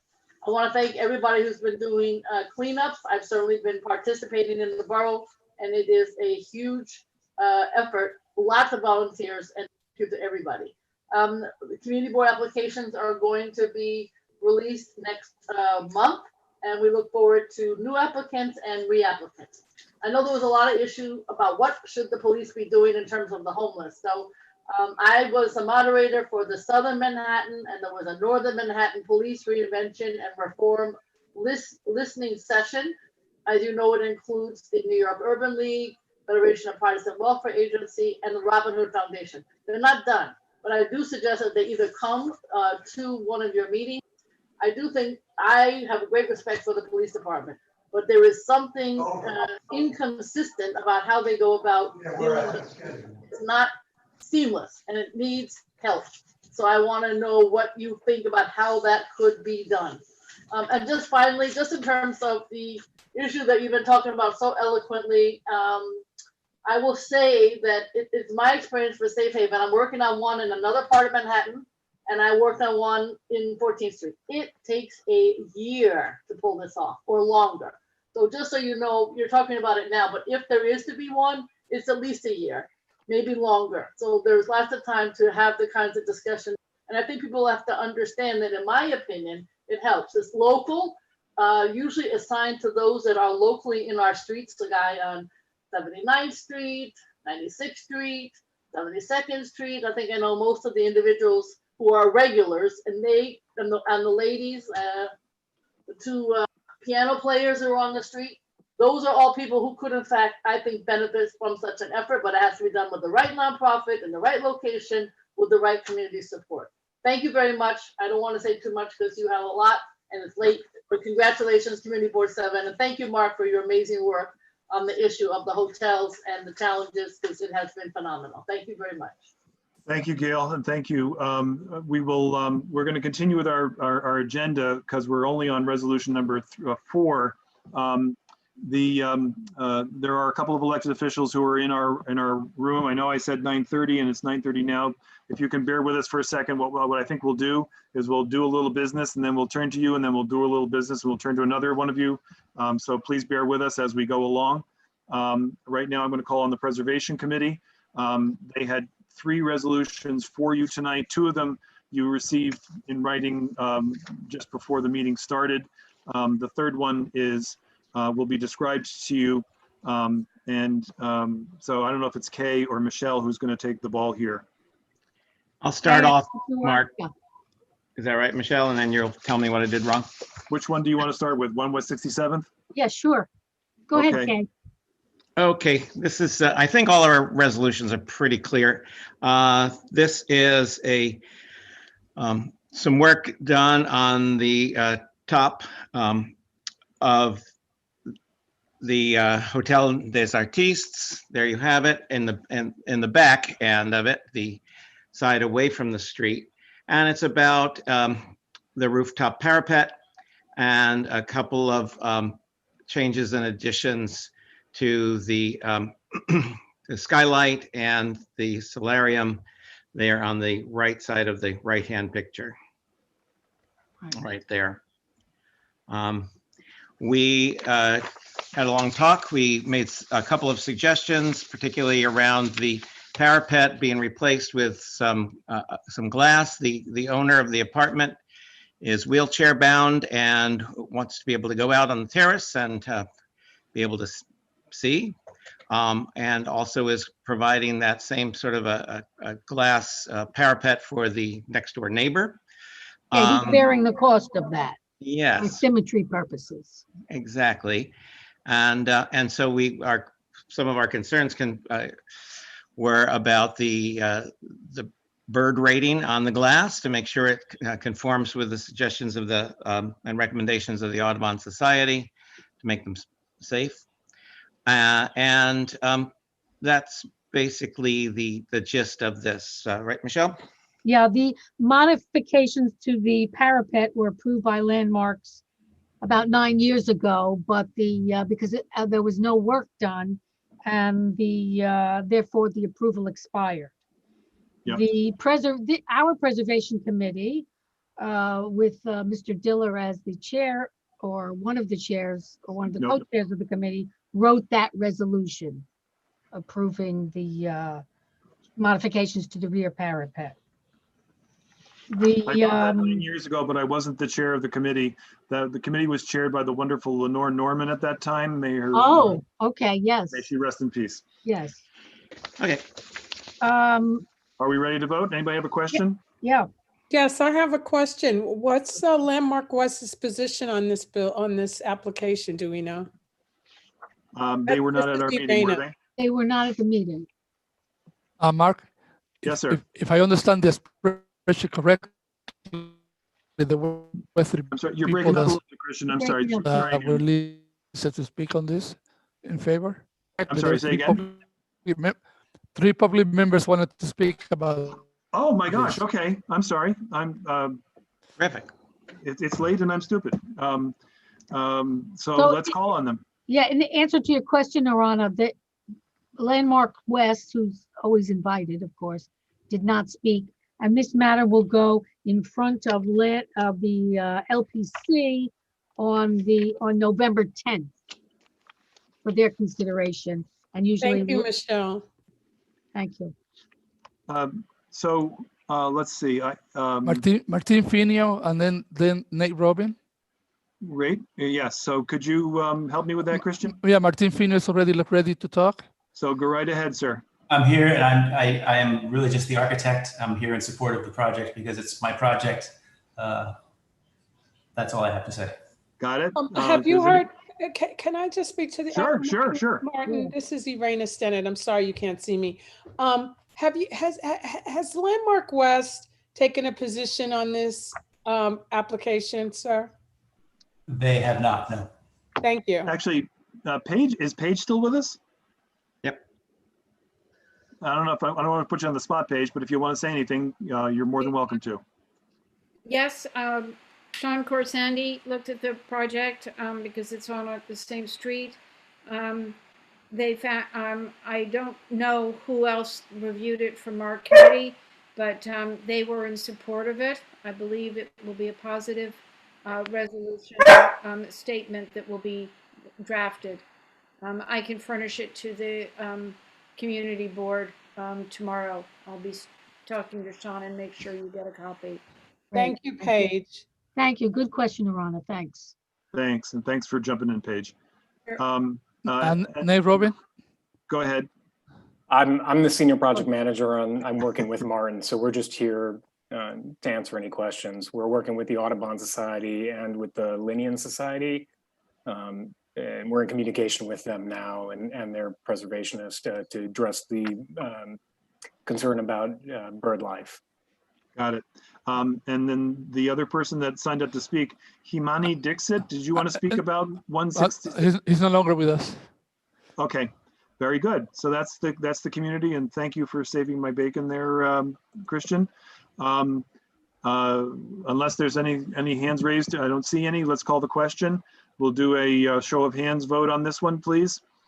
So please raise your blue hand if you are in favor.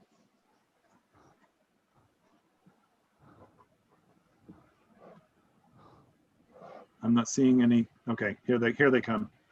Okay. All right. So now I'm going to take the physical hands. I'm going to call on myself as 1. I see Shelley is 2. Louisa Craddock is 3. Paul Fisher also. Is 4. Let me see. Christian Cordova is 5. Susan Schwartz is 6. Are there other physical hands? Oh, come on. Mark, I was late to raise my blue hand, so I'm raising my other hand. That's Seema. Seema, yeah. Got it. Is 7. Did you hear Paul Fisher is also for it? Thank you, Paul. Is 8. And I didn't get Polly Spain. Is 9. Thank you, Polly. Thank Anybody you. else? Say again. Okay, so I have 9. I said, thank you for seeing my hand. Okay, 9 plus 25 is 34 in favor. Let's lower hands. Oh, hang on. Okay. Oh, I'm not sure if I'm under the weather or my computer is.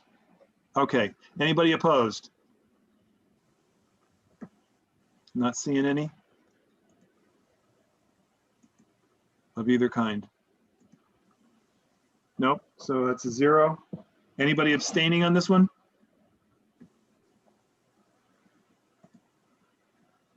Okay. Nope. And nobody's ineligible. So it passes 34 to 0 to 0 to 0. Thank you. What's the next one? The next one is actually 320 Columbus, not 320 Amsterdam. It's Thank you for- 320 Columbus at West 75th Street. But we denied this application because we denied it without prejudice because the applicant did not appear before us. So that's, okay. so we're asking you all to do the same thing. It's a denial without prejudice. All right, let's call the question on that. Please raise your hand if you're in favor. In favor of the resolution? Yes. Or in favor of the application? No, not the application, the resolution. The Thank resolution is to deny because they didn't show up. Right. Physical hands, I have myself is 1, Shelley is 2. Let's see, Susan Schwartz is 3, Richard Ash is 4, Louisa Craddock is 5, Elizabeth Caputo is 6. Paul Christian Fisher is said 7. also, yes. Paul is 8. Polly Spain is 9. And I don't have any other physical hands. 9 plus 25 is another 34. So hands down. Good job, Kay. Thank you. They're doing work at that site now, so I presume they're going to come to us soon. Okay. Wait, Mark, Hands down. I wanted to abstain on that one. Okay. So that's now 33 to 0 to 1 to 0. Mark, did you put me down as ineligible? I don't have any direct conflict, but my company represents the retail space there, but I'm not directly involved. I'm sorry, so it's 33 to 0 to 1 to 1. Is that correct? Right. All right. Wait, sorry, Mark, would it be 32 to 0 to 1 to 1? No, because his hand wasn't up. Oh, got it. Sorry. Just making. No, that's great. So this is 320 Columbus. This is 1 West 67. All right. Yeah, who's you want next? me to do the last one? Go for it. Okay, this is 40 West 84th Street. This is is a 500 square foot metal clad penthouse on top of a building with a 1,200 square foot roof deck.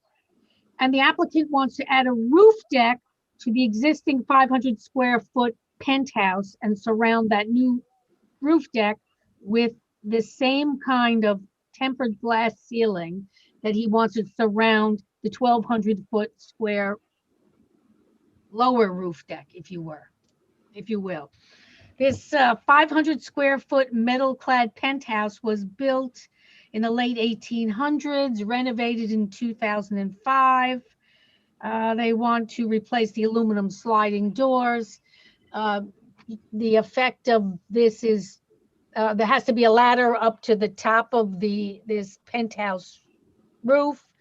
The effect is to give the owner or the tenant of that 500 square foot apartment, approximately 500 square feet more outside.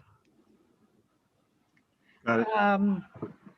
They'll keep the masonry around the 1,200 square foot roof deck. They want to replace the metal railing on top of it with tempered glass, as I said, to match the tempered glass on top of the new roof deck, the 500 square foot roof deck.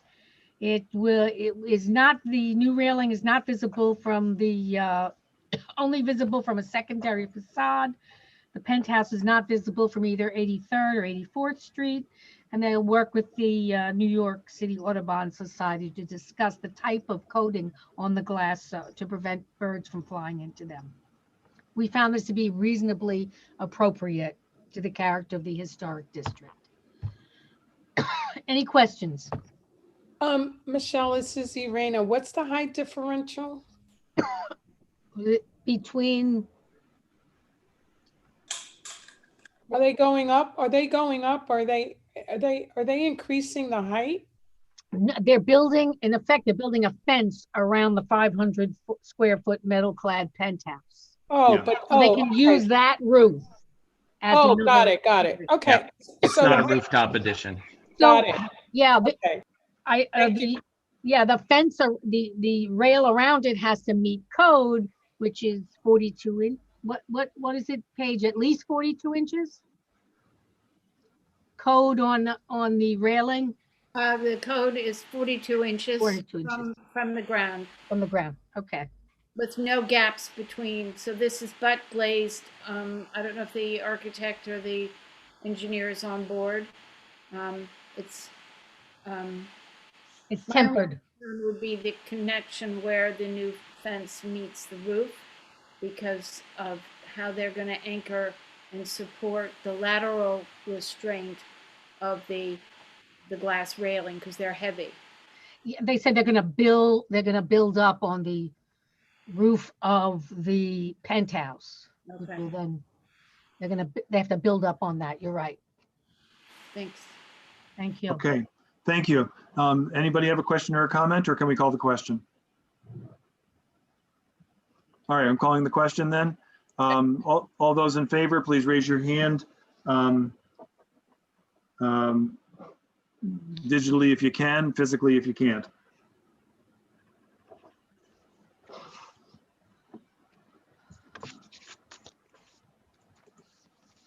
So Mark Diller is 1 physical hand, Shelley is 2, Susan Schwartz is 3, Holly Spain is 4, Louisa Craddock is 5, Christian is 6, Catherine is 7.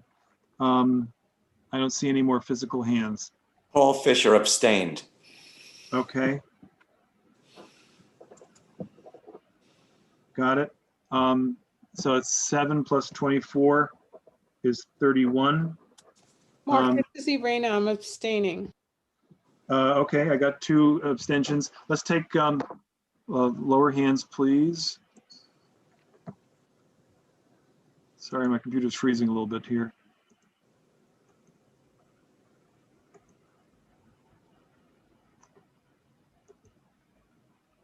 This is not good. All right, could you just please physically lower your hands if you raise them? They're already lower. Oh, there they are. Okay, thank you. So anybody opposed to this motion, this resolution?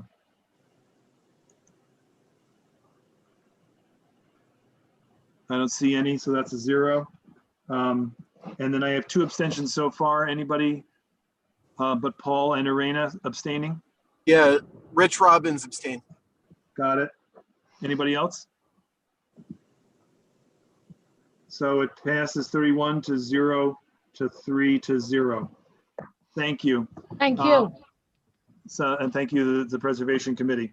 I'm going to interrupt again for a quick report from each of Brad Hoylman and Helen Rosenthal, and then we'll go back to our regularly scheduled programming. So Brad Hoylman, where are you? I'm taking folks in the order in which I see them. I know that may or may not be scientific.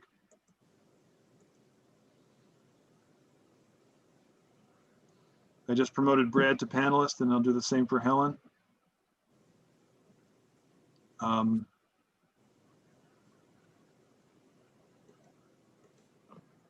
Senator Hoylman, are you with us?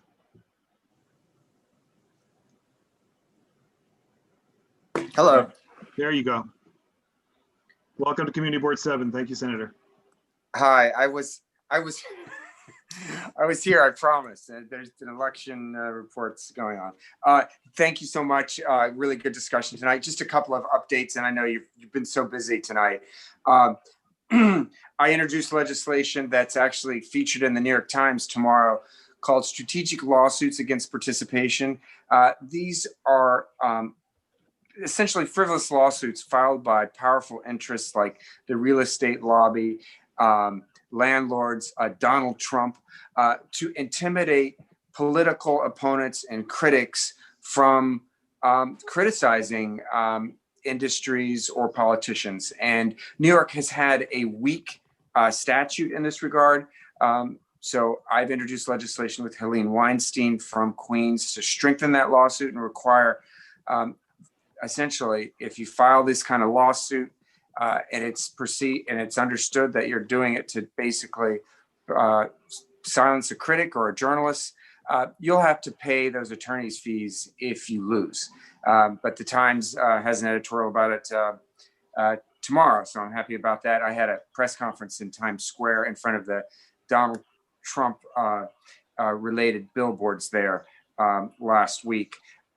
Also wanted to let you know that I've introduced a bill called the Pandemic Self-Storage Act that's going to help protect New Yorkers' possessions. It'll essentially ensure that you don't lose your personal possessions in self-storage units if you don't have the money to keep up with the storage fees.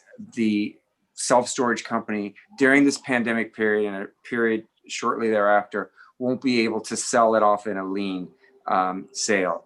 There's about 50 million square feet of storage space in New York City alone. So there are a lot of people who are unemployed, who have been suffering economically due to the pandemic, and shouldn't have to worry about their personal possessions being sold off. And then finally, I'm working hard on a bill with Assemblymember Harvey Epstein that we've called Save Our Storefronts. It's a major rent relief bill that's going to help keep small businesses in our Senate district in place. It depends on federal aid, but hopefully the results over the next few days are going to give us some encouragement that more money from Washington is going to be sent to New York to keep our small businesses and our small landlords afloat. So those are a few things that I'm working on now. Only just to say one more item, which is a bill I passed last year that requires you to wear a seatbelt in a taxi cab or Uber moving forward as of Monday. So many of these accidents occur within a third of a mile of your home. We often forget about the fact that we should be buckling up in the back seat. I don't know if anyone here is old enough to remember those hectoring ads that were announced by either Joan Rivers or I think Elmo even was one of the voices that urged you to buckle up. Well, now it's going to be the law. It's so common for individuals who ride in the back seat of cabs and livery cars to hit that plastic partition that the emergency room doctors at NY Langone have a name for it. They call it partition face. And they see a lot of concussions, split lips, chipped teeth, and worse because individuals carelessly don't buckle up in the back seat. So that's changed as of Monday. Thank you, Senator. Can I have a comment? Yes, please go ahead. Senator, one thing I have noticed in many of these taxis is that sometimes it's very difficult to put a seatbelt in the back seat. And so the law should have a provision that the taxi driver cannot start moving the car until that seatbelt is in place. That's a fair point. There is a law already, by the way, that taxi cabs and livery cabs have to have seatbelts. It has not been a law that you actually had to use them. So hopefully the combination will encourage more people to buckle up. Something like 33 states already have this law, and the numbers of fatalities can be reduced, according to a Harvard University study, by 11% in taxi cabs and liveries alone if the backseat passenger is wearing a seatbelt. It also protects other passengers in the backseat. So it's a selfless act as well. Thank you, Senator. I'm going to move on to Council Member Helen Rosenthal. Thank you for joining us. Welcome to Community Board 7. Thanks so much for having me. I just want to mention to Brad Hoylman before he checks out. Haven't checked out yet. Just that, you know, Howard Uris brought up this point earlier in the meeting about how, you know, devastated the city's budget is. And you mentioned Harvey Epstein, and I was reminded that he is carrying a terrific bill along with Senator Salazar to tax the sub-mortgage level debt. And it's like a fraction of a point, and it would be meaningless to everyone involved in the real estate transaction, but it would bring in $13 billion to New York State, New York City. We could share the money, whatever it is, but really hope you guys are thinking very seriously about that one in particular, in addition to the one that I've been pushing really hard for, which is the tax on stock transfer securities, eliminating the rebate. Yeah. Yes, I'm a sponsor, co-sponsor of both of those. Thanks. Oh, great to hear. Okay, so from my office, we had a housing clinic tonight, and it addressed the issue of eviction and the moratorium on evictions, trying to explain to people what the moratorium meant, and yet also what it means that your landlord could be serving you eviction notices. It was a very comprehensive clinic with the lawyers from Take Root Justice. They gave a lot of suggestions for what people can do if they're being harassed by their landlords about rent, and if the court is giving them eviction notices, sort of what steps you can take. So that clinic was taped. It'll be posted on my website later this evening. I really encourage people to look at it. It was full of a lot of information. I'm going to be having a hearing, I think, on November 18th about the lack of seats that the city has provided to younger kids for a program called Bridges to Learning. The city had promised 100,000 seats by December. And then I think a month ago, they said, well, maybe 30,000. And now I'm pretty sure they only have 10,000 online, which means that working families don't have access to childcare around the school hours. It's a real problem. We'll be having a hearing on that jointly with the youth committee. If anyone's interested in learning more. We have a flu shot clinic on Monday at Hamilton House 10 to 1. If you want to sign up to get a flu shot, just go on my website, helenrosenthal.com, or if you can't find it there, email me, Helen@helenrosenthal. We will get you registered. And lastly, again, another topic that came up tonight, such as Scourge, the issue around domestic violence and how, frankly, everyone's situation is so very different. And the resources that are needed are different for different individuals. I was really, there was some powerful comments made tonight from survivors.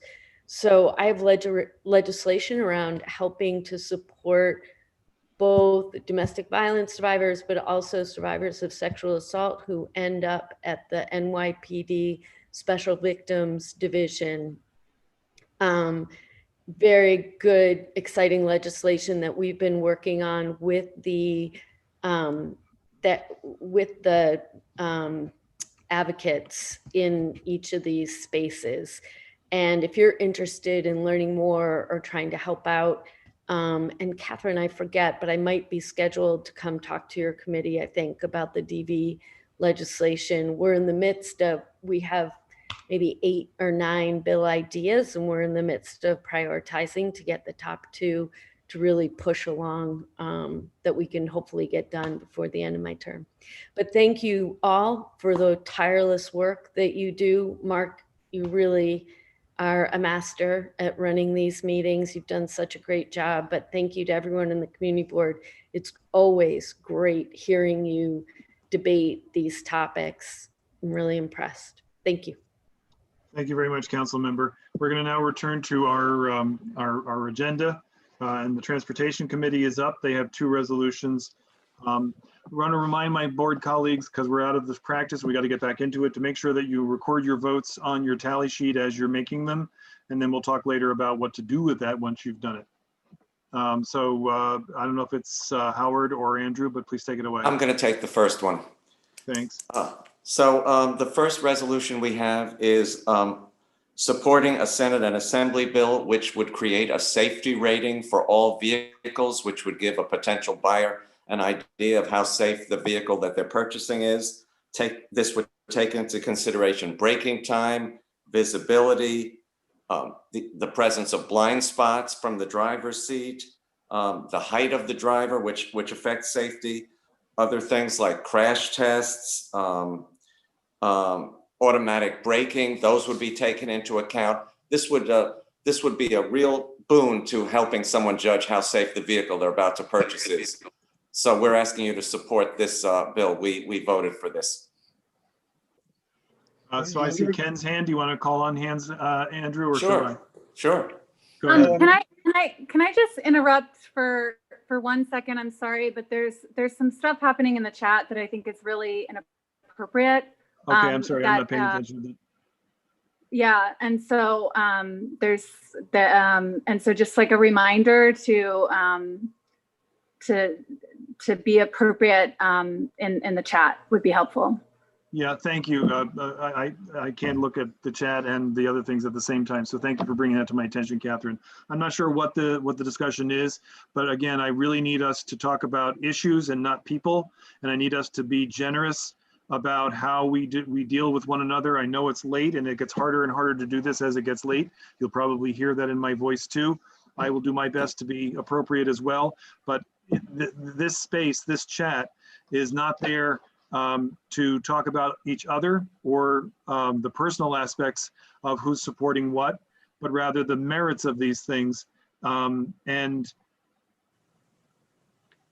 please, Mr. Nimby and all of you folks, I need you. I don't want to shut down the chat. I don't want to start eliminating people from these meetings, but you're pushing me to that limit, and I really need you to stop it. Just need it to stop. This is not an appropriate way to deal with each other as a community, and we have to deal with each other in community, and we need to stop provoking one another. Thank you. So I think I had Ken's hand, then Jay, and then I'm not sure if there's anybody else. Sure.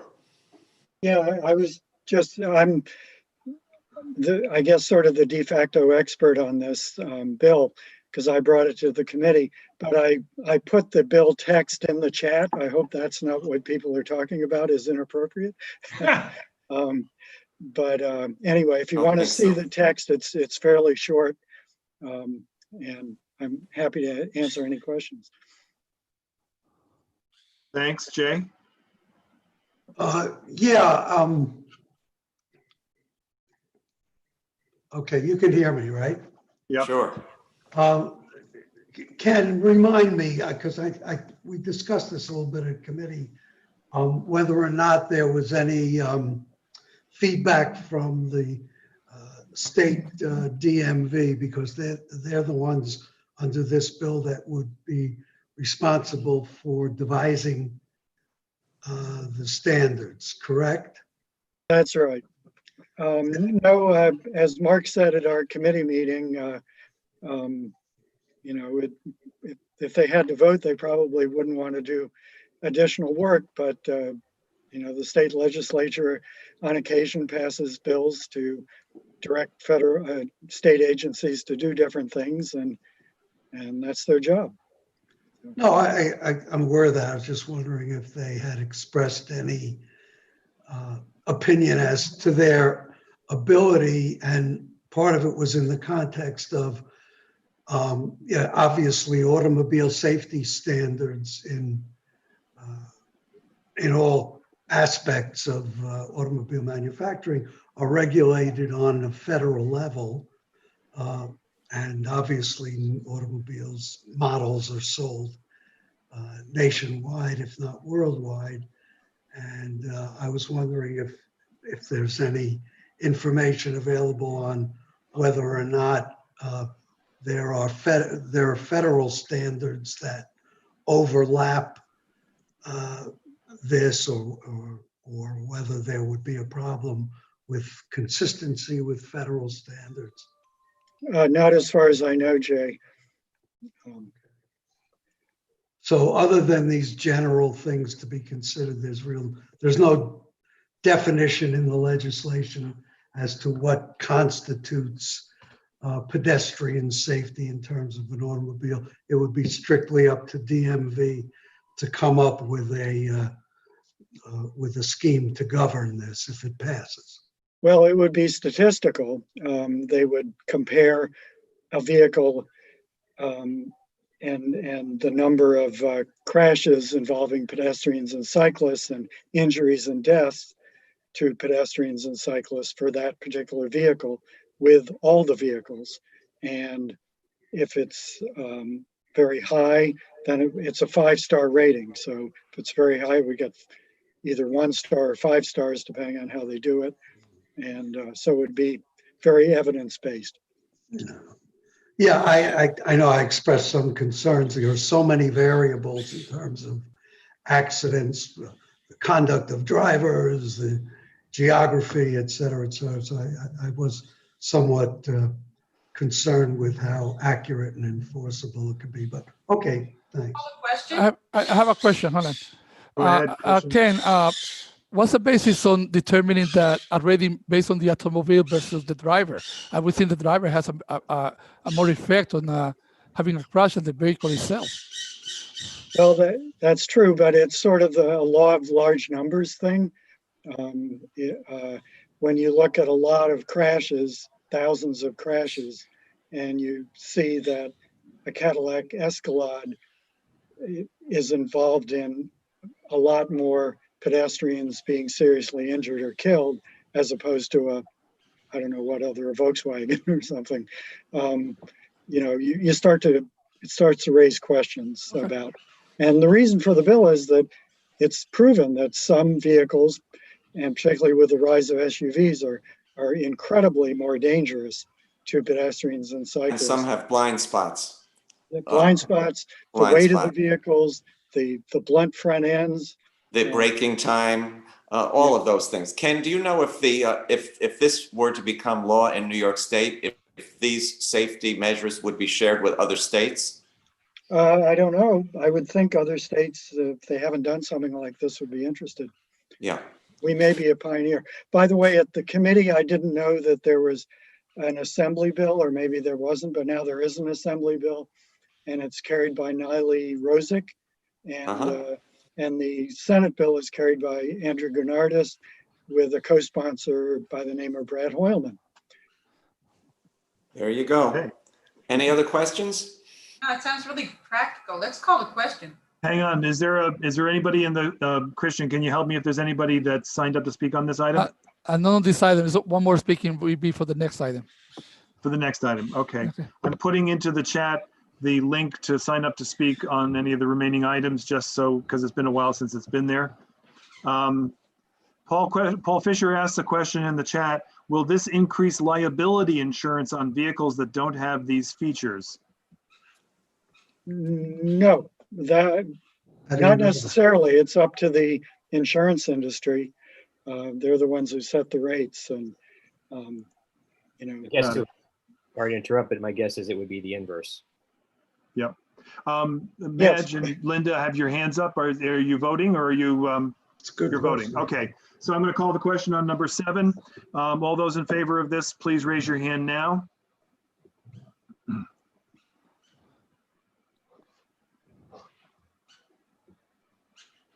All right, I'm going to take the physical hands. Mark is 1. Howard is 2. Oh, it's still jumping around. I got Mark and Howard. Let's see what else we got. Paul Fisher. Paul Fisher is a yes. Yes. All right. I'm sorry, my computer's freezing a little bit here. So I've got 3. Now I've got Louisa is 4. Polly is 5. Susan Schwartz is 6. Christian is 7. Richard Ash is 8. Kelly. Kelly is 9. And I don't see any more hands. I've got 9 plus 21 is 30. Mark, I just raised my hand, yes. This is Michelle. Thank you. That's 31. Yes. No worries. Thank you. All right, lower your hands. Oh, thank you, whoever did that. All those opposed?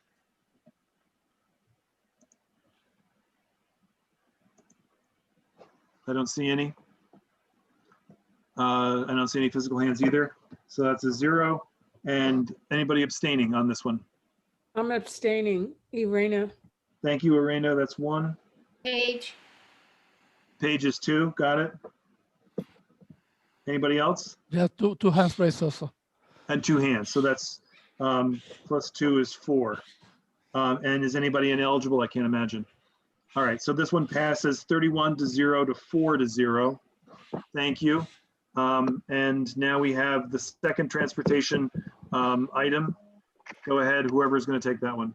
It's Howard. I am pleased to present this resolution.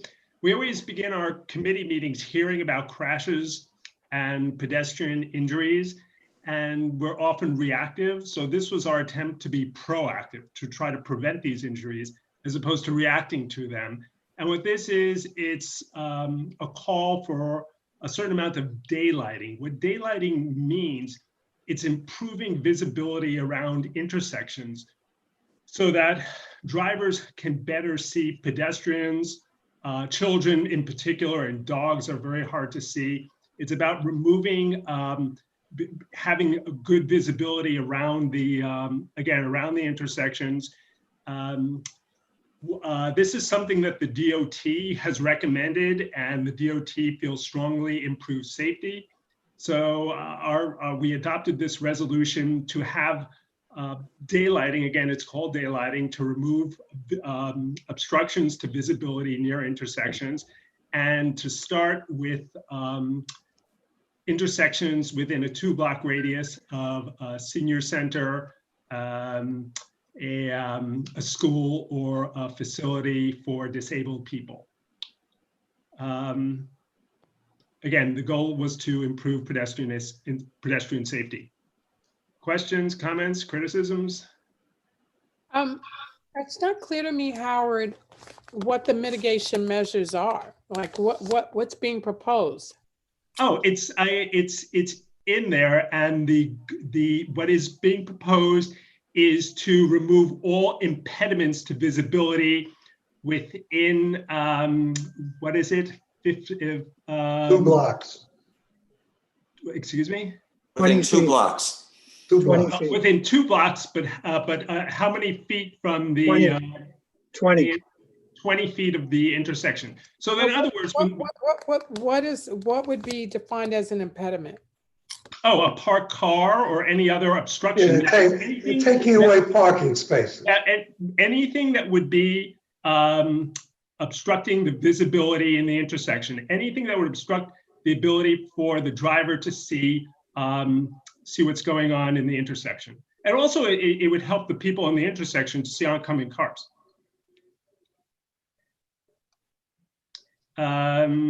Mark, how do you want to handle questions? So Madge, is your hand up for a question? No, I'm sorry. All righty, thanks. Let's see. So, oh, here we go. So it looks like I have in this order, I have Jay, Clary, Michelle, Paige, and then we got Ken and Stephen. So Jay would be up next. I happen to live within half a block of a school on 89th Street between West End and Broadway. I did a quick calculation, and under this proposal, you would lose just from that mid-block school about 20 parking spaces, because it'd be basically every corner within 2 blocks. So it would be down to West End and up to Broadway and around the corner and 2 blocks down. And I'm not sure how that would comport with parking meters on board. So I without any real, and I didn't hear any real statistical connection between cars parking on these corners and actual accidents. It seems to me that at least a good part of the impetus for this resolution was the continued elimination of as many parking spaces as possible to get cars off the streets. And so for that reason, I would urge, without some empirical evidence that this really does it, I think it would just be another inconvenience and imposition on vehicle operators in these areas. Just let me interject. I regard losing parking as a negative. I regard pedestrian safety as a positive, and that's what motivated this. I'm not sure what you mean by losing parking as negative. No, I did not say that. What I said is I view losing parking spots. I said losing parking spots as a negative is a bad thing. That's what I'm trying to say. It's a what? Wait, but let me make a point clear. Pedestrian safety is a very, very important thing. Safety very important. I agree. Is an important thing. That's what motivated this. Michelle?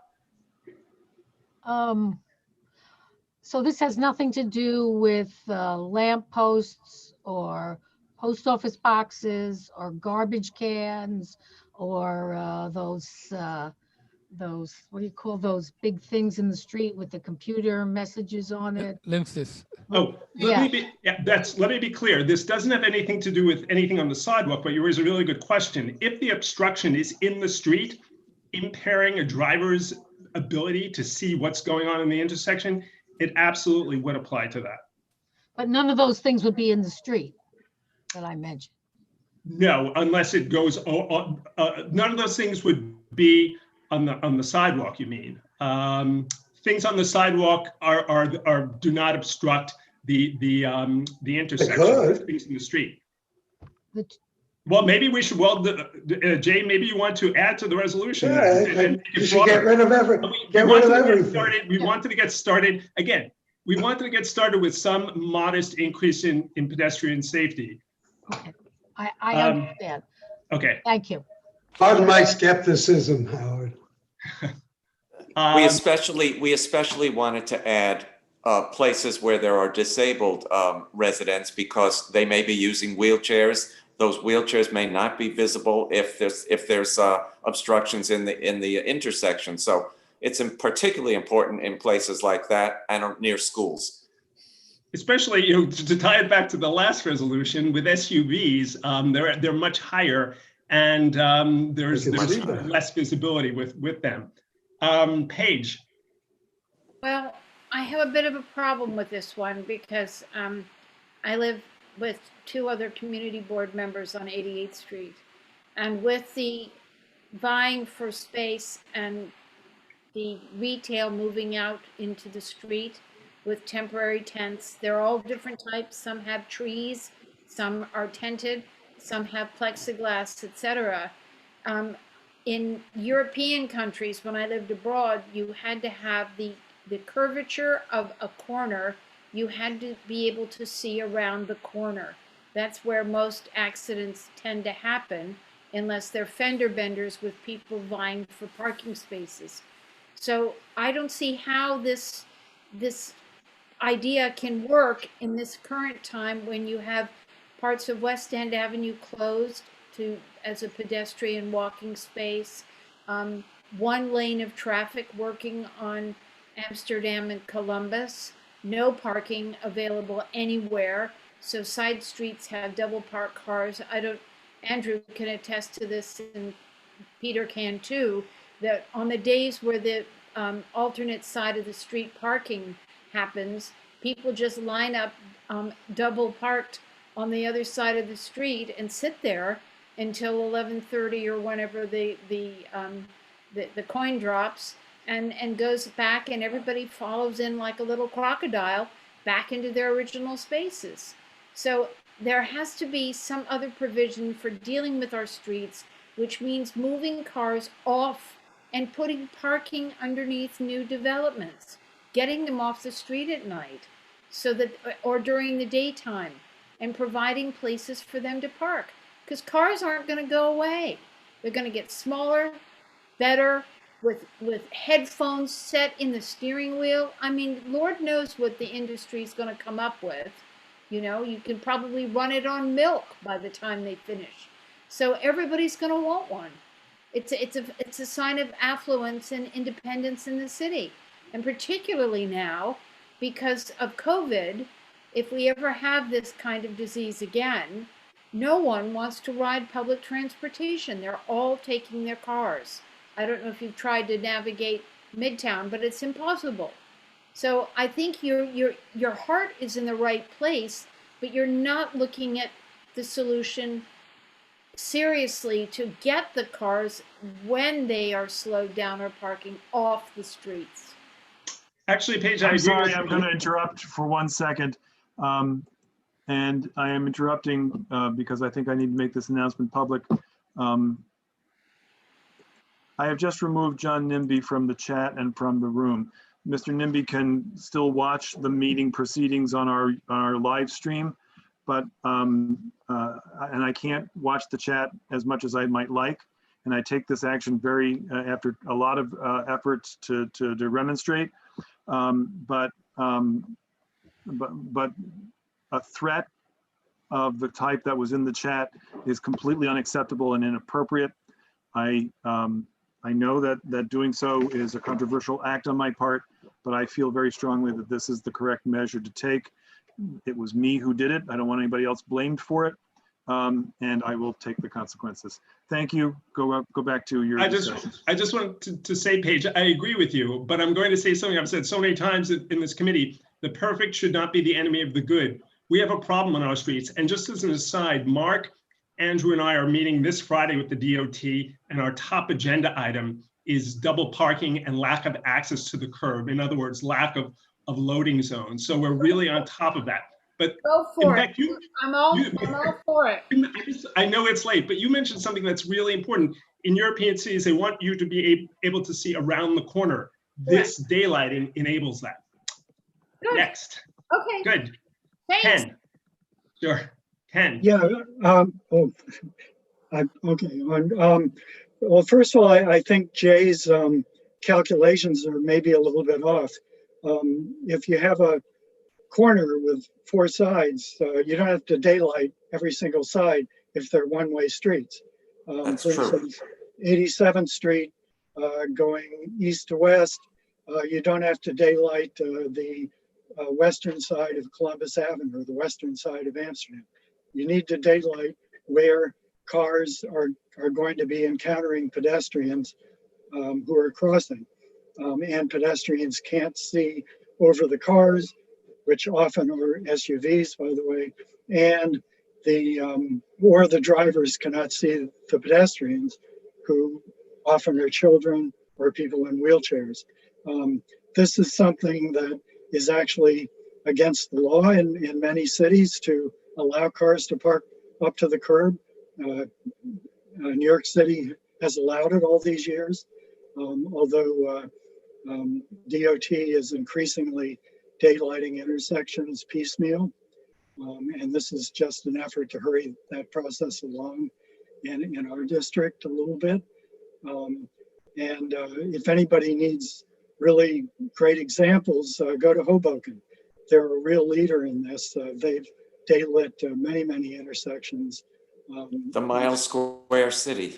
And it's much safer. And this is really a proven safety tool for traffic calming and for making the street safer for pedestrians. And I just want to mention, it's in the guidelines of the American Association of State Highway and Transportation Officials, which is the major body for determining how our streets, what happens on the streets nationally, and also the National Association of City Transportation Officials includes it in its urban street guide as a recommended practice.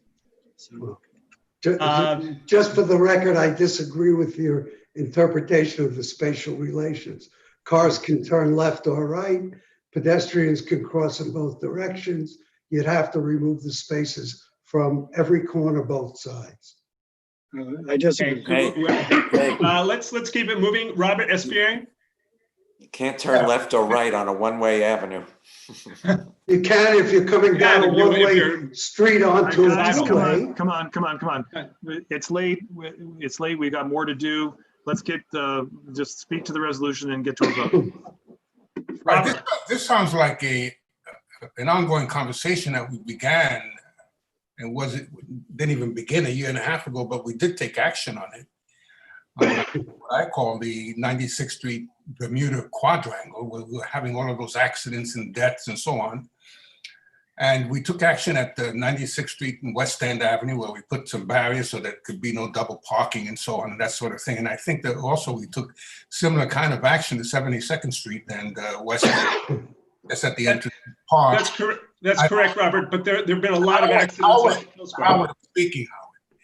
And I don't recall whether at 72nd Street we actually contemplated or actually did remove a tree that was an obstruction and so on. But that's the point. My point is that this is a worthy conversation, an ongoing conversation and collaboration with DOT, but I'm not sure what is the action that you're requesting tonight that is different from what we have already accomplished and done. It's to pass the resolution calling for daylighting intersections within a 2-block radius of a school, a senior center, or a facility for the disabled. It's something I agree with some of the earlier comments that my perspective, this is redundancy, and I like the ongoing conversation and collaboration with DOT, but I don't think that we need a new resolution. The DOT recommended it. Well, let's not have a dialogue. Let's keep refining what it is that we need, because the comments that are made are valid. And the hope and Cowley just presented, I mean, a very important current perspective on what is happening with the new street activity and the lockdown and so on and so forth. I don't think that we need a new resolution. I think that you go back to DOT and then you work on refinement and do more work. But I don't know why another, we just we spit out resolutions as if they're a dime a dozen. And I don't think that that's particularly useful to us. Okay, so let's not have a back and forth dialogue. Let's hear from everybody. Then the chair of the committee can wrap it up, and then we can take a vote. I don't know where we are. Is Barbara next or Stephen? Barbara. Yeah. I will be very brief. I agree with Jay. I agree with Paige. I think this is absolutely the wrong time. I think that a 2-block radius for daylighting is very excessive, and I will vote against this. Thank you. Clary and Rich Robbins. And you got Stephen in there too, Stephen, right? Oh, Stephen was sorry. first. By the way, Stephen, Clary, Rich Robbins. Okay, I think that's me. Look, so I agree with some of the other Paige and Robert and Jay. I'd like to speak to it a little bit differently. I get frustrated continually that I think we get presented out of the committee a false choice of safety or cars, safety or cars. And I don't believe it to be true. And it just seems that every time that there's a major issue about safety, there's a direct correlation with a massive amount of cars that would be lost. And I think that let's all talk about the I can't see what 800-pound gorilla in the room. This has been an issue, I think, for a couple of years that a lot of people feel strongly, including myself. But everyone nobody doesn't care about safety for people. So let's just put that aside. That's ridiculous. But do you have to continue to lose parking spots? Over the last 2 years, we talked about curbside usage, massive amount of parking. Loading zones were introduced for the first time in 10 years. More parking spots, safety. Doctor's appointments for drop-off, lost more spots, safety. Bike lanes, safety, more spots. It just has been going on and on. What I've never seen put on the agenda in 2 years in transportation is to discuss with car owners constructive manners with their cars. I think that's what Paige said very eloquently. It's never been discussed. And we owe it as a duty, even if we don't like cars, to take everyone in consideration. There's I think the stats was a third. There's people who own cars and they need parking spots, and you can't just keep taking them. You can't take them. And let me tell you, it's a regressive tax, because anybody who walks around and sees who's in cars, this is not elite people. People park in the streets because they cannot afford to park anywhere else. So I would just urge everyone to take a step back and think of the last couple of years, think of all the things we discussed. I am all for safety, but I will not support any loss of car spots till we take a better look, till we take everyone into the community. It's not a choice of safety or cars. I think that's the choice that our transportation committee takes, but there is many other things that we can do. And we need to look at our community. And I'm telling you that these people in cars are upset. Candidly, I have an issue with how this was noticed, because if this was noticed, I had no idea that this particular issue had a direct correlation, because everyone knows that I show up at every single transportation committee when it happens. And I shot a note and I just said, is a resolution, blah, blah, blah, I'm just leaving it. I would urge us either to kick this back. I would urge us to say no for all of the reasons, whether it's Robert or Paige, but we have to stop doing this. Even if you're against cars, there is a better way to do this. We can't just keep coming up with new ideas that in the name of safety, in the name of progress, in the name of the way, do it. I will not vote for a single thing coming out of transportation till we have a meeting on how to help car owners. And if it wants to be how to get them off the streets, I don't care. But we have to stop this. And I urge everyone to vote against it for that reason alone. Let's see, we have, who else is here? Larry. Oh, Clara, yes. Yes, I was out of the room for just a moment a few minutes ago, but I don't think anybody asked this. Did you consider a 1-block radius rather than 2 blocks? I see Ken's comment, the DOT rather, is always supportive of daylighting, but that doesn't mean to me 2 blocks as opposed to 1 block. So did anybody talk about 1 block instead of 2? Well, the DOT, again, this was not the Transportation Committee's idea. I wanted to make that absolutely clear. The Transportation Committee is concerned with pedestrian safety, and this is what the DOT recommended to improve safety. So they recommended it everywhere. We, in the interest of preserving parking, limited it. Do we want to limit it further? No, we didn't talk about limiting. We limited it to 2 blocks. That was what the limitation we came up with, to preserve parking. Okay? I don't get it, Howard. Did DOT say 3 and you limited it to 2? No, the DOT said daylighting intersections significantly improves safety. The DOT recommends daylighting not in a 1 block radius, not in a 2 block radius. It says that daylighting improves safety wherever you daylight. So we limited it in the interest of saving parking to these specific locations. So you would not consider it a friendly amendment to change the 2 to 1 block? I would consider it. Well, it's pretty late. You got to say yes or no. If We're not going to get everything we ask for Andrew, anyway. I mean, I don't have a problem with changing it to 1 block, but DOT is not going to give us everything we're asking for. Okay, I would accept it. It's late in the evening. If the idea was to have a limited rollout. So if we want an even more limited, fine. Just to keep it moving, yes, it's accepted. Is that it, Clary? Yeah, you'll get my vote with that one. Anyone else? Didn't Rich have his hand up at some point? Catherine has her hand up, and I don't know if you ever called on Ken. Rich, and then Rich? Rich, are you there? Are we done? No. Is there anyone from the community who wishes to? No, Catherine. I'm sorry. You still got? Did you hear from Ken? I'm sorry if I missed that. Ken. Yes, Ken spoke already. Oh, he did. Okay, then that's that. Catherine, do you have your hand up for this? Yeah, I just want to say something really quickly, which is that I commend the committee for working with DOT and for making an effort to be balanced and limiting the amount of parking spots that would be lost. But I think it's awesome that you worked with DOT and you got a recommendation from them, and it sounds like it's based on research evidence. Mm-hmm. And we just have the request. Okay, is there anyone from the community who's? Yeah, Lisa Orman signed up for this one. Yeah, Lisa Orman. Yeah. Okay, Lisa. Hello, can you hear me? Yep, we sure can. Okay. So I just wanted to say that this is a choice between safety and cars. I completely don't agree with the comment that this isn't a choice between safety and cars.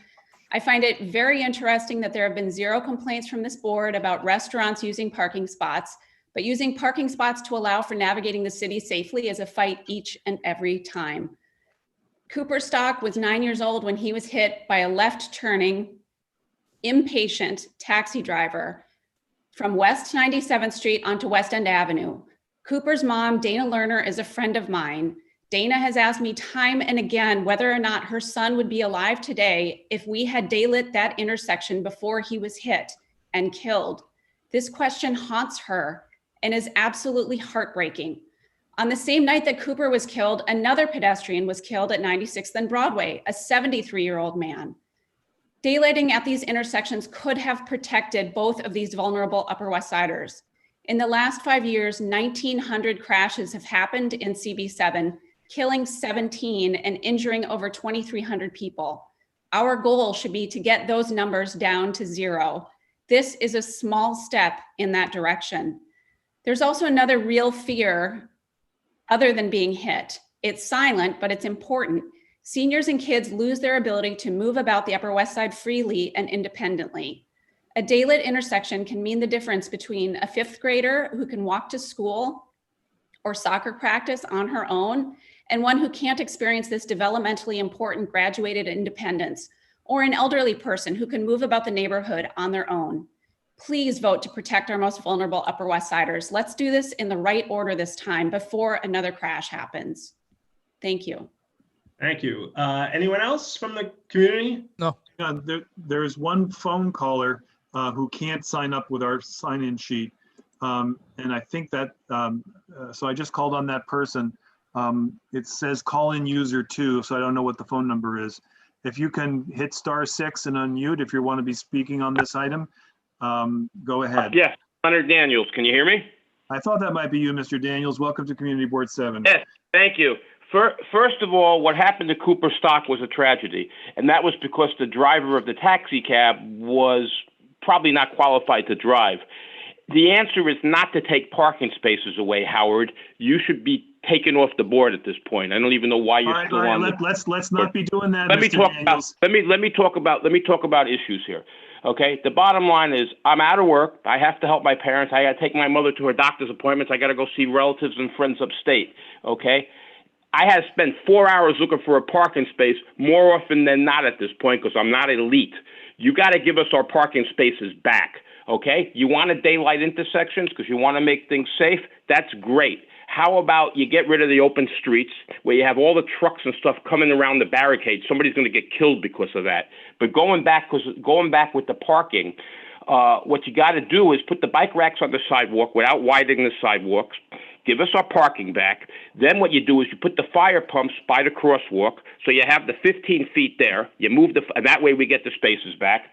The 2 spaces that have been taken away on every block just because they ticket the cars that are loading and unloading. We need to get those spaces back. Okay? What one of the people said before, which made a lot of sense, it's always about taking spaces away. It's always about taking our ability. You want to have people use mass transit. That's admirable. You got to make parking easier. Then mass transit will have to compete, and then you'll have less people coming down here because they'll be comfortable taking mass transit. But in light of thank you, Mr. Daniels. We're gonna have to wrap it up there. Thanks very much. All right. Anyone else? Call a question? Sounds like it. Okay. All those in favor of this resolution?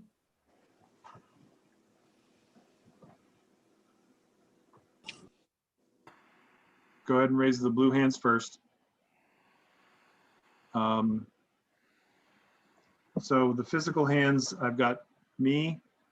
I see Keep Howard. in mind, this is a revised resolution now for one Yeah, it's a block. revised resolution. And just to remind everyone, the motivation came from the DOT when we asked them how we can increase safety for pedestrians. I see Polly. Paul Fisher voted no. I see, all right, thank you. So I've got 4 with Shelley. Howard, I got you. So I've got 4, looks like that's it, plus 14 is 18 in favor. Now I've got Paul as no, so lower hands, please. I've got Paul as no, but let's do, okay, I'm sorry. Abstain? Hang on one second, we're gonna do this in order. Okay. So those who are against, anybody against, please raise your hand now. I see physical hands. So Paul Fisher, and I'm going to count Susan.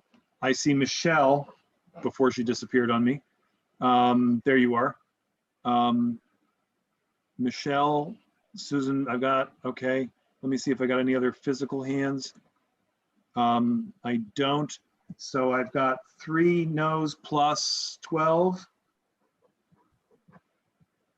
Is 15. Okay, so let's put those hands down. Okay, anybody, Bev, did you? I'm looking for abstentions now. Bev, are you an abstention? No, you, okay, so let me start that. Okay, great. All right, now anybody abstaining? So I see Louisa abstaining is 1. Let me see, where else am I? Christian. Is Christian abstaining? I'm sorry, Yes. I can't see. Yes, I'm abstaining. All right, so I got 2 there.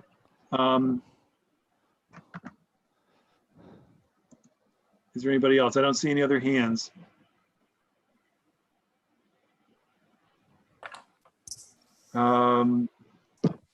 Okay. Good Lord. And is anybody ineligible? No, right? So the resolution carries 18 to 15 to 2 to 0. So by a margin of 1 vote, it squeaks by. Thanks, everyone. Again, we'll be reporting back to you about our meeting with the DOT on Friday. They did such a great job when they were planning for the restaurants, curbside. Great group. Thank you. Okay, so that's transportation. I'm sorry, where's my resolution? Restaurants, BCI is up. BCI is up. Please go ahead. Well, I'm going to invite us to bundle 9 and 10, if that's okay.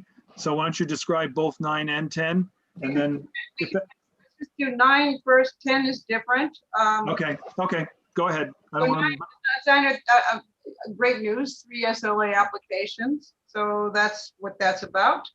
So I think we should, does anybody have any questions? You want to know where the restaurants are? One was the former Bistro Cassis. These were all restaurants that were vacant and, well, actually, no, one was a bar, and now they, what's the name of the bar? Guild, what's her name, the name of her? Anyway, the point is Kasaki is taking over a former bar and turning it into a really fabulous Japanese restaurant. So they were all, we voted for them completely. Great. Anybody have any questions on any of these? There were also no objections from the public. Thank you, Christian. Anybody have not an objection, a comment or a concern or a question? I don't see any. So let's call the question on number 9, which is 1, 2, 3 different liquor licenses as indicated there. All those in favor, please raise your hands now. I'm going to let the blue dots filter in. So physical hands, I've got me. I see Louisa, Holly. I saw Shelley, there he is. And Christian is 5. Susan Schwartz is 6. Catherine is 7. Let me go to the next page. Oh, no, I'm sorry. I'm on the wrong page. Paul votes yes. Paul votes yes is 8. And are there any other physical hands? I don't see. So that's 8 plus 20 is 28, which means it carries. Let's take hands down. Thank you, whoever did that. Arena, I think, is the leftover hand from a yes. Robert SBA? So now we're voting, we're asking for no votes. No, Robert, I was a yes. I was a yes. All right, so I'm going to add one more to the yes. That makes it 29. Thank you. Thank you. 29. Anybody voting no on this one? I don't see anybody. Let's see. Nope. No. So nobody voting no. Anybody abstaining? I don't see anybody abstaining. So, and nobody is ineligible. Doug, are you or Andrew? No. You're okay? Okay. All right. So this one passes 29 to 0 to 0 to 0. Let's keep going. Okay, the final one is 509 Amsterdam Avenue, Jacob's Pickles. We had previously voted on this. He was adding an addition in the basement and another seating area. We had approved it. Then he didn't build it, so he had to go back to SLA. He had to apply again, and he came back to us, and we all approved it unanimously. Okay, any questions? Otherwise, I'm calling the question. All those in favor? I'm sorry, Linda. Oh, that's okay. Go ahead. Everybody hold on. Irina, go ahead, please. Is this the application where they needed his lawyer to show up or something? What happened to that? This wasn't the one where it was just Jacob, and was he with his lawyer? No, this was basically they have to be able to use it to serve liquor in the basement. They have to alter the license to allow them to do that. But I thought that someone had an incomplete. That wasn't him. That was not this. That was not this. No. Thank you. He was there with one of his managers, as I recall. Right, it was one of his managers. We had previously, a year ago, we had approved it, and then he was building 2 other restaurants, so he kind of abandoned the project, and then he had to reapply to the SLA. That's all. Okay, so I think we're all set. Physical hands, you've got me. I see Christian. It's romper room here. I see Christian. I see Mark. Let's see, Polly, Louisa, Susan Schwartz makes 5. Anybody else? Catherine, there you are, is 6. And so I've got 6 plus 23 is 29.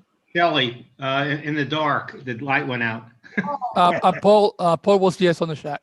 Okay, so now we're at 31. Very good. Hands down. Anybody opposed? Madge? No, it's a leftover. Robert? And Robert just lowered his hand. So nobody opposed? Anybody abstaining? Not seeing any.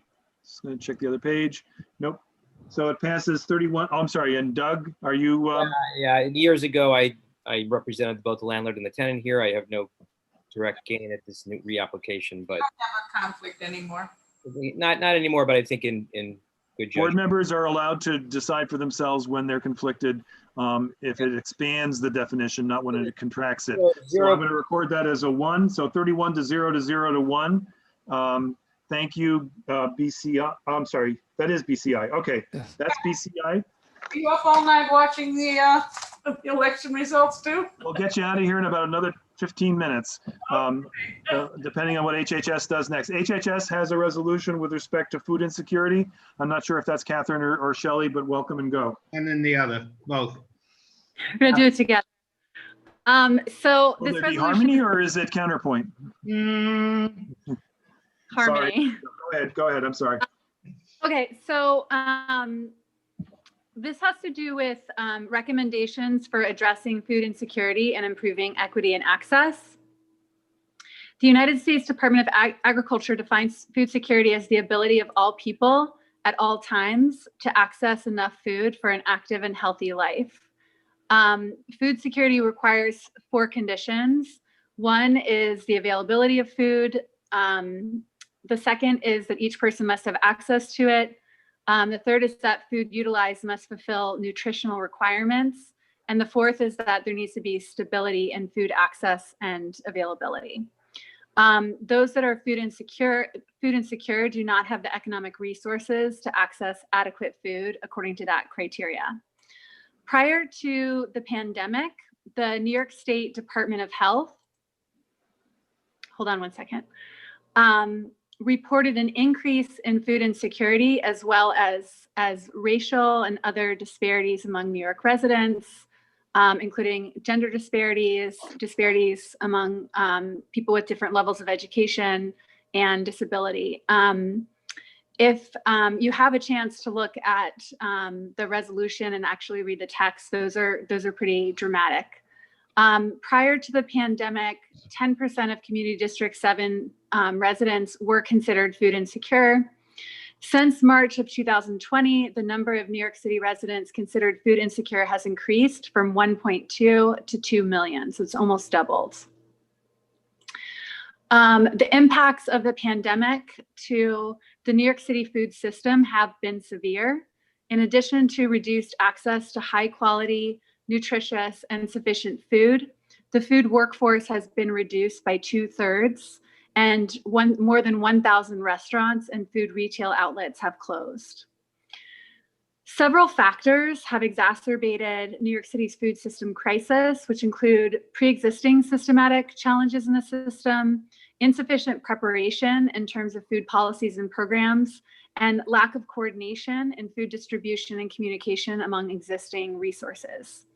So in response to New York City's food system crisis, researchers from several policy groups, the Hunter College New York City Food Policy Center, the Lori Tisch Center for Food Education and Policy, and the CUNY Urban Food Policy Institute produced research-based recommendations for policies and programs that support food security. And I also want to thank Madge for her contributions to this, because a lot of this research came from work that she did, and she introduced us to this report.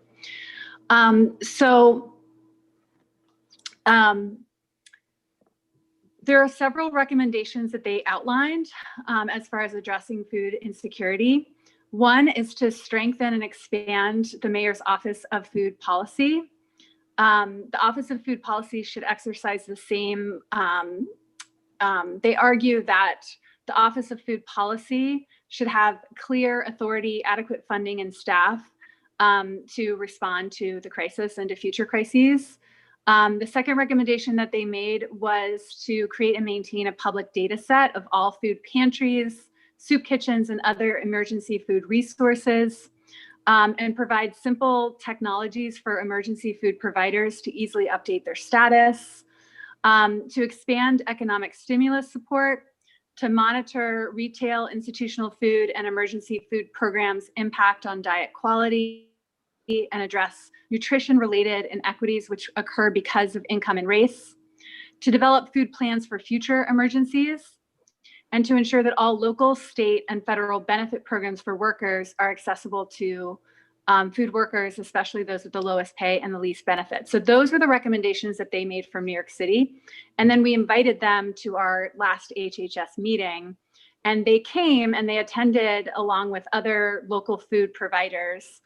And we talked about what else was needed and had a more nuanced discussion. And some of those recommendations were to continue financial support and food access for all children and youth who qualify for free or reduced price lunch, to improve access to administrative office that provide benefits such as SNAP, to improve accessibility of communications on available resources to speakers of languages other than English, those with disabilities, those without internet access, and those who do not read.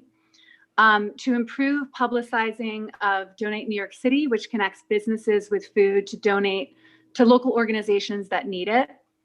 To improve access to food appropriate for specific populations, such as making sure that people with disabilities have containers that they can actually open, and diabetic friendly food and kosher and halal food. Adequate interagency plans for providing appropriate food to those discharged from hospitals and healthcare facilities, as well as protection from workers from crime, from robberies that prevent food outlets from making deliveries, especially for those who can't leave their homes, and increasing comprehensive services and economic opportunities for community residents who may be at risk of committing crimes. And finally, inclusion of restaurants in plans to improve food equity and access to New Yorkers during this crisis. So this is not a complete list. It's a very complicated issue. And I'm going to hand it over to Shelley to share our proposals. And just to say one thing, that these issues existed all along. They intensified and were more egregious problems during the pandemic, and the city was not able to handle it through the mayor's office, which was complete two people. And all of a sudden, Catherine Garcia, the sanitation commissioner, became the food czar because it wasn't working. So we don't want that to happen in normal times, certainly in extraordinary times. And therefore, we have these three parts of the resolution. Therefore, be it resolved that Community Board 7 Manhattan calls on the mayor to create a process and plan for implementing the recommendations of the New York Food 2020 report. Be it further resolved that Community Board 7 Manhattan calls on the mayor to immediately prioritize the first recommendation, that's to strengthen and expand the mayor's Office of Food Policy, since this office would oversee efforts to improve New York City's complex food system and requires authority and funding in order to do so effectively and for the long term. And by the way, Denver has 5 people in their office. New York had 2. Be it further resolved, the Community Board 7 Manhattan calls on the mayor and our elected city and state representatives to work with the mayor's Office of Food Policy and the appropriate government agencies to develop legislation to address additional identified needs that ensure food security, equity, and access for all residents of New York City. Anybody have any questions for HHS on this, or can we call the question and thank them for their hard work? And it happens to be our #1 priority for expenses for the board. Yes, very good. I don't see any hands raised, Shelley and Catherine. So with your permission, I'm going to, Christian, were you? No. You're voting. Okay. So all those in favor of let me see, this is resolution number 11, right? Yes. Please raise your hands now. Let me see where we are. So I've got me, I've got Polly and Louisa, Shelley, and Christian is 5. Susan Schwartz is 6. Let me see for any other, oh, I'm sorry. Paul is yes of the chat. Paul's yes, that's 7. Thank you. I see Catherine is 8. And then 8 plus 22 gives us 30. Thank you. Hands down, please.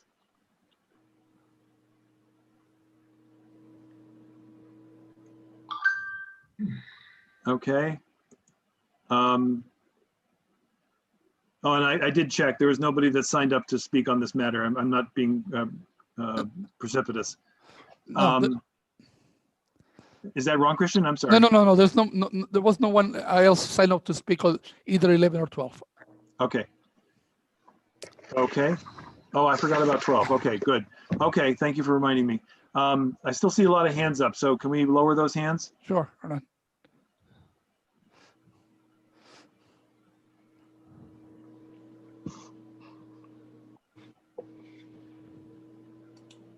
Thank you. Anybody opposed? I think 30 is about as many people as we've got on the line at this point. Where's my cursor? There it is. And anybody abstaining? I don't see anybody abstaining, or so it's 30 to 0 to 0 to 0. Thank you. And number 12 is YEL, right? Yay! I had a feeling that this would going last on this date would not be a great thing, but here we are. Save the best for last. That's a great way to look at it. Look, I endeavor to be brief, but I do want to take a moment just to share with everyone what's going on in education, and I think this particular resolution can sum it up. So I'll endeavor just to jump in. We had I thought a really great meeting on a handful of levels. We brought in 3 prominent principals in our district, PS 87, Computer School, West Prep Academy, and we really wanted to know what was going on a day-to-day basis. I think we all read in the newspapers, how much is that true? How much is that? Some of us, I've got a kid in the school, the other kid's got kids, so you experience that. But I think we wanted to understand really what's going on. And I think, as I think Blanche said, this was an extremely enlightening experience. And I think that some of our concerns were more than confirmed. And it's tough. And I think people should take a step back and just understand what's going on. There's 1 million+ people in our education system. It's the largest in the country. And I think what happened with the rollout, particularly in what's happening now, I'd use the word as egregious. But I'm just going to dig in. I'm not going to read this whole thing. What I'm going to do is just read the beginning because that gives you a sense. I want to specifically talk about the role the principals have, and then I'll just get to the therefore. But I think there was universal frustration from everyone. And I think the beginning really captures it by saying, look, the opening of the largest school system in the country for 2020 school year during the COVID pandemic has been characterized by many things: belated, disorganized, ill-considered, lacking in transparency, and any consideration for the principals, teachers, parents, and children. That's a pretty strong statement. Factually speaking, it's been plagued by several delays that people may know of. The Department of Education offered continual and multiple inconsistent, contradictory communications. Many different directors, often changed at the last minute. The chancellor and the mayor leading to the confusion among parents, guardians, students, faculty, staff, and administrators. I'm going to skip a little bit, but it got so bad that given the DOE's decision-making process and how the leadership specifically seems to focus on coordinating with the UFT, the CSA, which is the New York Principals Union, took the unprecedented step of a no confidence vote and specifically asked for state intervention. They thought it was this bad on a day-to-day basis. I can't I can't speak how strong a statement that is. There's lots of conversations. We had these principals. They talked about the dire considerations that they had. On multiple times, they were given directives on a Friday with the school opening 2 days later that changed everything. These principals were not in the room. These principals were not giving any advice, but yet every time the UFT and the DOE sort of came up with something that handed to them on Friday and said, see you playing on Monday. I know my particular son's school literally had to re-scrap their plans 3 times and have 3 different meetings within a 2-week period. And this was a consistent thing. It's malfeasance in my particular, but I'll say that that's my own particular interest. But it simply was not done in a timely manner. And these principals are just being asked to do things that they can't from a budget perspective. I'm under-speaking the issue. If anyone wants to take time, there's a lot more in here. But particularly this was talked at sort of what we're going to be asking is really just to get these guys in the room because they make all decisions. So the end of it is, therefore, the community board calls on the mayor, the chancellor, and senior officials of the Department of Education to create a more transparent process for the community and establish a robust and meaningful dialogue with principals in which they are part of the decision-making process. It should include mechanisms for consultations with learning with principals of our schools and making these decisions. Should be all of it. It should include everything regarding reopening of schools, pandemic responses, the net is the accountability to these principals for addressing these consequences, given they need to be in the room to make the decisions. And then there's a little bit about some of the other topics we talked about, including the community board further calls on the Department of Education and mayor to work with principals, develop a plan for immediately providing safe and quality Wi-Fi and computers to each child which lacks technology access immediately, not merely one per household, and the accessible technology staff to assist families struggling with technology use. And then I'll just add something that was brought up between now and then. The DOE at the last minute, after all year telling people would have multiple options to go into, to choose into remote and at home, at the last minute changed the mind and said, you got 2 weeks to make your decision, you got to stay with it for the year, which has everyone up in arms, which is an unreasonable request, which is what they said they would never do and they did again. So I think I made my point. I want you guys just to understand the challenges that we feel as a district and the parents in the school system itself. So we voted, it was 10-0 for the committee and 2-0 for non-committee. So with that, certainly can answer any questions and or move to voting. There's a couple hands up. I want to just make sure that those are questions. Catherine and Madge have hands up.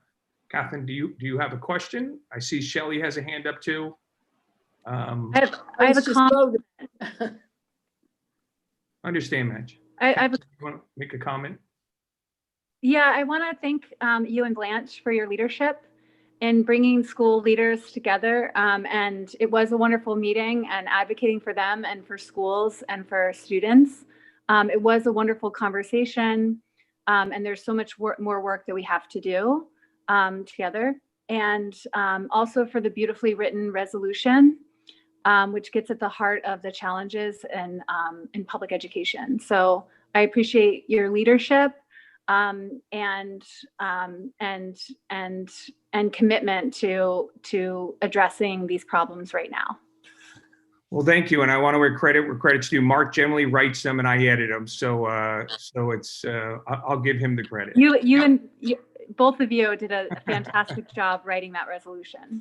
And we're going to be rolling out some short stories in the future, but different conversation, different day. Shelley?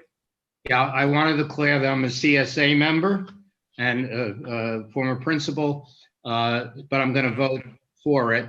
But I want to just verify there was more than 3 principals who thought this way. The vast majority of principals will tell you the same story, the horror that went on. Great. And Linda, your hand's up. Did you want to say something, or is that a vote? It's a vote. It was a vote. I'm sorry. It's no problem. We're all pretty tired. Christian, is there anybody in the community that wanted to speak to this issue? I don't think so, but there was someone. There were a couple of people for the last 2 but they were not here any longer. So they're not here. So but let me clarify one thing. A member of the community signing very late for what would normally be something you would sign up for the open session. So I don't know if we want to let her talk or not. We're going to have an open session. It'll have to be. I know it's late already. It's late. Yeah, right. Yeah, right. But we promised it, so we have to deliver it. That said, we'll be as brief as possible. So let's take a vote on this one, if that's okay. All those in favor, please raise your hand. Either blue or physical. All right. So what have I got here? I got myself, Susan, Shelley, Christian, on the physical hands. So that's only 4. Oh, and I got 23 blue hands is 27. Did I miss anybody? Is Paul voting? Paul votes yes, that's 28. Thank you, Paul. All right. All right, so hands down, please. Somebody help me with that. Thank you. Hands down some more. Great, thank you. Anybody opposed? Linda, it looks like you're opposed. I don't think that's Do true. you want to take trumpets out? What's that? Our meeting is almost done. Oh. Thanks. So I got 0 there. So I got 28 to 0. Anybody abstaining? Rich, are you abstaining? Yes. Got it. Thank you. Louise And, is abstaining. and for a cause. Nobody's for cause. So it passes. Polly. Louise is abstaining. Polly's sorry. abstaining. Polly's abstaining. So I've got 1, 2 abstaining or 3? 3. 3. All right. So we've got 28 to 0 to 3 to 0 is what I've got. Okay. Thank you. All right. So we do have some public speakers who are left, God bless them, to speak. So let's do our best to hear from them. I've promoted a few of them already. So I'm going to go first to Zach Campbell. And then let's see, Zach Campbell, and then I'm not sure, is Hannah Weinerman here? Yeah, So I'm let's here. okay. So I know you waited a long time, so we're going to hear you. Anything you can do to be brief would be welcome. So we're going to go first to Zach Campbell from AMNH, followed by Hannah Weinerman from Congressman Jerry Nadler's office. Excellent. Thank you so much, Mark. I'll be incredibly brief. You all know me. My name's Zach Campbell. I work for the museum. I'm here to provide an update on the Gilder Center project. At the last CB7 meeting in October, I noted that the excavation and foundation work on the project was approximately 90% complete, and that we were anticipating the tower crane arrival for late October. Excavation and foundation work will be complete within the next couple of weeks. And the tower crane itself was successfully delivered and assembled on the weekend of the 17th and 18th. Very exciting news. The project's now transitioning into the superstructure phase of work. So our superstructure contractor, Winco, mobilized this past week. Initial superstructure work will include some of their layout, constructing some formwork, constructing the concrete pumping structure, shoring deliveries, and installing some additional trailers for their workers, which will be entirely inside the site adjacent to the existing trailers. Currently, the contractors are planning to work in a counterclockwise direction within the site, going north, south, center, and they'll bring the building up floor by floor. Each floor will take approximately 1 month to complete, and the overall duration of the operations in the superstructure phase is anticipated to take approximately 5 to 6 months. Additionally, I want to note that we're planning to work Saturday. Currently, it's looking at the November 7th, though that's potentially going to push to the 14th. This work would be limited to finishing some of the foundation work in some of the more complicated and critical areas. Work would include grading, some crushed stone installation, some rebar work, waterproofing, and potentially some concrete placement with about 30 workers on site.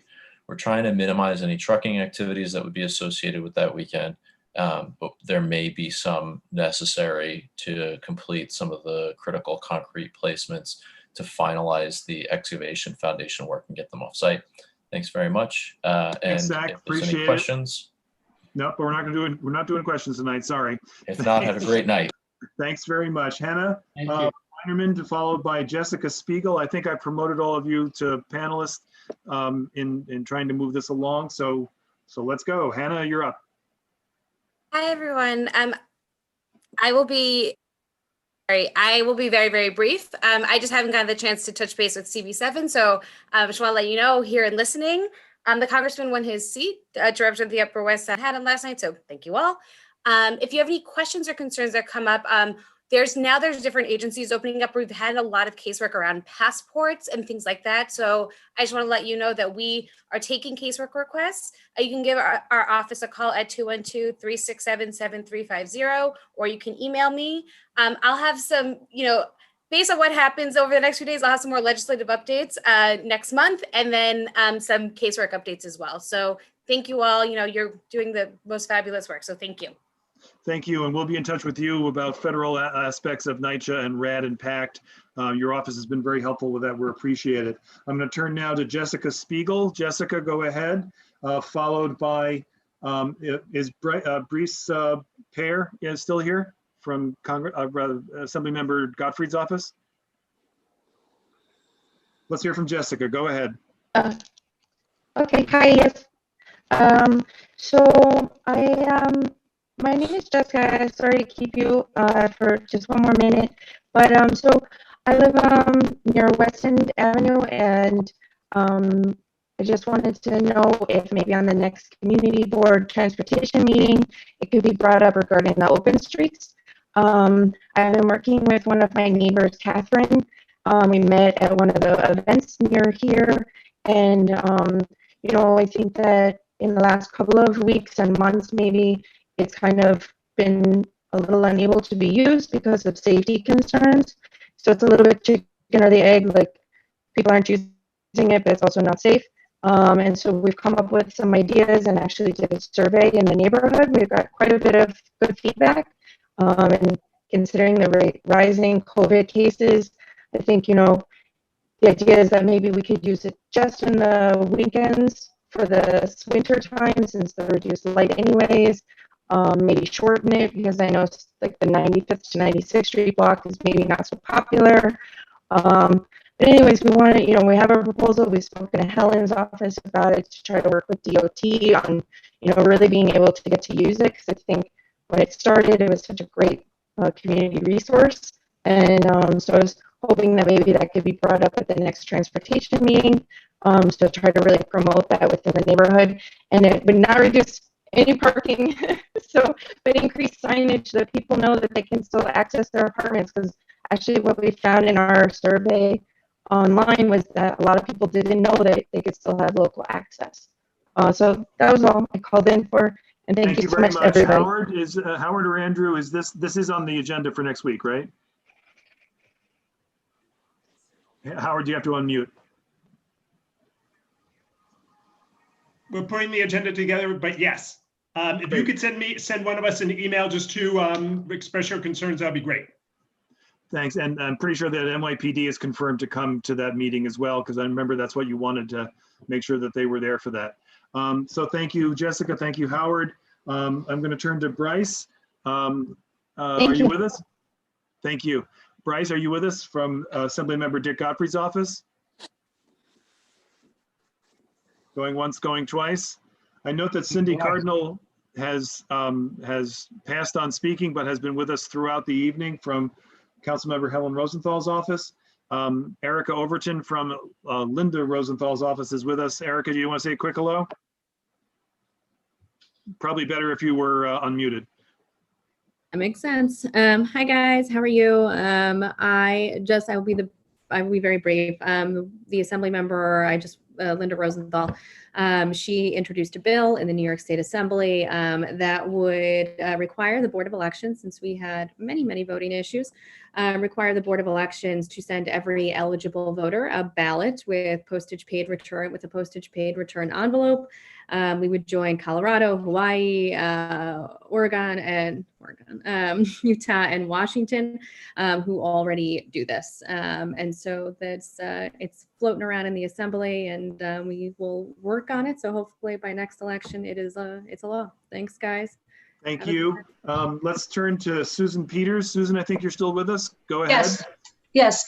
I'm here to talk about health issues being introduced into the community, the installation of corner pole antennas, which cause serious health effects. They radiate high frequency radiation 24/7 at our corners. November 1st of this year, just recently, the final report of the New Hampshire Commission to study the health effects of 5G technology was released to the governor and their government up in New Hampshire.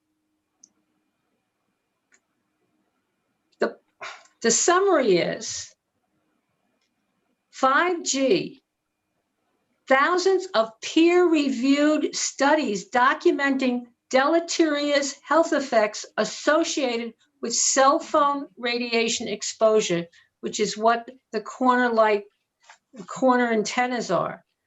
The majority of the commission in New Hampshire voted 15 recommendations to the governor. Two, I'll just mention two. Ensure cell network infrastructure antennas are set back from schools and homes. They're on our corners. They're right in front of people's apartments. Another one, measure the levels of cell network radiation. We trust the private telecoms to say how much radiation is coming out of there. Our government doesn't check it. Okay, thank you. It sounds like you've got a list there. Why don't you put that list together and email it to me? I did already. Oh, I'm sorry I didn't see it. Please do it again. Please do it again, and I'll refer to the appropriate committee. Thank you for joining us. Thank you so much. Appreciate your time. I'm going to call on Shanna Haringoff from Senator Benjamin's office. Shanna, I think you're already unmuted, so go ahead. Thanks, Mark, and everyone. So the senator just wants to thank everyone for his reelection. So just thank you, everyone who voted for him. And also our office still has mask and hand sanitizer. So if you need any, I will put my information in the chat. And lastly, we will be giving away Business Empire Awards for the month of November and December. And we have 20 awards to give away. So if you know any business or organization who basically have done great community service work during COVID time, please let our office know. We want to recognize them. That's it. Thank you, Mark. Thank you, Shanna. Appreciate your being here and flexibility. Is Wendy Blank still with us? I didn't see her name. I saw her name signed up, but I don't think she's with us anymore. Ashley Gonzalez from NYPL. I'm here. Yay. I just wanted to update you. First of all, according to our government relations department, there are no capital planning projects for our district. Starting on November 9th, research libraries are going to enter phase 2, which will allow researchers to request one-on-one appointments to consult our research collections in person on an appointment basis. Then for the branch libraries, starting on Monday, November 9th, we are moving into phase 2.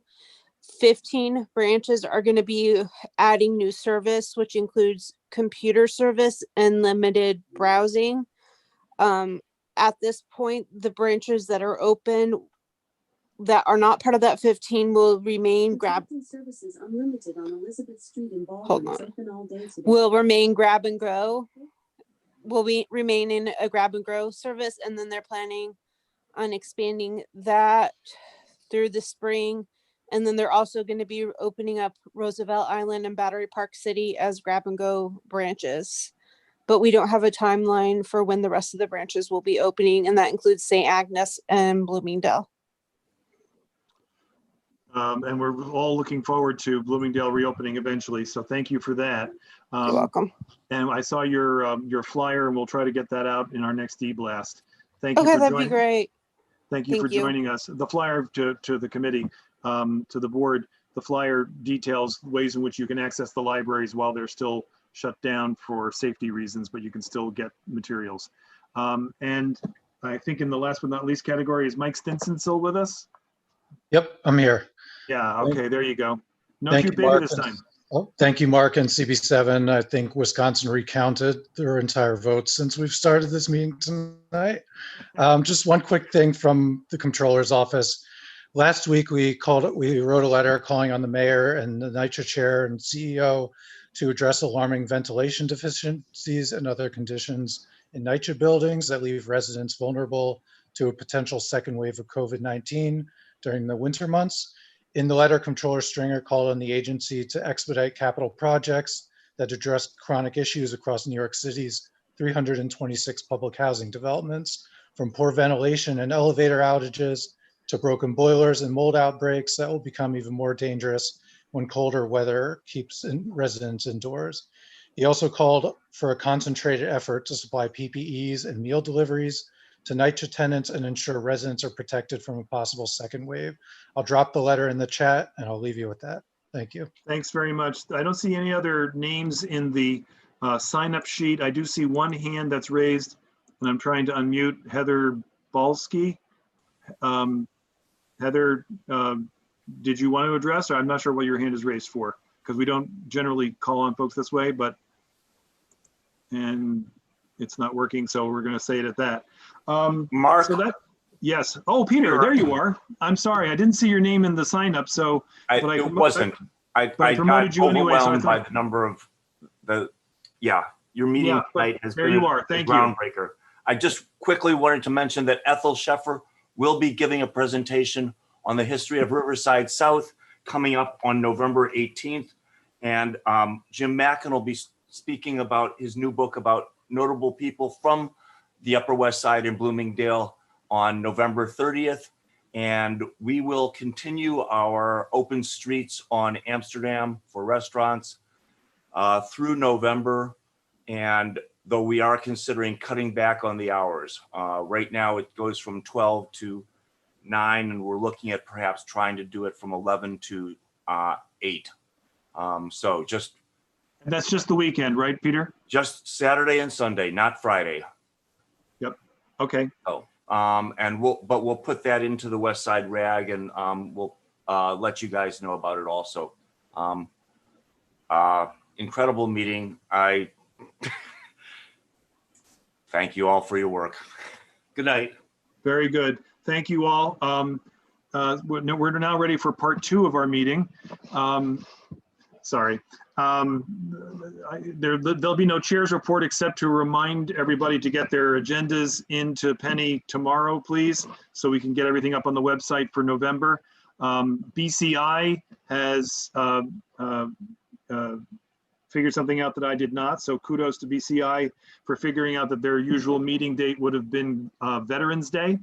And so they have moved their meeting to Friday the 13th of all things at 5:30 in the afternoon.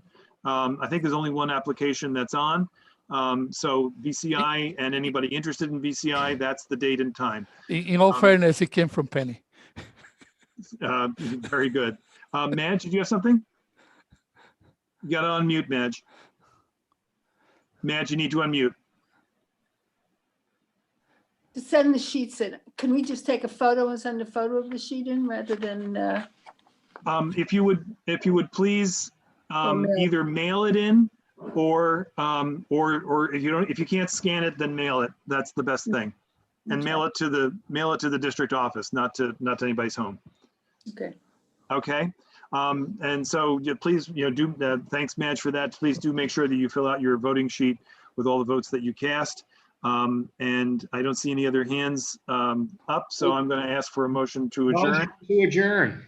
Shelley, Barbara seems to be the second. Anybody who opposes can remain on. Good night, everybody. Good night, all, and thank you. Thank you, Mark. Good job. Thanks. Everybody. Good night. Thank you all. Good night. Well done. Night. Night. Night.